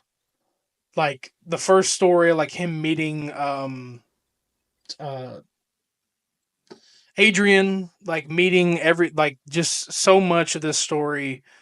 One of Sylvester Stallone's like iconic. There's so many like Rambo, like so many things that he's done. This is one of his like most iconic stories that he's ever made. And during this time, boxing was rising. Like Ali had just finished. Tyson was coming in at some point, I think later on. But like this was just such an emotional story through all the way, and one of the best regarded as like fictional boxing films of the underdog story of getting stronger, which is pretty much his theme song, "Getting Stronger." Um, dun, dun, dun, like just him running up the steps is the iconic scene, like him being able to run up them without stopping, without losing energy. It's just like these all 4 of these films, 3 and 4 make it better for me because they start eventually getting better. Um, but 1 and 2 are obviously classics. Uh, I love them to death. They're funny enough. Okay. This You is an know, this is an S pick for me. okay, I haven't seen them, so I'm fine with that, but I just have to say, the only thing I know about Rocky is okay, don't make fun of me. Okay, please don't make fun of me. Ha no. But I was young, okay, and this was the time when I would just watch YouTube every day and I'd watch Dragon Ball Z every day, okay? So there was this one edit of Dragon Ball Z and it was basically just the Rocky speech, but it was like saying it to like from Goku. from 5. Yeah. And it was just like the Rocky speech to, and it was just like saying it to like Goku, and it was just showing like clips of like Goku and Gohan like doing some crazy shit, and I would cry every time I watched that, and I would get so emotional, and I'd be like, "Fuck yeah!" I'd get inspired by that shit. So It's a good speech. The weird thing about 5 is like I always find funny. It's like 5 is not that long after um 4, and his son has already grown up. Like his son was like a little kid in the 4th film watching his dad beat up Drago, and then immediately 5 comes out, and like it's supposed to be set a little bit after 4, and his son is already tall and young. I don't understand it. I don't know where they were going with it. it's a great story, and it's like trying to see if Rocky still can do it. He tries to train a kid, and then that guy turns on him and stuff. It's like there really is no boxing match. He literally just beats him up in the street in front of people, like it's a street fight. Uh, and then Rocky Balboa is like he tries to have that Eye of the Tiger still, but he loses it, and it's like the Creed films kind of save it, but Rocky's not in four. He's unfortunately not in three because there was like creative differences.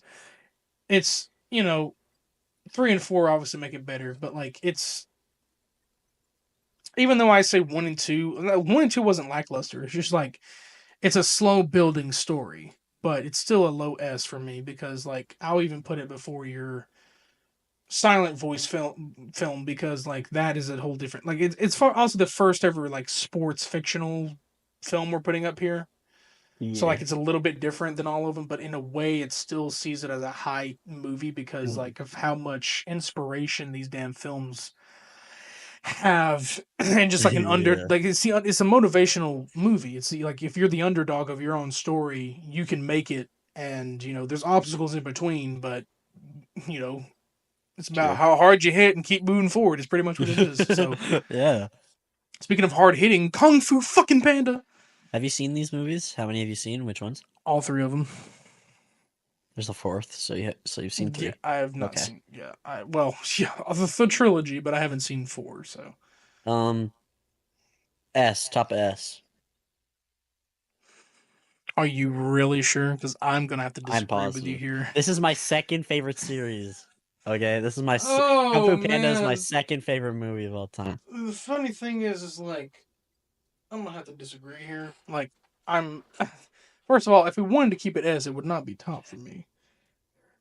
Uh, for the You're not for even this, considering it S. You're crazy, bro. I'm not considering it this because we've talked about three. How three is like it didn't need a three, Well, it even didn't though get I 3 or 4, said but still, it's well. so good. 1 and 2 It's are Jack great and Black, iconic. man. Okay, Jack Black can't always do well. Looking at you, Minecraft movie. Anyways, no, I can't judge that because I have not That watched it. movie is done exceptionally well. Might not be a good movie, but it's done well. You're rage baiting. Listen, I'm no, it not. has, It's it done has, it well. It's has done in multiple. numbers. There's mixed criticisms and reviews. Okay, I understand. It's. I never said. I I said it was a bad also, movie, but it's done I well. It's made money. also can't judge as well because I cannot judge a film without watching it, and I will not judge a film without watching it. I like I said in that video of mine, the rant, I've just shit on it for fun because like the whole world's doing it, but it's not really. I don't hate it. I can't hate it because I haven't seen it. You people in the theaters are making me hate it, but it's your fault. Stop doing it. Anyways, like there could be a bit of a compromise here of where it goes into an A because like I don't see them as Hey, S. it's Like crazy. the only reason is because I love 1 and 2. Um, Shin is like probably my favorite over Tai Lung as a villain because the man is a fucking he is a menace. Shen uh, murdered an entire race. He literally tried to yes, commit racial. What's it yes, called? he's a terrorist. He's a racial discrimination. I don't know. Warfare. I don't know. Racial warfare, something. He's a terrorist, and he's also like he's worse than Tai Lung, like in types of like villain. But three, then you get Kai, who just wants to steal like what was it the chi or the Chi. powers of like the chi of like the people that brings it down for me because like I liked him as a villain, but it Yeah, no, I just agree. 3 and 4 aren't that great, but like 1 and 2 itself just carry it for no me. it's split in half. You have 1 and 2 great, and then 3 and 4 that cannot be S But for one and me. two are so good that it's S Also, for me. I haven't seen 4, so I can't agree with you here. Oh, I have to give God it damn I have it, to give it an bro. A, but I don't know where to set it unless I set it next to Inside Out because they're both animated, but it's definitely No, better. it's better than Rocky, at least. In S, you're still trying to fight for S? I am. I goddamn right I am, bro. So, in your opinion, it's better than Pirates and Inside Out and the Yes, prequel trilogy? easily. I don't care how fucking dumb I seem. I'm sure I seem dumb. I don't care. Okay. I don't care because Kung Fu Panda is a series that I I've mean, it loved is better ever than since I was Rocky, a but child. like It is better than Rocky, but better than Revenge of the Sith? You're tripping, dude. I don't know. I like it better than Revenge of the Sith. I like it better than all of these movies, but Uh, that's just favoritism, okay? yeah, I was- I listen, this is my favorites list, okay? It's not the best. All right, I'm not saying 3 and 4 are the best, but I love those movies anyway. So, you know, I mean, that's probably a good placement. Like, it's a boxing movie, you I know. mean, just think about Kung Fu Panda, okay? Think about Kung Fu Panda. Tai Lung is an incredible villain, Uh huh. okay? And at the end, where he's like fucking choking out Shifu, and like Shifu's like, or no, he's not choking out Shifu. He's like looking over at the staff of Oogway, and like Shifu's like, I, I'm sorry, and Shifu apologizes for like doing what he did to Tai Lung, and then Tai Lung for a split second, the animation is so good. For the split second, you see like his eye twitch and him like regret everything for a second, but then he realizes he's gone too far, or at least in his mind, he thinks he's gone too far. So then he starts choking him out. It's like, where is the scroll? And then fucking you hear, and then hey, hey, and then you hear breathing, heavy breathing. Are you looking for this? And it's just Poe, bro. It's so good. And then their whole fight is incredible because it uses stuff from the movie. It uses the pan scene where Shifu was doing the bowls, and they use the pans there. Oh, it's And no, he it's uses his great. love for food and his imagination, imagining the cookie as the scroll. And it uses the fireworks stuff from when it was like when he used the fireworks to get into the Furious Five ceremony to choose the Dragon Warrior. It calls back to that. It calls back to so many different things in that one fight. And then the whole he can't be like Tai Lung can't use this technique because Poe's too fat. Like it's just incredible. And then when Poe is like, "No, I'm not. I'm just not just a big fat panda. I'm the The big big fat fat panda." panda. Skadoosh. Skadoosh is so iconic, bro. Jack Black is incredible. Angelina Jolie is incredible in her like 2 lines in that movie. Freaking Jackie Chan, literally Jackie Chan is three incredible in his lines. 1 line. Fucking so all the And I characters forgot who incredible. fucking Mantis was, but yeah, like all of them Mantis respectively. is Like, Seth Rogen. oh yeah, that's right. Yeah, Lucy Liu is Viper. I forget who plays Crane, but I think anyway, and then it's Crane is David Cross, the oh yeah, you're right. Chipmunks guy. Yeah. Yeah, and then Mr. Pitt, and No, then Mr. Angelina Ping. Jolie. No, Tigress did get a lot of lines. I mean, She only got a few in the first movie. She she got a was lot this. more in the second Yeah, movie. she was the. I mean, the leader. But yeah. Yeah, and then also in the first movie, the fucking whole message being like there is no secret ingredient to make something special. You just have to believe it's special. Bro, that goes so fucking hard. That's such a good lesson to teach anyone. That you should I'm not believe in yourself as he disagreeing. looks I'm at the not scroll and it disagreeing. like reflects back on It him. belongs in And S. I then understand. and then you also have like frickin' the famous quote of like noodles, don't noodles. Yes. Quit, don't quit. You are too concerned with what was and what will be. There's a saying. Yes, no. Yesterday is history. Tomorrow is a mystery. Today is a gift. That is why it is called the present, He's bro. doing everything he can to get us to 5 hours. Now, Yes, man, I can quote these fucking movies till I I can't. die. I don't want to stay up until I die. Okay, Okay, listen. and then Kung Fu Panda 2, No, you you're know, not you have reciting the fucking entire film. You're not reciting I'm the going entire to. I'm film. doing this because you questioned it. I'm doing this because you questioned it. I You're gonna didn't. sit I, there and listen to me talk about these films. I didn't question you. What the hell? You're gonna sit there and listen to me talk about these films. Jesus Christ. So, in the second movie, it's all about Poe learning who he is and learning about his true family. And at the end of the day, he still realizes that he is his father's son and he is his own person no matter what happened in his past. And he stops doubting himself. And the whole Tigress and Poe relationship in that movie is just fucking incredible. Where Tigress shows that she actually does care, but Poe thinks she doesn't care because she's so hardcore and hides her feelings most of the time, and it's just so good. And the whole inner peace thing is incredible, and Shen's whole thing is awesome. And when he dies, like when he's about to die, you can literally just see him close his eyes and accept it, and it's so sad because he's like a tragic villain at the end of the day, just like Tai Lung, and they do that so well. And then 3 is about No, no, we're co-parenting. not. Not. I only mentioned 2 and 1. Okay, I understand. They are great films. There's some ups and downs. 1 and 2, I agree with you, are the best. It does belong in S. I just cannot put it any higher. But I know, because I know you're not going. Listen. Yes. Okay. It's a great placement. I mean, it's in front of a boxing movie, so I mean, it's a great placement. Okay. So this one here, I'm not gonna explain too much. I'm getting tired. Okay, I'm not gonna explain too much, but it's so Kingsman. It's mainly the Kingsman trilogy because technically there's 4 movies. So there's Kingsman: The Secret Service. Golden Circle is the second one. We just watched the scene where Merlin dies and he sings Country It's so Road. funny. I Amazing love that scene. scene. Then there's Kingsman 3. I'm forgetting what the fuck it's called. Um Hey guys, what's up? It's RedBeard. Sometime in between recording this week's podcast, the OBS crashed on us, stopped recording about almost 4 hours into the pod, and well, we were not even finished with the tier list. Unfortunately, it's decided not to continue the rest of it, and we were almost done.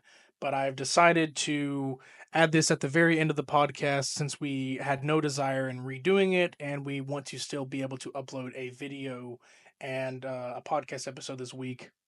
So I'm just going to give a summary of the tier list that we decided. Unfortunately, you all missed a lot of good discussions on these films that we liked. It's very unfortunate that we didn't get to finish that, but I'm just here to say what we decided was our picks in the tier list. But in S tier, we had at the very top was How to Train Your Dragon, the entire series. We had the Lord of the Rings trilogy. We had Avatar. We had Revenge of the Sith. We had the Spider-Man Spider-Verse films duology. We had Big Hero 6. Guardians of the Galaxy trilogy, and also Guardians 3, which was a personal pick of mine. At the top of A, we had the Kung Fu Panda series.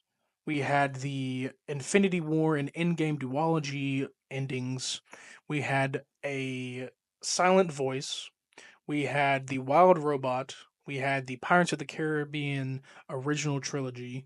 And we had At World's End, which is Pirates 3, my personal pick. We had the Sonic trilogy. We had the Inside Out movies. We had the Harry Potter franchise. We had Star Wars, the prequel trilogy. And we had The Dark Knight and Mad Max Fury Road and Rocky 1 through 4, or the Rocky series in general, but excluding Rocky 5 and Balboa. In B tier, we had the Spider Man Raimi trilogy. We had the Hobbit trilogy. We had the TASM, or the Amazing Spider Man duology. We had Transformers trilogy. We had the Steven Universe movie. We had Kingsman, the Secret Service, the trilogy in question, not the 4th movie, which is the Kingsman. We had Black Mass. We had Klaus. And at the top of C, we only had 2 options. We had Brother Bear and the Halloween trilogy. And our honorable mentions, we had Cloudy with a Chance of Meatballs, Escape from Planet Earth, Fast and Furious, specifically 5, 7, and 1, Braveheart featuring starring Mel Gibson, Bolt, Disney's Bolt, the Ice Age trilogy, which is 1 through 3, Cars 1, and The Incredibles 1. Most of our discussions got corrupted and cut out, unfortunately. The podcast was longer than we thought. We recorded almost 5 hours of content. Krodok had to go. We're getting very tired. The best thing we could have done is ended it this way instead of ending it prematurely and not giving you a podcast episode. With unfortunate circumstances, we didn't have the outro that we wanted, and we didn't get to finish strong as we wanted. In the future, we will probably hope to not record as long. But yes, that is our list. If you agree, leave us comments down below. If not, leave your pick of what you think is the right places for this list. Again, this is the Beard Bros list, and our personal opinion. Follow me on socials at I am RedBeard on YouTube, I am RedBeard22, and on Twitter. Follow Krodok at Krodok on YouTube or Krodok55. Krodok has mentioned that he is doing some things on his channel, so please go over there and follow him. He does a lot of great gaming content. He is going to be reacting to wrestling content like NXT, SmackDown, any kind of wrestling content he's going to be reacting to. He'll be posting it to his channel. Next week we're going to be doing the PLE predictions for Backlash 2025, and the title will be up for grabs once again. Unfortunately, he's not here; he has left. But yes, unfortunate circumstances. Sorry that the podcast has to end like this. But we will be prepared for the next time not to record as long as we do, and hopefully OBS doesn't run its course on this. So, hope you all enjoyed what we could add this week into the podcast. We will see you next week. We'll catch you in the next one. And on my behalf and Krodok's, peace. Fuck your story.